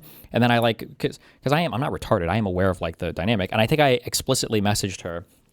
And I was like, hey, like, I know that you're jumping back on stream to debate people, whatever. You know, you don't have to like fucking flirt with me or whatever. Like, that's, that's cool, right? And then I think she replied with like a meme where she was like, oh no, like I'm only doing this to be fucked in your harem or whatever. Something like she was joking because obviously she knew there was no pressure here. But I remember that when mrGirl and Lav had their struggle sessions about me later, they both brought up this message. That was like the most responsible message in the universe, right? They both brought up this message of how I am a master manipulator because I leave messages like that in order to cover my tracks. And I'm like, what the fuck am I even supposed to say to that, I guess? Okay, whatever, I guess. Upon your obsessive desire to destroy Destiny. But it does look like that part of the accusations against you are reliant upon your obsessive desire to destroy Destiny. But it does look like you, not only does your video diet have a substantial amount of diversity, but it seems like gaming... I'll literally list all the creators that I see, okay? I got Tectone, Noah Samson, Hutch, Nick DiOrio, Ethan Klein in Destiny, me, Destiny, Ethan Klein, Beck... Why even do this sweep for him? I don't even know what the point is here. Nick DiOrio, Tectone. So it seems like if we were actually to break down some Gaming for Hope stuff, some Chibi reviews, some Chud Logic, some more Nick DiOrio, if I was just to take your past 6 months to a year, it looks like you hate Nicholas DiOrio substantially more than you hate Destiny, or at least you're giving him substantially more coverage. Yeah, definitely way more coverage than Nick DiOrio. Nicholas DiOrio is hated because he's seen as like an attachment to the Ethan Klein industry. I bet if I were to go through all those anti-DiOrio videos, I bet there's a lot of mentions of me in there. I don't have it offhand though, but like that's why they hate Nicholas DiOrio. I don't know where I'd rank them in terms of how much I hate them, but absolutely, I spend way more time talking about, thinking about Nicholas DiOrio, making content about Nicholas DiOrio. That's absolutely Did you back off on Destiny because he was threatening to dox you, or was it more content, or both? Why would you even offer up that? Oh my God. Like what math would you put in there?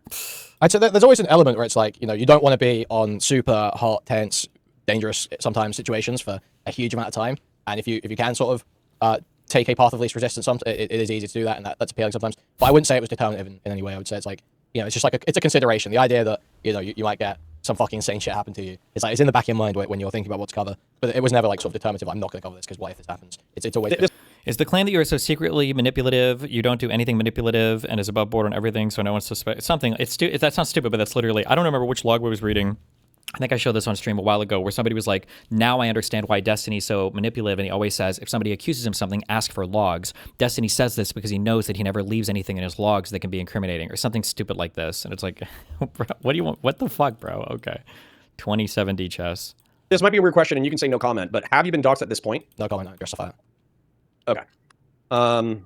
Okay, shit. Well, all right, then I suppose we should get back to Israel real quick. So part of the narrativization that I saw in the video that I'm not going to straw man. So we articulated why Ethan Klein should be disliked. We articulated probably why Israel should be disliked. We articulated why you specifically don't like Destiny.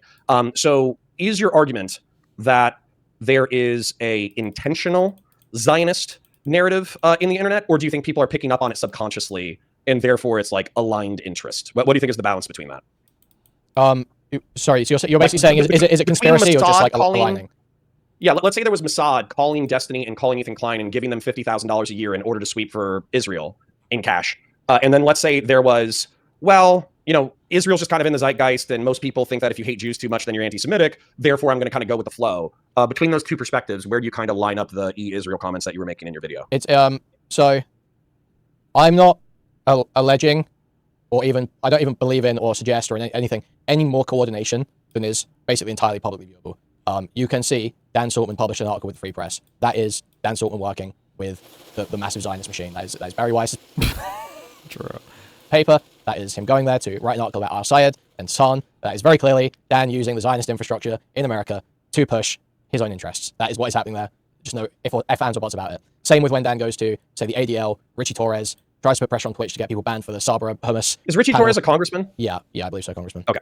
Yeah. I saw him tweeting about Hassan a few times, but I didn't see him otherwise. So hold on. So from Dan's perspective, though, let's say that you're Dan real quick, or I'm. Find items that fit in hand luggage. Well, how big is your hand luggage? A laptop? I guess, right? Pianos? No. Beds? No. Desks? No. Hell yeah. What is the time frame on this? This could be a lot or it could be a little. 713 Destiny clips found about Destiny. Can these come from the same video? On Destiny.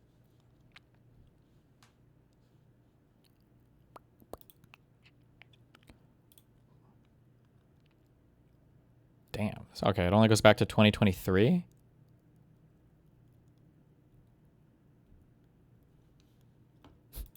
Okay, I feel like that's a decent amount of mentions. No, 713, but okay. Dan, and I say, well, I was raised Jewish. I was raised in the synagogue. Just click on this Geordia video and type your name in the transcript. These people that Nikki D has started to distance. Show transcript. Destiny. Gee, shoo. Well, hold on. Some of these are down in the comment section as well.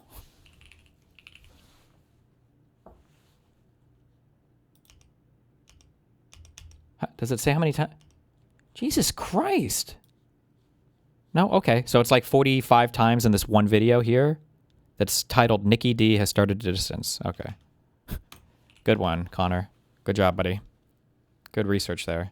My kids are Jews. They're raised in the synagogue. I buy into the narrative that Israel is the fallback point. God forbid there's like an American Holocaust. And so as a result, while maybe I don't like everything that's happening in the West Bank or, southern Lebanon or Gaza, I still think that we need maybe a little bit of. Everything Connor is doing makes perfect sense in the lens of someone deliberately running cover. 1, he asks for no corroboration of claims against Destiny. 2, provides outs and answers to questions while asking them. And 3, anything not explicitly called for didn't happen. Yeah, I don't know, man. Maybe. No, they can't be. I feel like he's just mind-fucked. I think me being a larger creator allows him to be mind-fucked because I'm like the more manipulative one. Kuihman is just a small little creator dude. Like, why would he possibly do this? He can't see the machinations all behind Kuihman. Maybe? That's my guess. I don't know. Ethnic cleansing. Like ethnic cleansing as a treat. So I still need to support this Zionist machine because it's in the existential interest of me and my family. Therefore, not only am I a Zionist, but I'm also going to work with other Zionists. How do you feel about that? Like, you know, I'm presuming an internal monologue, but how do you feel about that internal monologue? I don't like, so I'm trying to figure out how to like parse this out, how to like separate these things. I don't have like, it doesn't, sort of like how I don't know that I believe it as a hard rule even, but that is absolutely, I would say that there's no way around the hypocrisy there. He doesn't even ask about the Bob 7 stuff. What is the hypocrisy? Does he just accept that? I heard you realistically, I haven't sued anybody into silence. Logically, inferential logic. Yes. I mean to ask you like how exactly you want me to answer this question, but my immediate feeling is it's like, if you're not calling for and you're moderating against the worst behaviors, I don't know how you can ever be sort of like in the wrong or going too far if you're keeping it to true statements or, you know, jokes and satire. You know, to me that's all. You know, I'm a free speech guy. I think you should, you know, as long as you're doing your responsibility to make sure it's not happening around you, you're not participating in it. I don't think you should be stopped from saying basically anything, so long as it's not, you know, defamatory or some other issue. How do you feel about these two comments that I wish I could use the F slur in order to describe my own chatters? A brainwashing happening live is not something you see every day. Number one, do you think that you're successfully brainwashing me? And then number two, Magic, somebody says, they dox Destiny's Child lol, so why do they get a pass for criticizing Destiny doxing? Oh my god. So you as this amalgamation whole, we did the Never Have You Ever earlier, but do you want to explain why you don't think you're responsible for Destiny's doxing or swatting?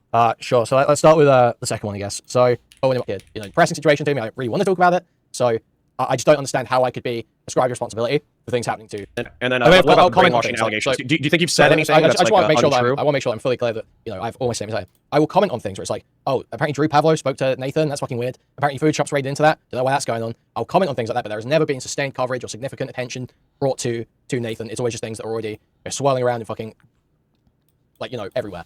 No one wants to pay significant attention. There was, for instance, there was this guy called Joe Podawful. Have you ever heard that name? I haven't. He's sort of like a Joe Red Bar. Okay. Do you know who Red Bar is? Have you heard that name before? I don't. I'm sorry. Okay. I am generally online, but I'm not this whole world of like these trolls. Okay, like these trolls. They just go around fucking with people and doing live streams on it. This guy called Jesse Podawful, Jesse PS, some shit. Who showed that he had obviously. Queen, like seriously, welcome to go join the Discord. Click on my profile and DM me evidence of Kuihman's duplicity. Evidence of fucking Dooby's duplicity. So then the other message was something about brainwashing you, right? It was. Yes. Do I feel like I'm actually? Hold on. Can I share one thing before we go into brainwashing? Of course. So I have evidence. I have screenshot evidence that there is a Telegram group of groypers who actively plotted to go to Miami to kill Stephen. And I shouldn't laugh. I'm sorry. The FBI, this is one of the visits to me. I don't think that was serious, but maybe it was. I don't fucking know, bro. But this is one of the times they came and talked to me. I know exactly who he's talking about. They thought that they were hyping each other up to the point that one of them would do it. I have that evidence. So if there are groypers who are willing to try to hype each other up to go kill Stephen in Miami, would they be willing to dox or swat him? I shouldn't downplay it. I'm sorry. I cried when the FBI came. I was crying. It was traumatic for me. I'm sorry. I don't know. Fuck. I'll work on this. My crying. I'm sorry. I fucked up. I fucked that one up. I fucked that encounter up. I just failed that quick time event. Fuck. Logically, inferentially, the answer is yes. Yeah, so right now, I have more evidence of groypers attempting to dox, swat, or murder Destiny than I have been presented that Kuihman and Dooby are guilty of attempting to dox, swat, or murder Destiny. So if you want to give me contrary evidence, my Discord link is open. Sorry for the yap, but I feel like that needs to be articulated. Yeah, no worries. So the brainwashing thing as well. So, I mean... Yes, brainwashing. Me and you have literally... I feel like almost every conversation we have had has been, like, very contentious, aggressive, like, pretty much every time. And now, later on, now that Hutch has freaked out about it and Parry made this video where he's talking... I think that's the intention. I think people are trying to make Hutch kill himself. I don't think that's what people are trying to do at all. I have dogs who have died on me in the past, right? They were older, they got cancer. And so if one of my friends wants to be irreverent and he goes, well, you know, Conor's still brokenhearted over his dead dog, what a fucking pussy. If his job is to like razzle me and you know, hurt my feelings, but do it in a way where he's fucking with me, but he's trying to tell me he loves me. Yeah. No problem. That happens every single fucking day. But if his intention is to literally get me depressed, so I fucking, you know, start drinking or kill myself. So yeah, I heard you say this. Yeah, I don't think that's the intention. I think people are trying to make Hutch kill himself. I don't think that's what people are trying to do at all. Are you for real? I'm for real. I don't think people are trying to make Hutch kill himself. I don't think that's what's happening whatsoever. I don't understand why think that showed up and being like, hey man, you killed your dead... Has the FBI made any progress with tracking these people down? So the issue is that, like... This is so annoying to talk about, okay? Because I'm balancing like a lot of different things here, and I don't like to make a lot of stuff public. But the issue is that the FBI told me that if I actually want to find these people, that if I actually want to do it, I have to message Dooby, and I have to get him and his squad on the mission. That he's the only one that can infiltrate deep enough into these neo-Nazi child porn groups to gather all the required evidence and material, and to go as deep cover possible to get these people. And I just haven't crossed that bridge yet, you know? Bad sister. You don't think that's them, you know, trying to fucking I get don't even know who relapse? did that. So the timeline has been like butchered a bit here. Hutch said that someone in that Discord said his sister was a valid target, and then like 5 minutes later, someone came into his chat spamming about his sister. But my understanding is these are actually like that message and someone going into his chat were like 2 weeks apart. It was like 12 days later. And the mood in the Discord, there was a poll taken about whether there should be jokes. This is one of the issues with how brain broken CONOR, but I don't think he sees it. We don't see a lot of how our mind fucks with us. If I were to make this claim, like if I were to say, no, that happened right back to back, the comment here and then somebody going to his chat, CONOR would demand evidence from me. But is CONOR going to ask him for evidence of this?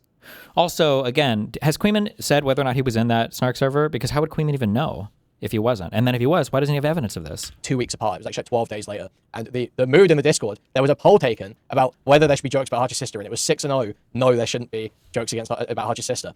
So at the time, the mood was, no, don't do that, don't do that, don't do that. Now, later on, now that Hutch has freaked out about it, and Parry made this video where he's talking about turning Hutch's sister into a desk, yes, it's become almost funny in retrospect because there has been this freak out over it. And that becomes the joke. That becomes what gives it the humor.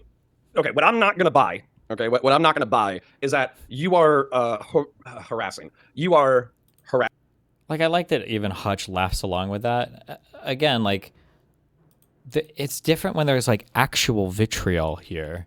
Like, there's almost no amount of how funny this can be to overcome it. It's, like, actual vitriol. And it's against a guy who, like, really doesn't... It's Hutch. Bro, it's Hutch. The fuck? Harassing, I guess. Somebody is harassing Hutch out of love. Also, they're doing it again as well. The adult child thing. These people are all talking about themselves like they're children, right? Yeah, there was a comment. Yeah, it happened. Whatever. And then, yeah, Perry made a video about it. So, yeah, there's been more, right? They're talking about themselves like they're children. They just do as they do. And it's inconceivable that they could do any other way, right?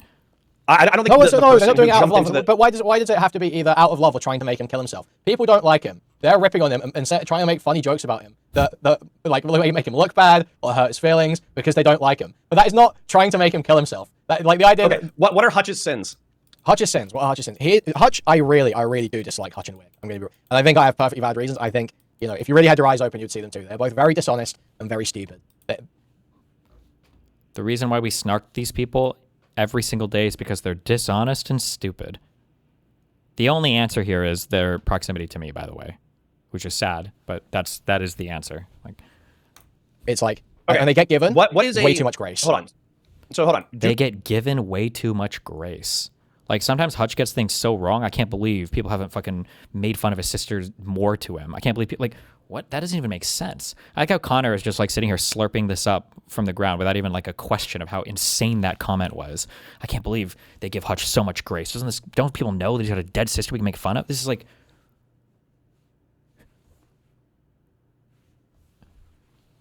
Very stupid. It's like, okay, and they get given what is way too much grace. Hold on. Dooby says, and I don't agree with him on this at all, that Hutch was lying about Ogre Boy jumping into the Discord to check if people were harassing his dead sister. That's what he said. That Hutch was knowingly lying. But what I got from the same piece of content, which I probably watched twice, because I actually really liked Hutch being vulnerable and sharing stuff about his sister. What I got from that was he was saying that Ogre Boy made it sound like he jumped into the Discord on a tear and was like, you guys... I feel like he's humoring too much, in my opinion, but I'm hearing pushback. CONOR's about to give this pushback, and then Kuihman's going to go, oh, no, that's not true. And then CONOR's going to be like, oh, okay. Maybe I'm wrong. We'll see. We're not be fucking doing this, right? But if you look at what was actually sent in the Discord... Yeah, no, I wouldn't point to that. I wouldn't point to that as an example at all. So what else is Hutch lied about? So there's a very clear example. I don't, you know, I'm reticent to use this one because I don't want to make it the anti-Destiny circle joke everyone expects it to be. Okay, wait. Kuihman just dropped that. Wait. So did Kuihman just tell a lie? Did I misunderstand that? Did Kuihman just lie, and then CONOR pushed back against that lie, and he was like, okay. And then he goes to the next thing? What? Okay. So there's a very clear example. I don't, you know, I'm reticent to use this one because I don't want to make it the anti-Destiny circle joke everyone expects it to be. But there's the very obvious one is Hutch initially takes a very strong moral stance about what Destiny did. There it is. They haven't disavowed me hard enough. This is what I mean when I say, and it's annoying, I understand, because you guys are like, oh, why do you talk about this? But they fixate so much on this to try to destroy every single person around me if they haven't come out and called me a rapist, basically. Stuff. But I'm glad we got, so the first thing was a fucking lie, but then the whole lot, now the second thing, right? Okay, it's because he hasn't denounced Destiny hard enough. Me and Hutch didn't do content together for what, over a year? Was it over a year? That's what happens with But like that wasn't enough? For what? Right. Later on, he makes a statement saying he's seen new details in the case that make it all a lot more grey, then denies he said that, and basically says all he said was a statement about how, I was an addict, I understand people can change and do bad things when they're in a state of addiction, all this sort of stuff. But that wasn't all he said. He made a specific statement that things had changed in the case, which I don't understand what could have changed in the case that would change your moral analysis based on the things that he had said previously. And he refuses to explain that, and he denied that it happened. So that refuses to explain that? What? Why the fuck would he owe you an explanation? What? That's like a clear point where I feel like he just lied. He just lied, and it was just because he didn't want to get heat for the association. You know, I don't care about the association in and of itself, but you got to be real about it. Don't take the strong moral line and refuse to explain why it's changed. Oh my god, that's bullshit. That's snake behavior. Okay, so the reason why I'm sympathetic to Hutch, and I wouldn't accuse him of a lie of commission unless I actually had the specific things, was because you were, and Laugh, and mrGirl, and a shitload of other people, were strong huge. What's that? Wanted strong denunciations. Is that what you're gonna say? Yes. Yeah. That's a polite way to put it. So yeah, for sure. In 24 to 4, yeah, within 72 hours of the January 20th, 2020. So why didn't they dislike Connor as much as Hutch, since he still considers Destiny's friend? I've said this in the past. It feels weird now, but like Connor has his disagreements with me, but he'll voice his disagreements with me, but he's still okay to be like cool with me. He was in the past. He was very hard to pressure. Like there wasn't really much in Connor's community. These people would try to show up and do things, but like there wasn't really much they could do. I think because Connor just made his shit clear. Like if somebody were to show up in like Peace Ghost chat or like Hutch's chat or whatever, I'm not using these guys as like bad examples, but they're just like, oh, didn't you know Destiny do all these horrible things? Like they might not want to address it. They might want to talk about it directly because they feel like it's bad for the stream. They might just whatever. It's like hard to deal with stuff like that. Connor will just read a thing like that and be like, oh yeah, I think Destiny's discussing on this, but I don't care. I'm still his friend or whatever. So like that was why it was harder. The only reason why the Connor shit has melted down is because I just don't want to associate with anybody that's entertaining even that much of like these people like running around in these circles. But like technically Connor's space was fairly impervious to this type of stuff just because he would be like pretty clear on his stance about me. 29. Okay, I might watch this chat thing in a bit. We'll see. I don't know. So yeah, for sure. In 24 to 4, yeah, within 72 hours of the January 20th, 2025 drama, there was a huge wave of anger in order for creators to distance themselves from Steven. And I think I told you to go fuck yourself. That was fun. I mean, it didn't even have to. So again, I have to push back, but I don't say people have to dissociate. Things I say are that if you have standards for association that you've laid out, you should stick to them or actually articulate why they've changed, other than you just not sticking to them out of self-interest. Like I'm not saying that anybody has to disassociate from him. I'm just saying that like if you don't like rapists, then you need to explain why you're still next to Steven Destiny. Like, okay, that's the first. Okay, hold on. Let me ask you a question. What is worse? What is worse? Sharing homemade pornography without consent and allegedly audio recording sexual encounters that were consensual, but without the consent of the other parties, or being a lolicon pedophile? The first one. Wait. The first one is worse. A pedophile that only looks at lolicon but is a pedophile. Is that what you're saying? Yeah, sure. What do you call it? Like a virtuous pedophile. There was like a noble pedophile. A virtuous pedophile. That's what I call it. Yeah. A virtuous pedophile. Yeah. Which one's? I wonder where they would rank if they ever asked, like, even outside of the sex trafficking stuff. If you were to rank what Solo did, where would you rank that? As better or worse? I wonder if they would. I don't. Nobody talks about Solo. Nobody even cares. Whatever. Where the virtuous I would say Kuihman definitely won because Solo was an active member of Kuihman's community and was even in his community for a bit after the leaks. By the way, Kuihman didn't even ban him for. I think it was at least a week, but whatever. The one who actually does the person who actually does the harmful acts. The person who actually does the harmful acts. It would be the first one. It would be the first one to me. Okay, that's fine. So yeah, Food Shops is not as bad as Destiny in my worldview. Really? Yeah, Food Shops is not as bad as Destiny. Okay. Also, Food Shops has less agency. She's like legit disabled. It's like, you know. Oh wait, sorry. That might be really funny. Can you say that again? What you said? She does have agency or doesn't? Doesn't have a lot of agency. No. Okay. So you just think she's like a leaf blowing in the wind? Yeah, she just basically. goes where her. Yeah. Sorry.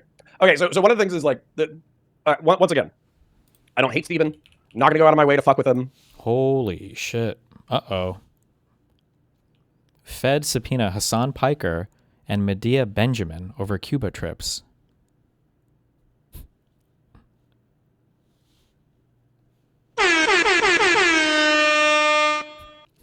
Uh-oh. Not gonna be joining the snarkers in their crusade. But, you know, obviously something that there was tension over was the association with food shops. That was a huge tension. So I'm not pulling punches anymore. That bitch says something about me. I'm going pedophile. I saw you on Twitter earlier. I saw you going back and forth. Every time she mentions me, pedophile. That's what I'm going to say. I don't have to fucking, I'm not going to pull punches just because you're Steven's strongest soldier. Like, that is not a thing. Yeah, no, that was awesome. I liked seeing that. That was pretty cool.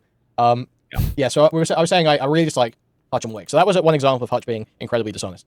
Another point where I felt like Hutch has been quite dishonest and quite... Hold on, real quick.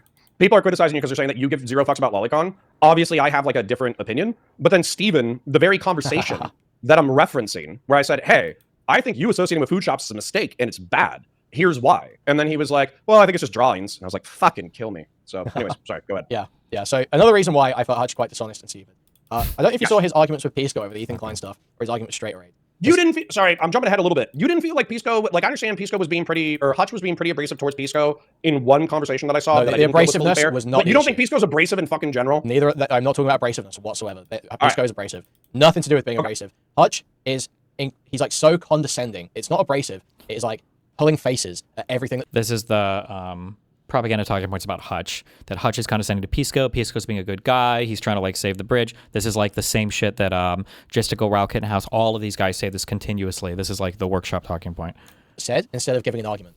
And it's so If anytime something sounds retarded or impossible to you, you just have to remember the funnel. You just have to remember the funnel. It all gets fed into the top. That's the only thing all these people see. The mid people all like react to it and agree with it. And then when it's funneled out to the bottom, like this is like the creation of this reality. So if it seems like, how the fuck can you believe this? It's because this is how their content consumption is working. So he's just delivering this as real as anything else. Fucking weak. It's genuinely worst like stream debate demeanors that I've ever had the displeasure of watching. Is that because Pisco wouldn't let Hutch crucify Taylor Lorenz sufficiently? That Live and Learn episode was pretty bad too. That was pretty bad. Okay. But no, it's specifically the ones about the Ethan Klein stuff. It was like they had a super long debate about, I think, the Ethan Klein lawsuits, and Hutch basically never, he like almost never argues. He does basically just like beg the question repeatedly. Like he does constantly the CPS. What is their ultimate end game with all of this? What is their end game if you were to disappear and stop streaming? Oh, then they would stop caring. The end game is always silence of whoever their adversaries are, right? So like if I were to stop streaming or stop doing political stuff altogether, whatever, or if yeah, that would be it basically, yeah. And Skulls thing. He's constantly like they sent CPS and Skulls to his house. They sent CPS and Skulls to his house.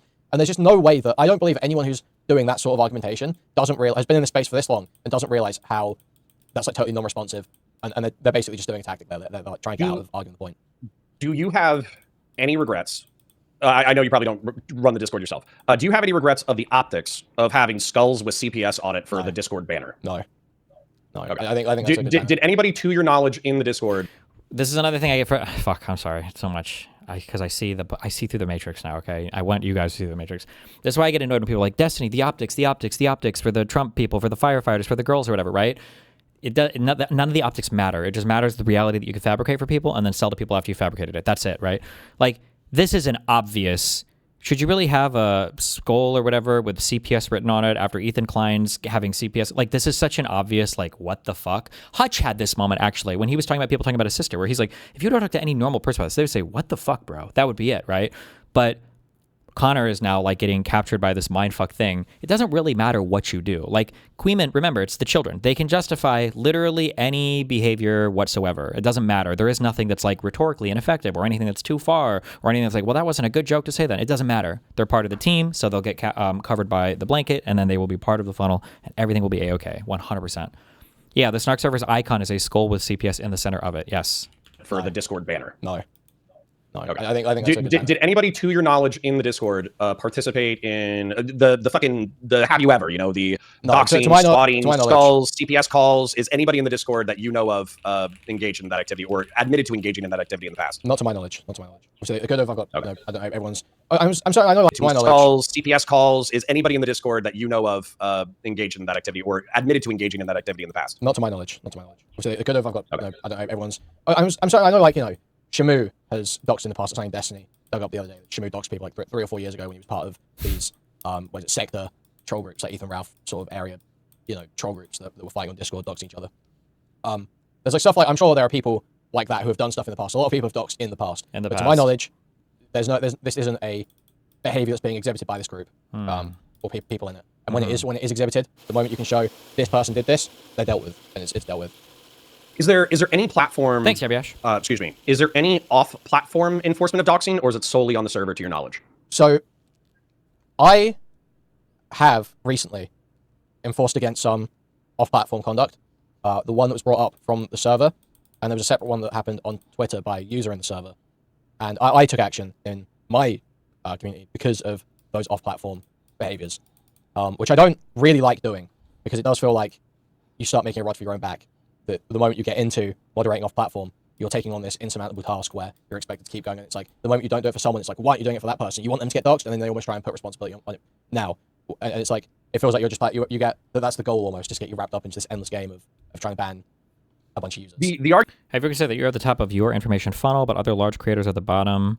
I mean, some of them are at varying points, but like Kuihman would be near the top of theirs. I was near the top of mine, but I just have like my corner of the internet, basically. Like when I was on Twitch, it was a lot different. This is one of the things I said when I liked being on Twitch, was that whatever I talked about would like set the media diet for everybody, because if I talked about it, people would react to it, and then I could kind of like set the tone for what we're all going to be debating for the next week or two, because I would give a take, and then everybody on Twitch would react to it. But now in YouTube land, it's a much, much, much bigger ocean. So you're not as directly influential. The argument though from the anti-snarkers or the GGGers though is that, like, even though this was a not private Discord or private Discord of 100 people, that they would be, if they were previous doxers or people who had engaged in personal identifying operations in the past, they would effectively know not to make that public. Ergo, you might shit talk somebody in the general, but then because DMs are obviously closed, and if all these people have incentives because they're all doing equally bad shit, the only way to find the kind of evidence that I'm looking for is if somebody turncoats and then screenshots and leaks DMs. That's like and I'm sympathetic to that argumentation. I just think that if you're going to dox somebody, you should probably. Do you ever get a break from this BS? After the court case, I will maybe. But no, this has been the last 2 years of my life, basically. Have something. So what do you say to the fact that, like, Conor's doing all of this while they nitpick his divorce and make fun of him? They did that before because Conor was seen as being in my camp. This is why I said in my Reddit post that this is going to be like this is a victory for them, is flipping Conor. They won't make fun of his divorce or any of that. They'll leave most of that alone. They might make like a lighthearted joke to kind of show that they're still like ribbing him, but with the same viciousness that they did before, nah, definitely not. Because I almost guarantee you this is going to be Dan and Destiny's argument, is that most of you, 95% of you, are smart enough not to dox in VC or in the text channels. But if you wanted to engage in P-ops or gay ops, you would just coordinate the shit talking in the server, but then you would just jump into a group call for the gay ops or P-ops. It's just like a totally unfalsifiable claim that you can say about literally any community online. You literally can't go anywhere online without running into someone who has done some form of doxing or something someone would consider to be doxing in the past. It's like, especially in these communities, it's like it is literally impossible to vet for no one who has ever done anything like this or that could be argued to be like this. So all it is it just comes off like a totally unfalsifiable claim. It's like, it is just a blank check. It's just a blank check. So if I asked Dooby a similar question. So let's say that, because I try to earnestly engage with people, and I often feel like people earnestly engage with me because of my earnestness, but that doesn't mean that people are incapable of lying. So let's say that the manifesto comes out, or some Discord DMs come out, and there's something here in the never have I ever questionnaire, which I know is a grill, but you just like bald-faced lie to me. Such a grill, bro. Such a grill. Do you have any problems with me disassociating and saying, hey, I tried to be earnest with Kuihman, and he was not earnest with me, therefore fuck him? No, of course not. If I straight up lied to you about what I was engaged in, of course I expect you to dissociate with me. That would make total sense. Okay. The only reason why I want that articulated is because it's like, if the manifesto drops, because this is what DGG is saying right now, they're saying, trust Destiny, trust Destiny, trust the plan, trust the plan, trust the plan. He's working on the manifesto. He's working on the manifesto. But what they're acting like is that they're going to get the smoking gun of you or JStock or Dooby engaged in malicious antisocial behavior that is worthy of disassociation. And it's also going to prove that you're snarkers or whatever. Not just snarkers, but like malicious digital harassers. Yeah. So this is from Kuihman's channel. I wonder if he's ever used this TDD phrase before.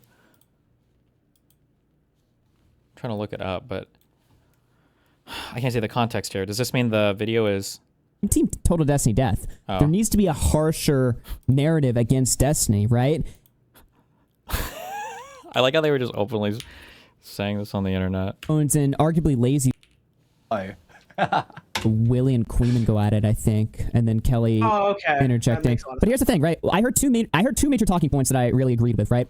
The first talking point that I majorly agreed with was that Willie's video did not establish a pattern. It was a very bare bones and arguably lazy video. That might be harsh to say, but I mean, I don't know. I just thought that all the streamer people are gay. I thought the video. Well, no. Let me elaborate on my point. I thought the video could have come out like. I think it's gay. Why do you think it's gay? A day or like a few days after the initial Pixie allegation, and it would have had value then. But now at this point, like, you know, there needs to be. I do agree that there needs to be. I'm team Total Destiny Death. There needs to be a harsher narrative against Destiny, right? And then my second problem with the video was Willie sort of praised himself for reaching out to Destiny. He was like, I'm the only guy that reached out to Destiny. But then when he got that statement, he didn't really do anything with it. He didn't analyze it. He didn't really handed it off. That's yeah. But I thought that was just such a waste of effort. It could have been. He could have like. I'm not saying he had to make a whole segment on Kelly Jean.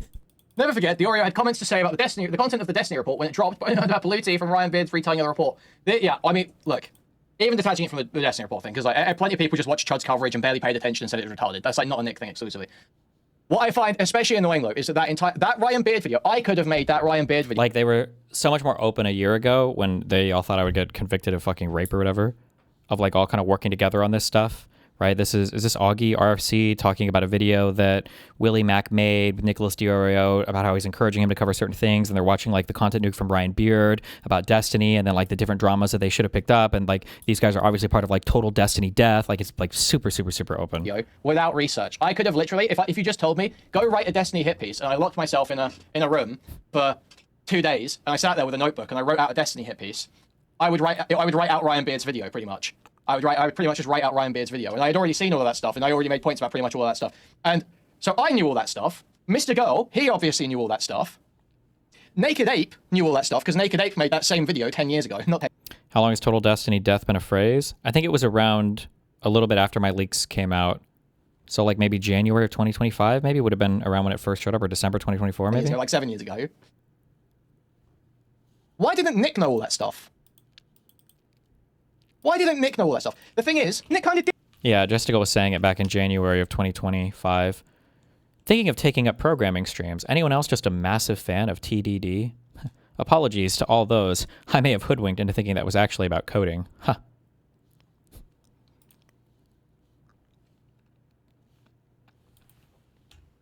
What was the date on that? January 21st, 2025. Was that one day after Pixie's Substack dropped? I think it was. There's a lot of people on the internet that were workshopping these narratives, bro. It's a lot of stuff. I wonder what this is. Hold on. I haven't listened to these, so it might not be him saying it or approving it, or maybe it's out of context. Good. Does it? So, guys, we are blaming Chud for this. And remember what actually happened. What's going on here? Hold on. Be secret. Tommy C is getting this factually incorrect. On 11/30/24, before your stream, Turkey Time did 2 things. 1, talk about the Destiny leaks on stream. 2, distance himself from DDG and Destiny. The New Year stream had no effect between. They're trying to like keep their alliances together while like getting as many of them to try to destroy my career as possible. Like the level of coordination, bro, it was a lot of shit. Right. Chud knew that the Sunday video was coming out. Whether he knew what he was doing with it, who knows if we'll ever find out. What does victory ultimately mean for you going against this? I mean, sometimes all you can do is survive, brother. He 100%. So why would he put him on defense like that? If he knew about this, then he's putting him on defense after he's trying to move away. That doesn't make him look very good, does it? So, guys, we are blaming Chud for this. And remember, I like how he's literally giving orders to like the snarkers, like this is the narrative. Like you're watching the funnel in real time because it was a little bit smaller. People didn't have eyes on it as much, or rather, it was more socially acceptable because the hate wave against it was so much. Was Solo involved with Jizzar when this campaign against you began? That's still a thing that I'm still like digging up information on, but like that Solo guy was an active member of Kuihman's community, like a fairly active member. He typed a lot in his Twitch chat. He was active in his Discord. Even after the leaks, he was still active in his Discord for a bit. They didn't ban him. Like I don't know what the actual connection is there. I think my mind might actually like explode into a million pieces if it ever came out that like it was actually like a whole operation. That would be crazy. Like from the start, there's no way. But I don't know. But that would just. But I mean, it wouldn't even be the craziest thing at this point. So who the fuck knows? Remember what actually happened here. Augie is the first one to say that it's obvious that it's non-consensual. Okay. The moment when Chud reaffirms it, Augie is screaming "Total Destiny Death," and then when Chud reaffirms it, Tom's response is, "Okay, let's debate about this. Debate me on this, then, Chud." That's Tom's immediate response. How the fuck is this Chud snaking anyone? How the fuck? So, right, guys. Nick brings up Destiny. Augie says it's obvious that they're non-consensual. And Tom asks to debate it. But it's Chud's fault. Please make this make sense. Make this make sense. In fact, it makes him look like shit. If he knew what Chud Logic was doing, or excuse me, if he knew what Sunday was doing, and he... Solo catfish was a snarker psyop? I don't think so. That would be crazy. But he was active. He was an active member in Kuihman's community. Knew about this video. He looks. Oh, he's the biggest snake as I'm saying he is. Yeah. Also, Tommy's original argument was that because he was still associated with Destiny, and that's why it was snaking. Like viewer streams had no effect. I thought, like, what the fuck? What are you talking about? So I said I would address this on stream, and she accused me of goalpost shifting. Kuihman is defending Chud in that clip. Chud was beefing with Tommy C at the time when he was still in their good graces. Yeah, because Chud was pulled over into these guys' camp. This is why I said before that I think Chud was having some extended fight with a lot of other content creators because Chud had been pulled so deeply into like this snarker camp, and a lot of the other commentary people like don't really like the snarker camp because it's like a lot to deal with. That's why like Turkey Tom and a lot of other people kind of distance themselves. It's just like because this is like so toxic. Obviously, nobody wants to be involved in mass reporting, spamming, doxing, harassing, swatting. It's just like way too toxic. And I didn't even make the argument. But I will tell you something. No, fucking hold on a second. I'll write this down somewhere. This will shed some light on that. Also, guys, we're doing content for a good while yet. But is this Solo from 2019? Dry Beam in chat. I think that might have been his name in my chat. Yeah. Later on tonight, we are going to be on Kick, and we are going to do some gaming. Now, guys, I'm struggling. I have to say, I'm struggling. I just finished Expedition 33 yesterday. Well, we might talk about that at some point as well. I just did the ending. I just went and did the ending because I was like, I want to get this game done. I might go back and do some of the optional stuff later, but I want to just get this game finished. So I finished Expedition 33, picked the Verso ending, obviously, because it's the obvious right choice. If you picked my own fucking retard like you, like don't understand the story. But I did finish. Like this was that Solo dude was in just lots of random screenshots of shit like this. October 15th, 2024, and you can see him like typing in his Twitch chat. Solo yet. He's got the same little profile picture. What is that? Wrist voice. Infinite suck glitch. He's just like an active member. And then he was also active in the Discord too. Kuihman, and then, by the way, all of them know this, but this is another reason why they never talk about this guy, is because the connections to Kuihman are so strong. They tried to make it out that like, oh, he was a DGGer. And it's like, I'm sure at some point he was. How else the fuck would he know to catfish me, right? He must have been a fan at some point. But he was an active fan of Kuihman's right up to the leaks. But I think there's another reason why they never really talk about the Solo guys, because it makes Kuihman look pretty bad. The elusive trans-Palestinians. Good one. Connor would be like, he was just listening to a guy saying he was part of team or Total Destiny Death and talking about all the things going on and agreeing with it, but he didn't say Total Destiny Death or whatever, so he's not actually. But what I'm expecting, and I'll be happy to eat crow on this, I would prefer it if I ate crow on this.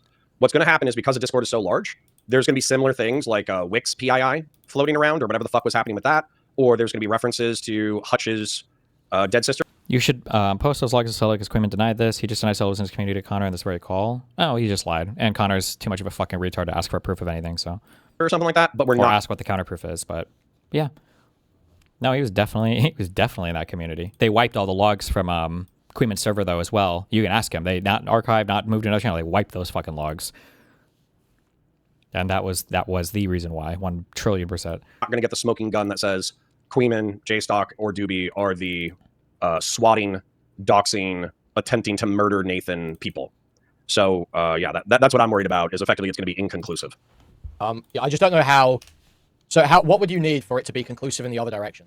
Did all this evidence fall into your lap?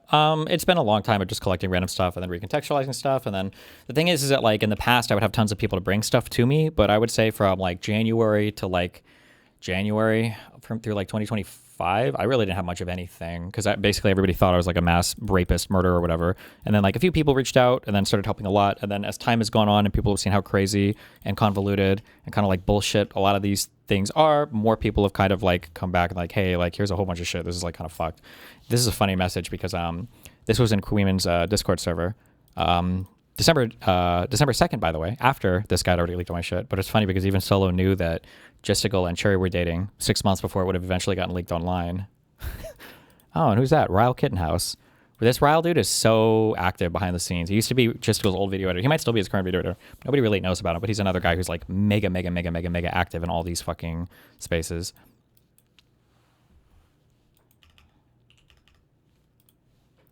That you guys are not yes, the Snarkers? Yes, that we're not doing anything that's, you know, that we're keeping it all above board. Weirdly enough, I thought Snark was going to hate me for stating this. And sorry, real quick, this one's important. Ex-Beloved Cat says, ask if anyone has mass reported. We already know that J-Stock did, but J-Stock did, he's claiming self-defense because Destiny based on... Remember, all treated as children, right? Well, he had to. It was self-defense. He had to, using exactly my rationale, right? But he's justified for it because he's a child. Destiny shouldn't because he's an adult. It's the same thing. That chronology had already called for his docs at that point. So is there any other mass reporting besides the JSTOC mass report that you know of? So yeah, one user, it's not ever quite mass reporting. What I'm aware of is one user, and this is why I took action on it. One user tagged Team YouTube under a tweet of Loner Box telling Hassan to kill himself. And like it's not quite mass reporting. It's not ever quite mass reporting. What I'm aware of is one user, and this is why I took action on it. One user tagged Team YouTube under a tweet of Loner Box telling Hassan to kill himself. And like it's not quite mass reporting. I don't know if I would usually take action in all cases for something like that. However, because I have a relationship with Loner Box, I just literally I don't want even the risk or appearance of risk that someone's going to go after his channel for being too close. It's just like it creates fucking problems. I can't obviously hunt down everyone that's ever made an erroneous report or an erroneous at Team YouTube in my community. But when it comes up with people that I might be associating with, that it's just fucking annoying. It's just like a problem. Yeah. Last liberal, I don't know if you were in here earlier, but I have evidence that there was I'm not even looking for evidence. I just found evidence. Somebody gave it to me. That there was a Telegram group chat of Groypers who wanted to kill Destiny and were trying to hype up one of their members in order to... Yeah. Last liberal, I don't know if you were in here earlier, but I have evidence that there was I'm not even looking for evidence. I just found evidence. Somebody gave it to me. That there was a Telegram group chat. Oh, I wonder if this is a different one. Maybe this is a different one than the FBI visited me about, because he made it sound like this is recent, because this other thing was like months ago, but I don't know. Of Groypers who wanted to kill Destiny and were trying to hype up one of their members in order to finally doing it. And so my question is, logically, if this group of Groypers were ready, willing, and able to try to hype each other up for somebody to go kill Destiny in Miami, then why wouldn't they do swatting and doxing? And I have evidence of this. I have screenshots of this. So I have, at this point, at this juncture, once again, I am praying to be totally wrong. I am praying that we have a four-way conversation between Chud Logic, fucking Kuihman, JSTOC, and Dooby. And they're like, Conor's such a fucking idiot. I can't believe he's falling for this. We are currently mass raping Destiny online, and he's such an idiot. This is basically every side server is saying more or less this. I think I posted all the Gisticle things yesterday for how proud Gisticle was at Conor being a good boy and falling in line. Can't believe that he's buying our bullshit. Maybe we'll find that. And all of the good boy points right now that Conor is getting, because good boy points have to be completely equal in the universe, the exact opposite is probably going towards, I think, Chud, because I think Chud was forced to denounce the Shamu and Nicandros, whatever fucking dudes. So now they're all fucking like dogpiling on Chud Logic, which is stupid. If we don't find that, then what? Because I have more evidence of those people that are likely to swat Destiny than Destiny, Dan, Lonerbox, Hutch, or Wick have presented. So I have evidence. You show me yours. All right, sorry. So yeah, we were saying what would you need to be conclusive in the we're innocent direction, or at least I'm innocent. I always speak for everyone else. So I don't want to sit with that count. I think it's like one, it's a time thing. Two, I think Destiny would basically have to gay op infiltrate the Snarker Discord. So he would have to hire some Indians, part-time, full-time, give them $10,000 a year to infiltrate your guys' fucking Snarker servers, and then, be active participants who are beloved in the community, and then see if you guys offer them any OSINT tools or doxing tools or whatever. It would basically be like a long-term undercover mission. Sure. And if the undercover mission didn't yield any fruit after like a year, then I'd be like, okay, they're clean. So there's nothing really reasonable that can be done to show, at least that this is highly improbable. Well, and see, this is part of the reason why I was beefing with Destiny on Friday, was because the assertion is your absolute guilt. JSTOC's guilty. Kuihman's guilty. Dooby's guilty. They deserve to be digitally ostracized and ignored. That's what they deserve. And they deserve to be doxxed. And yet, when I say, okay, well, what have they done? The answer is they cumulatively contributed to a permission structure in which people could dox and swat Destiny by talking shit about him on the internet. And by that virtue, I am guilty of the same thing for Hassan Piker. So Hassan Piker, like based off of that rationale, Hassan Piker should be able to dox me. Which he did, by the way. But like that, but then based off of that, I should be trying to dox Hassan. But I'm not going to, because he can dox me, but I think the internet should be the internet. So my job is to talk shit about him on the internet.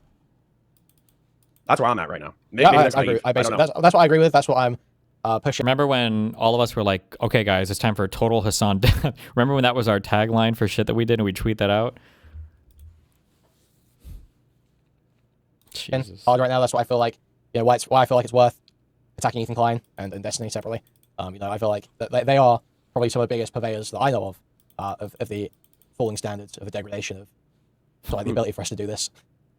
This is actually like one of the first... No comment. No, absolutely no fucking comment on that. How have I survived as a creator? I don't know, man. I mean, it'll be the same thing in a year after this. What people forget, I guess. I feel like I've been through. I hope this is the last one. I've been through so many of these fucking dramas. People just made the most unbelievable accusations about me, and then every single time they've come up short. Like every single fucking time, it's just been this exact same thing over and over and over again. But smart chat that I've seen all night. So one of the accusations is that there's Kiwi Farms cross-pollination, and for me, I kind of sarcastically use your guys' excuses of you're just built different. No, I'm not talking about me. I'm talking about how do they accept it? I don't understand how CONOR accepts it. Like, so, oh yeah, I guess DGG must be like the crazy, like Kuihman just said basically that the current state of the internet and the area here where everybody's like swatting and doxing and doing all this crazy shit to each other, the main purveyors of that are me and Ethan Klein. Like, even regardless of how I feel about Ethan, right? Like, did I miss this? Was Ethan out there like doxing and swatting and everything before the snarker people? Like, was that a thing? I've never heard of this in my life. Like, it's just such a crazy, wild thing to say, and then for CONOR just like hang out there with nothing, no evidence, nothing. But oh well, it's just a drama forum, and they prohibit harassment. So realistically, that's the best that it's going to get, regardless of whether or not Kiwi Farms should or shouldn't exist. It does feel pretty weak to have the documented sins of an online personality in one convenient place for them to read, and then also to have their name, address, telephone number, current employer, and family members, and then to say we are not encouraging. Yeah, I don't know that it should be illegal to have the dox information there in the way that Kiwi Farms does. I don't know that I agree that there are some. I have a lot of sympathy for the idea of anti-doxing laws. I think I agree with making some forms of doxing illegal, especially when coupled with otherwise criminal harassment, like California does. My issue, my defense of Kiwi Farms is that you should make that illegal, not try and get the website taken off or shut down or whatever. As long as if they're operating within the law, they should be allowed to operate.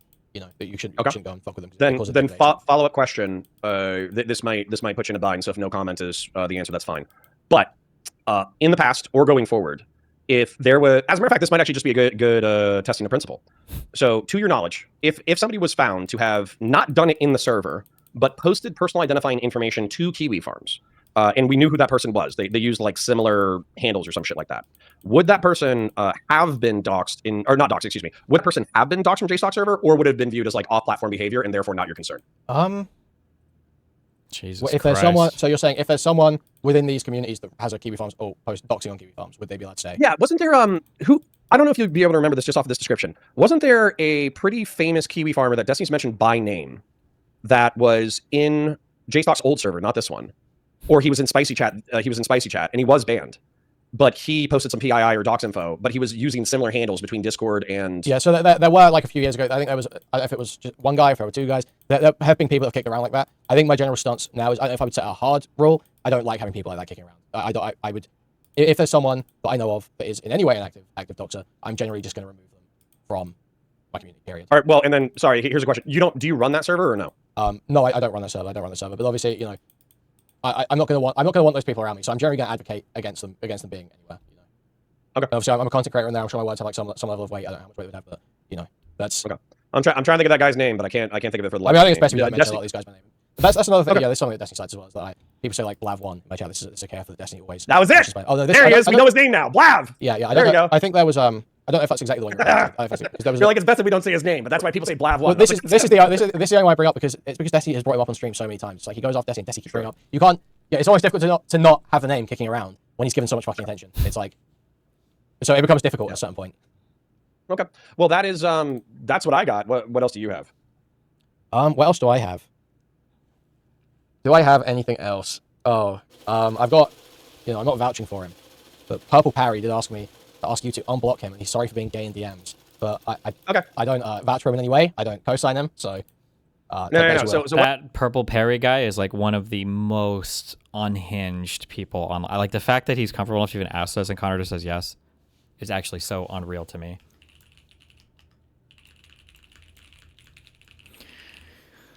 I don't even have shit linked from him. I didn't even know for a while. I thought that guy was just like a internet troll dude. I didn't even know he was connected to his community because his shit is like so outwardly crazy fucking unhinged online. I'm like, what? What happened was he was like, because I remember this. He was like, let's talk about this. And I was like, I don't want to. Or I was just like, no, I'm busy right now. And he's like, you're gay. And I was like, okay, well, bye. That's. It's not that I'm unwilling to talk to schizoids. I'm actually quite willing to talk to schizoids. But if you're trying to get my fucking time, at least be polite about it at first. Holy shit. Yeah, he's not very polite. I'll agree with that for sure. Yeah. So Jim says he gave me a super chat and he really wants me to talk to you about this. Kuihman has stated multiple times that Godzilla -1 is better than any Clint Eastwood movie. Jim says Kuihman shouldn't be dog. Yeah, I know I've seen all Clint Eastwood movies. Is don't even appreciate movies that do actually have conservative values when they come out. They just totally ignore them. We talk about, and so I rate Godzilla -1 as one of those. Based. Okay. Somebody said the comment section here was roasting Eric Weinstein a lot. Eric speaks as if he's waiting for us to catch up. Meanwhile, we're all waiting for him to get there. Based. The student has mastered the art of saying something is an unnecessary, mysterious way. Or this guy's mastered the art of saying something in an unnecessarily mysterious way and then pausing for the interviewer to prod him to continue. Okay. The fall of Eric Weinstein. Damn. Oh, they are roasting him in here. I don't like beefing with individuals. Immediately starts a beef with an individual. Pause this and immediately listen to Freebird. The Steven Seagal of physics. UFO talk starts at 1 hour, 18 minutes, and 20. Oh, what's this real quick?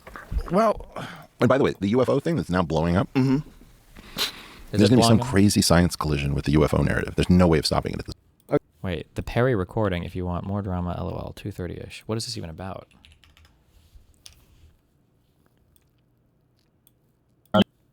Hang on, that would still be accurately described as brigading. If there was 1,000 people, if I start my first stream ever, right, and there's 1,000 people who like really hate me, and they all post in their private Discord that is not publicly accessible, and they will go, "Oh, we're gonna go all fucking talk shit about this guy in his chat. Let's go, let's go. Let's talk about his dead sister or something." Like I would still call that brigading, even though I can't see that it's brigading, right? I mean, nothing like that's happened though. I'm not saying that's what happened. I'm saying that because there's a level of privacy that's. Oh, this is where Purple Perry... I don't even know what his voice sounds like. I don't know what he's saying right now. Okay, I don't want to get into all this, but apparently that's where he does the dead sister jokes about Hutch. The Joe Rogan sub too. The Joe Rogan sub, I believe, I think this is an anti-fan sub. So I think how much... I think every post on the Joe Rogan sub is like it's like the Dave Rubin sub, I think, right? Where I think they just shit on him here, I think. So that's always going to be the case. At this point. So you've turned a corner on this. Let's talk about that because I saw you on Jesse Michael's show, and you were talking about how just a few years ago you thought that the entire narrative was complete nonsense. Probably 5-6 years ago by now. And what changed? Well, all the other anti-establishment bros decided this was the truth, so now I'm here pushing the same shit. There was no way to explain. So Jesse was going on and on about it. I said, Jesse, you're a smart guy, and you know I often call him the back alley scholar. So he knew a lot of stuff that was sort of forbidden knowledge, and he wouldn't be quiet about it. So I said, okay, I'm going to disabuse you of the idea that you're actually into something. And I realized very quickly, at a minimum, there is a massive denied program, like usually called a special access program, one or more. There's no way to synchronize that number of people who've had experiences that are so similar. And there's a lot of stuff that I couldn't make sense of. And what attracted me in a certain sense was I couldn't come up with any explanation. It's so rare. I usually have exactly the opposite problem, which is I come up with too many explanations. I can't come up with a single explanation that makes sense of what I now know. And also the fact that the government outreach to me and to Sam Harris and to Lex Friedman. And, you know, there was this thing where these guys who checked out said there's going to be a massive disclosure and we need people to disseminate these things to the public, and you have a share of the public who listens to you. And we need to get you informed so that you can help mediate the disclosure. So what prompted this change in narrative? What's going on behind the government? Yeah. We don't know. We don't know. Look, we don't know what the thing or things are yet. Some of it is, so low quality that it's embarrassing to be seen with it. So my colleagues who don't want to take this seriously use that, like, okay, so you're now on the little green men train. And I said, no, I'm on the special access program train. There's for sure special access program or programs that have UFO on the side of them that may or may not have aliens or craft or non-human intelligence in them. It may be that it's decoys. It may be, I don't know what it is. There's no way to deny that there's like a giant lump under the carpet. And what prompted you to change your opinion and decide that there is some sort of special access program? When I started coming in contact with totally sober people from reasonable walks of life who would say the craziest things to me, and a lot of them checked and they didn't yet know each other. Like what kind of crazy things? Let me take somebody who's public. Brandon Fugel, for example, was at a dinner where he started talking about being visited by a craft a few feet over his head that came over the mesa, and his head of security was catatonic, standing in the back of a pickup truck, unable to move. And Jessica's now reacting to the entire CONOR conversation from your perspective. He's such a loser. Yeah, it's got to be it's the funnel. Okay, I can't listen. Okay, we have one more big meme for the night. A huge reveal. That won't matter, actually. That's just a meme, but... Apparently there's a weird music theme. 40 minutes in. Wait, what? The Freebird thing? So These concerts sell out? A video. See if you Live. Then listen to Alan Holdsworth. Panama. Okay, here we go. Live in Tokyo. 1984, live in Tokyo. Tokyo Dream. Fuck, can somebody link me a Fox News digital thing with fucking... with Hassan Subpoena, maybe? Can somebody link me this in chat? Never mind. Hold on.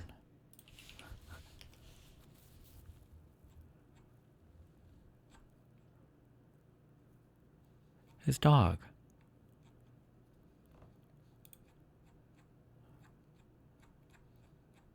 What the fuck? Wait, fuck. Somebody had some potential Kino here. Hold on.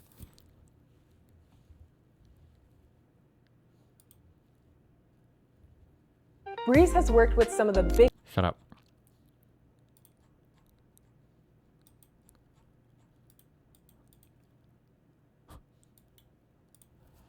Somebody was asking if this... what this woman is wearing. Is this a shot collar? I don't even know what the fuck this is, though. Would it be?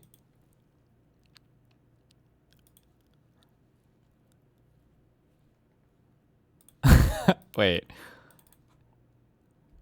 That's a remote? Link me a picture. Link me a picture. Link me a picture of it. Look at the first image at the collar. I don't think you can see anything down here.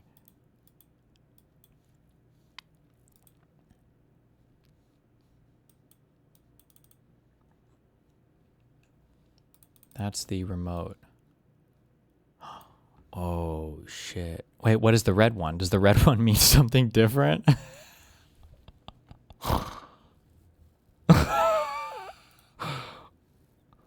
Oh, no. I thought Hassan said Kai was the most spoiled girl ever. Going to the park every day. The red one is fire damage.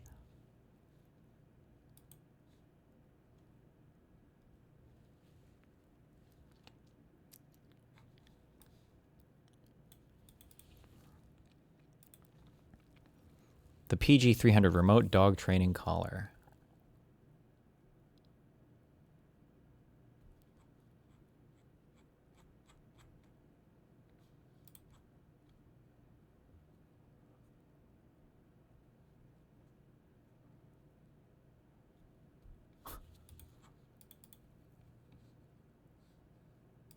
How do you know what it does?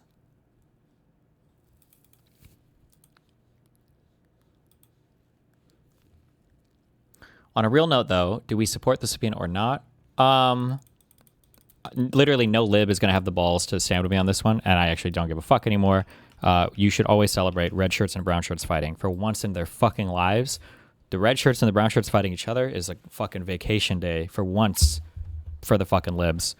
And any lib that goes out and defends us on this is cucked to the max. They all will. I'm sorry. I know they will. They probably already have. But red shirts and brown shirts fighting is always a victory for liberals. K from YouTube. Thank you for the 10 gifted subs, buddy. 10 gifted tier 2 subs. The shock one has a bunch of color options available. Is this a shock collar? I don't know. If it says it's an impulse collar, does impulse mean shock?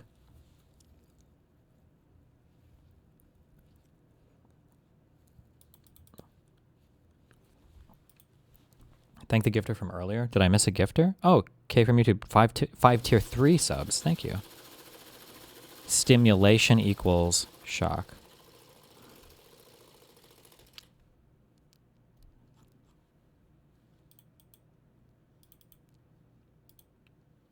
Here it says vibration.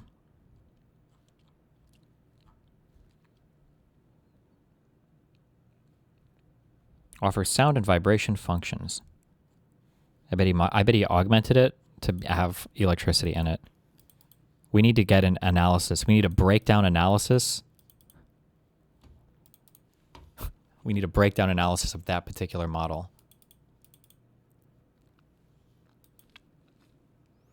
Here's a red remote 1 that shocks. Oh, wait, why do they all look the same? Wait, educator ET300. Educator, oh, PG300. Oh. Mini educator. Wait, can we read what it says on this? Is it possible? We need the AI. We need the AI breakdown. Fuck. We need to contact the photographer. We need to ask them for the originals.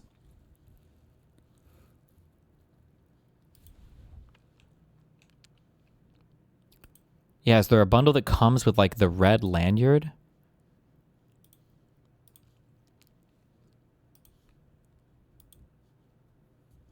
That's what we really need to find.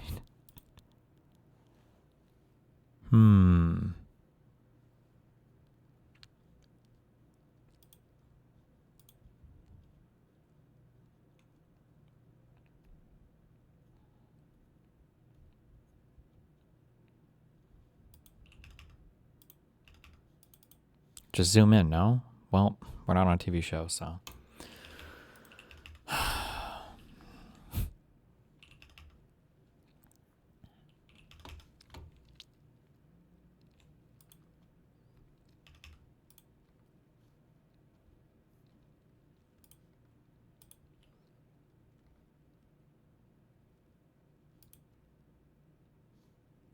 Okay.